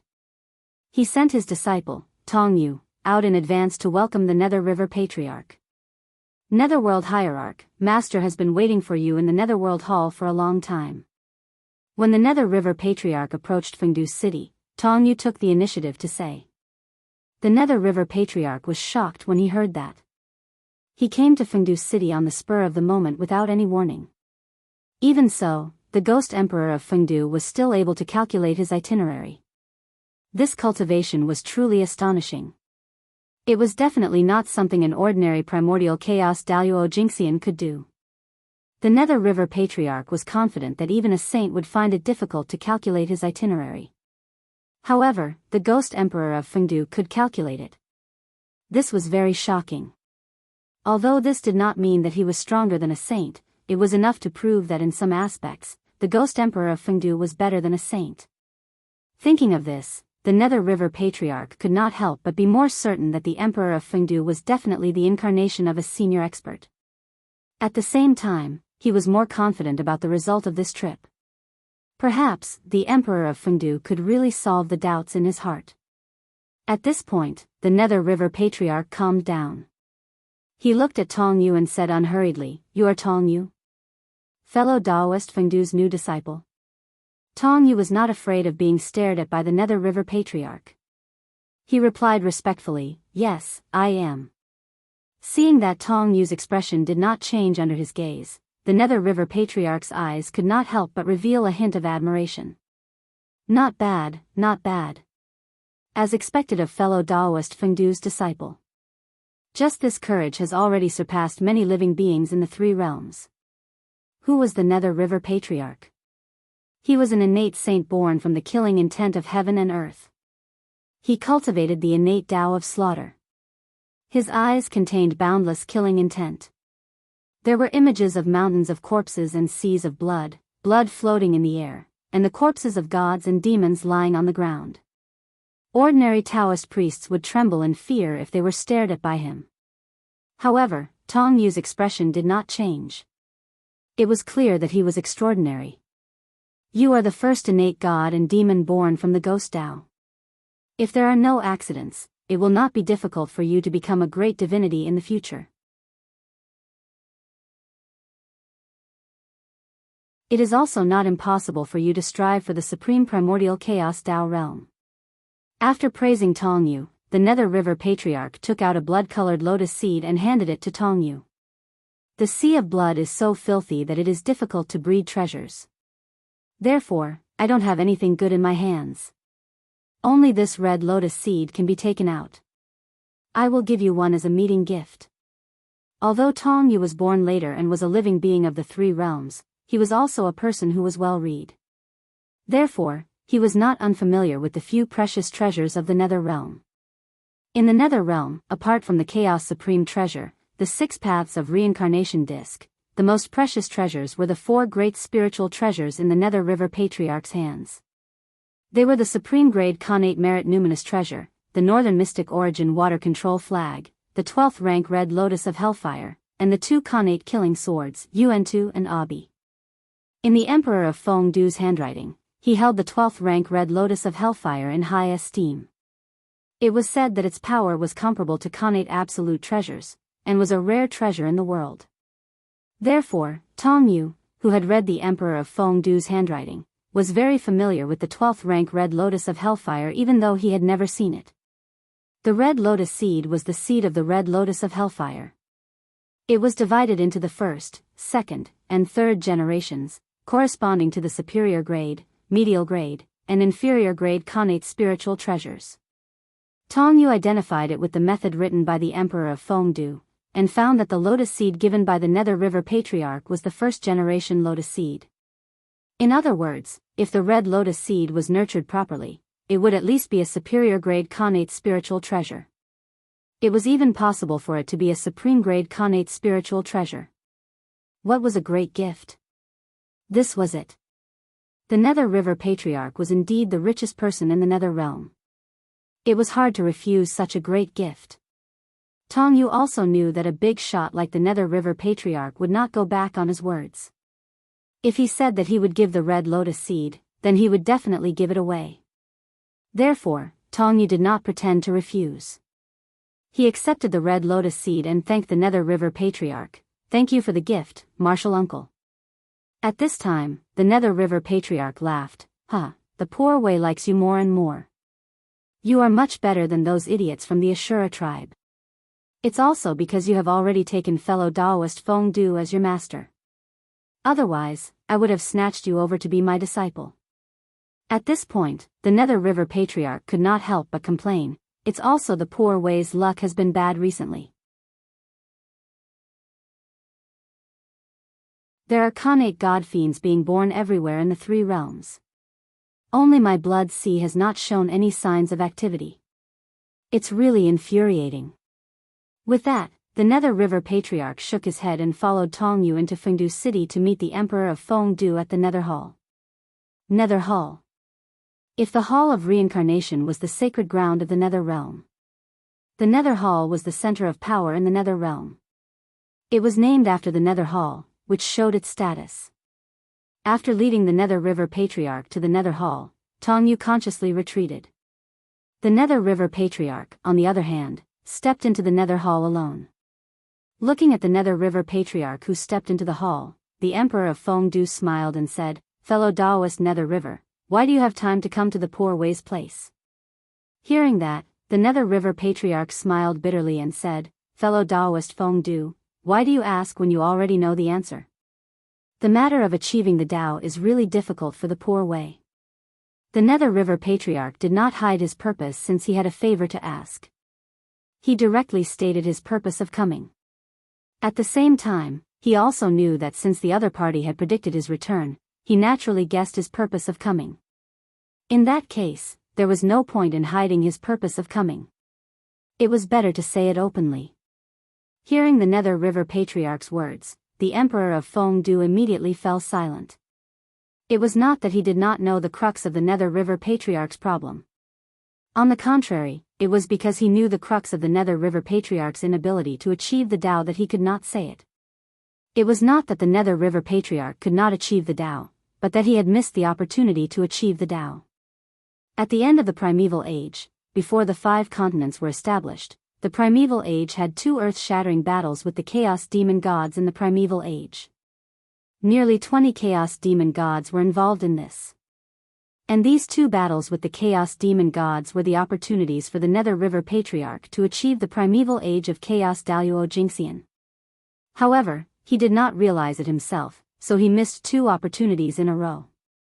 That was why he could not achieve the Tao. How could the 3rd opportunity to achieve the Tao be so easy to wait?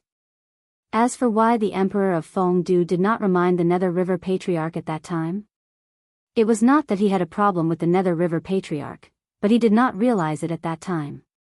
It was only when he saw that the Nether River Patriarch could not achieve the Tao that he figured it out. Seeing the hesitation on the Emperor of Fengdu's face, the Nether River Patriarch immediately guessed that he indeed knew the reason, but he could not say it out loud. Taking a deep breath, the Nether River Patriarch bowed to the Emperor of Fengdu and said somewhat pleadingly, "Fellow Daoist, please tell me the reason why the poor Wei could not achieve the Tao." Sigh. The Emperor of Fengdu sighed and said slowly, "The poor Wei has known you for many years. Seeing that you are stuck at the last half step, I am also very anxious for you. So, in recent years, the poor Wei has been thinking, fellow Daoist, your realm is already enough, but why can't you achieve the Tao? I've thought about it for a long time and finally figured out some ideas." Hearing this, although the Nether River Patriarch was excited, he still held back and did not speak. He patiently waited for the Emperor of Fengdu to say the reason. However, at this moment, the Emperor of Fengdu suddenly asked him, "Fellow Daoist, do you still remember the 2 battles with the Chaos Demon Gods?" The Nether River Patriarch was stunned. Although he did not know what this question had to do with his Tao, he still replied, "Of course I remember. In the battle in the chaos beyond the heavens, the poor Wei was able to glimpse the heavenly Tao, and his cultivation improved greatly. The battle in the wilderness officially confirmed the current situation of the 3 realms. These were earth-shattering events that could not be forgotten even if he wanted to." Of course, the Nether River Patriarch remembered. Sigh. After a long sigh, the Emperor of Fengdu said helplessly, "Fellow Daoist Nether River, these 2 battles were your opportunity to achieve the Tao, but you missed them one by one." As soon as Fengdu said that, not only did Patriarch Nether River not feel relieved, but he became even more confused. Why did his opportunity to achieve the Tao should be in these 2 battles with the Chaos Demon Gods? He did not feel anything at all. The Nether River Patriarch could not help but ask, "Fellow Daoist, what do you mean? Could it be that the poor Wei's delay in achieving the Tao is related to these 2 battles?"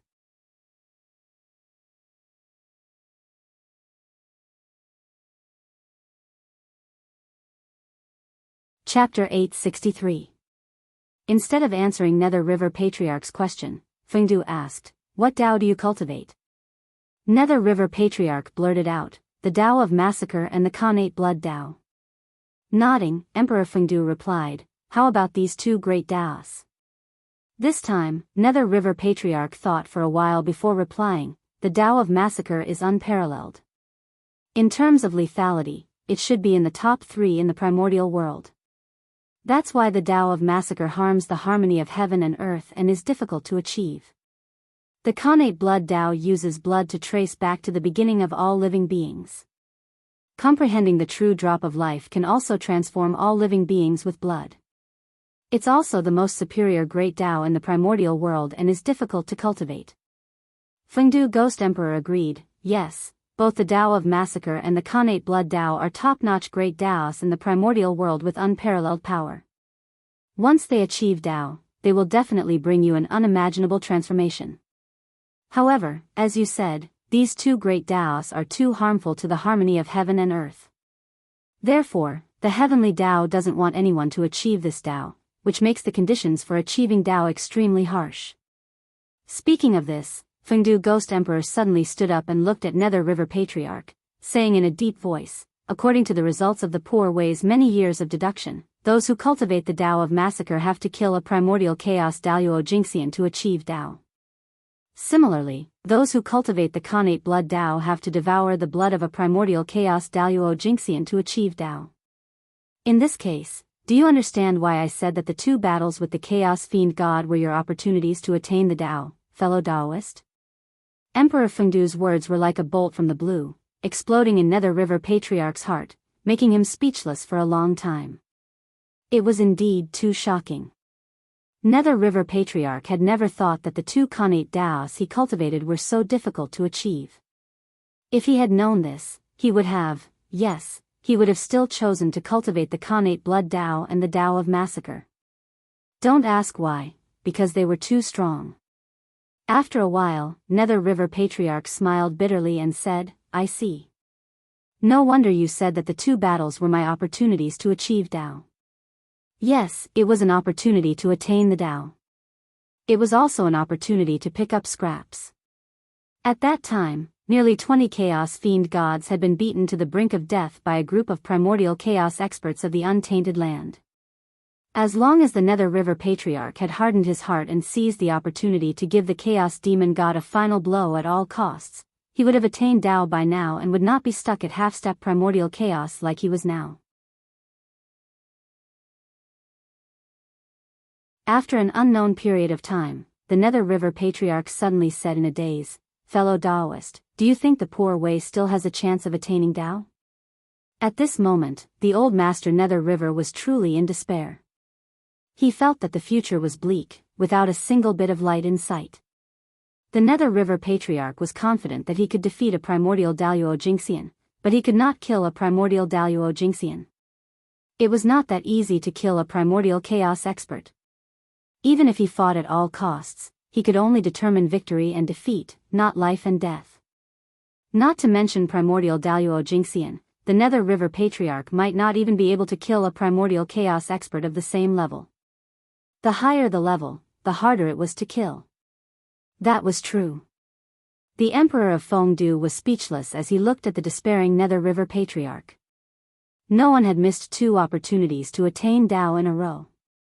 According to the Nether River Patriarch's situation, it was indeed very difficult for him to attain Tao. After all, the previous 2 situations were extremely rare. It would be very difficult for it to happen a third time. How could there be so many Chaos Fiend gods lying down for the Nether River Patriarch to kill? The Emperor of Fengdu opened his mouth and wanted to comfort the Nether River Patriarch. However, he did not know what to say and could only turn into endless silence. Silence. A long silence. Just as the Nether River Patriarch's heart was gradually dying, the Ghost Emperor of Fengdu's heart suddenly thumped like never before.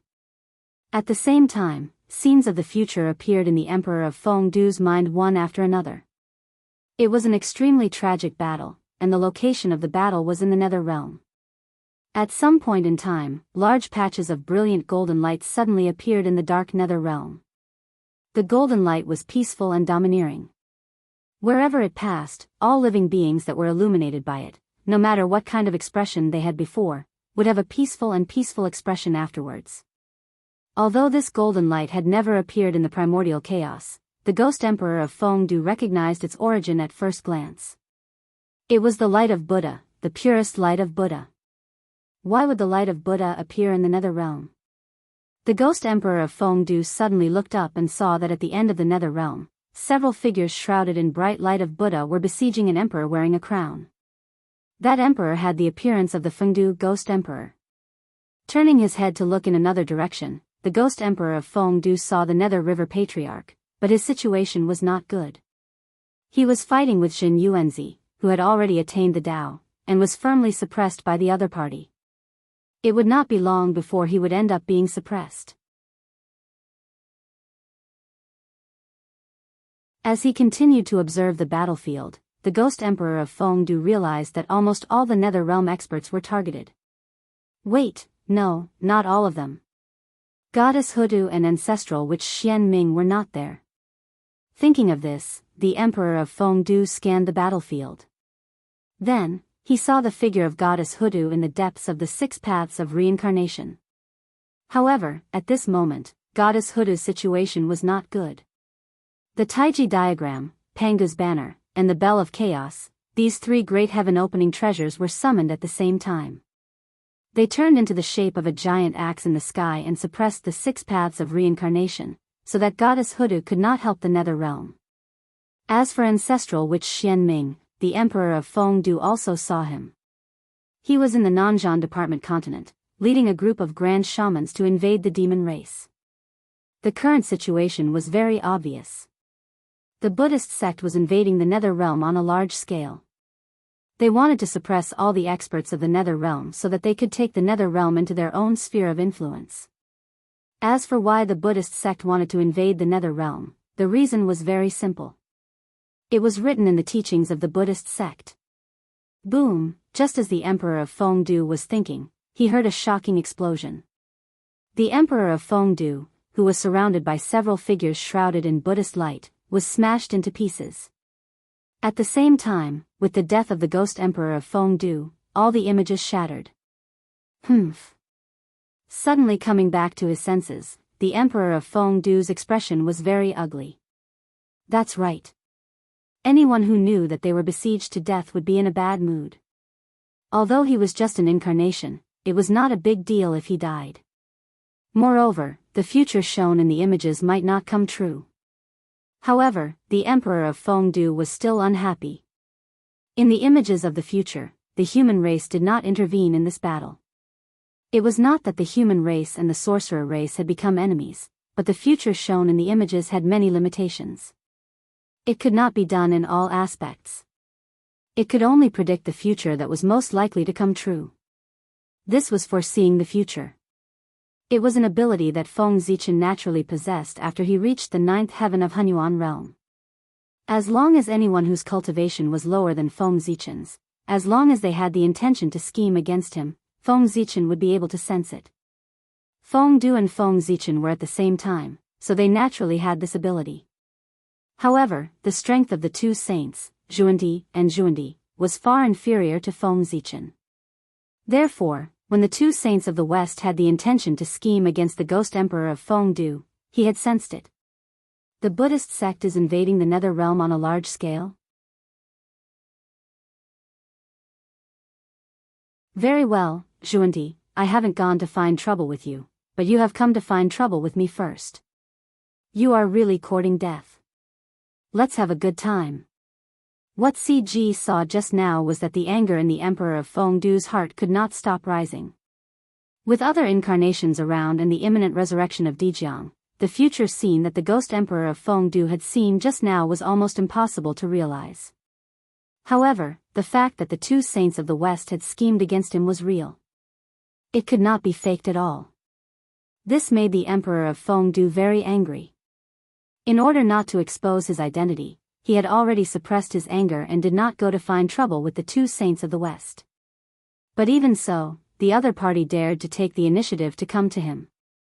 How dare they? The Emperor of Fengdu was furious, so he wanted to take revenge. As the saying goes, it is impolite not to reciprocate. Since the two saints of the West dared to scheme against him, then they could not blame him for scheming back. The abnormality of the Emperor of Fengdu naturally could not be hidden from the perception of the Nether River Patriarch. In the eyes of the Nether River Patriarch, the Emperor of Fengdu was first absent-minded for a moment, then he suddenly came back to his senses. As if he had been greatly stimulated, his expression became uncertain. Curious about the change in the Emperor of Fengdu, the Nether River Patriarch asked in a hoarse voice, "Fellow Daoist, did something happen? Why did you lose your composure like this?" The Emperor of Fengdu waved his hand and was about to say that it was nothing, but suddenly, his expression froze. Then, he revealed an ecstatic expression and said to the Nether River Patriarch excitedly, "Fellow Daoist, Poor Wei has thought of a way to let you attain the Tao." Hearing this, the Nether River Patriarch was stunned, as if he did not dare to be confident. But soon, he reacted and hurriedly asked the Emperor of Fengdu, "What method have you thought of?" Ahem. After calming himself down, the Emperor of Fengdu regained his calm and composed appearance. Then, he said to the Nether River Patriarch, "The method is actually not difficult. With your strength, it is not difficult for you to do it. However, whether you want to do it or not depends on whether you are brave enough." Hearing what the Emperor of Fengdu said, the Nether River Patriarch suddenly had a bad feeling in his heart. But in the end, his desire to attain the Tao suppressed the bad feeling in his heart. He said to the Emperor of Fengdu, "Fellow Daoist, just tell me what method you have. Poor Wei has no way out now. If you can't attain the Tao, you will definitely face a situation of certain death in the future. So, fellow Daoist, you don't have to worry about anything. As long as you can attain the Tao, even if you have to attack a saint, the poor Wei will not hesitate. All right." The Emperor of Fengdu nodded and said, fellow Daoist, you are right. If you want to attain the Tao, you have to attack a saint. Kill a saint to become a primordial chaos. The Emperor of Fengdu said boldly, but the Nether River Patriarch was not frightened. He only said in a deep voice, please tell me the details of how to do it. The Nether River Patriarch did not think that the Emperor of Fengdu said that he would really kill a saint. Thinking about it, he knew that it was unrealistic and impossible. He could not even kill a Daoist master who had just entered the primordial chaos, let alone a saint who was stronger than most of the primordial chaos Daoist Jingxian. If they really fought, it would be good if the other party did not kill him. The Emperor of Fengdu smiled and said, fellow Daoist, you are one of the few powerhouses in the celestial sect of wonders. You have always understood the method of killing 3 corpses better than the poor way. In that case, the poor way would like to ask fellow Daoist, is the 3 corpses avatar considered one with the main body? The Nether River Patriarch nodded subconsciously and said, of course. The 3 corpses are also a part of the body. In the future, they will have to be taken back after attaining the Tao. If they are not one, how can they be integrated? At this point, the Nether River Patriarch seemed to have understood something. He suddenly raised his head and said, fellow Daoist, you mean to let the poor way kill a saint avatar? The Emperor of Fengdu replied, yes. Indeed, with the Nether River Patriarch's current strength, trying to kill a saint was no different from committing suicide. However, it was much easier to kill the 3 corpses avatar of a saint. As everyone knew, although the 3 corpses avatar was strong, it could not reach the level of the primordial chaos Daoist Jingxian. With the Nether River Patriarch's strength, he could even fight against a primordial chaos powerhouse. If he was well prepared, it would not be difficult to kill a saint avatar if he was caught off guard. The 3 corpses avatar was one with the saint. If the Nether River Patriarch could kill it, he could be considered as close to killing a saint. And a saint would only be stronger than the primordial chaos Daoist Jingxian, not weaker than the primordial Daoist Jingxian. Therefore, after killing the saint avatar, the Nether River Patriarch's Tao of slaughter would be complete. He would then attain the Tao and break through to become the primordial chaos Daoist Jingxian. Similarly, if he could refine the flesh and blood of the saint avatar, the Nether River Patriarch's connate blood Tao would also be complete. By then, the Nether River Patriarch's strength would soar as the primordial chaos Daoist Jingxian. Compared to these gains, offending a saint was nothing at all. After thinking about it, the Nether River Patriarch said, this method is feasible, but who should I target? At this moment, the Emperor of Fengdu laughed. Who could he target? It had to be the 2 saints of the West. This was retribution for daring to scheme against him. I'll kill one of your avatars first and make you the laughingstock of the primordial world. After that, I'll slowly settle the score with you. Walking to the Nether River Patriarch, the Emperor of Fengdu whispered, pick the weak. Since you want to target a saint, you must target the weakest one. Then, the Emperor of Fengdu analyzed for him. The 3 pure ones are said to be separated, but the brothers are against the wall. If you target the 3 pure ones, it's hard to guarantee that the 3 of them will not join forces to deal with you. Therefore, the 3 pure ones are not desirable. The Nether River Patriarch nodded and said, what you said makes sense. The Emperor of Fengdu continued to analyze. Niwa won't do either. She seems to be alone, but she has the entire human race as her backing. If they really fight, the 3 pure ones may not be her match. You're tuning into the Carefree Valley YouTube channel. Don't forget to subscribe and join us on this journey to catch the most captivating stories.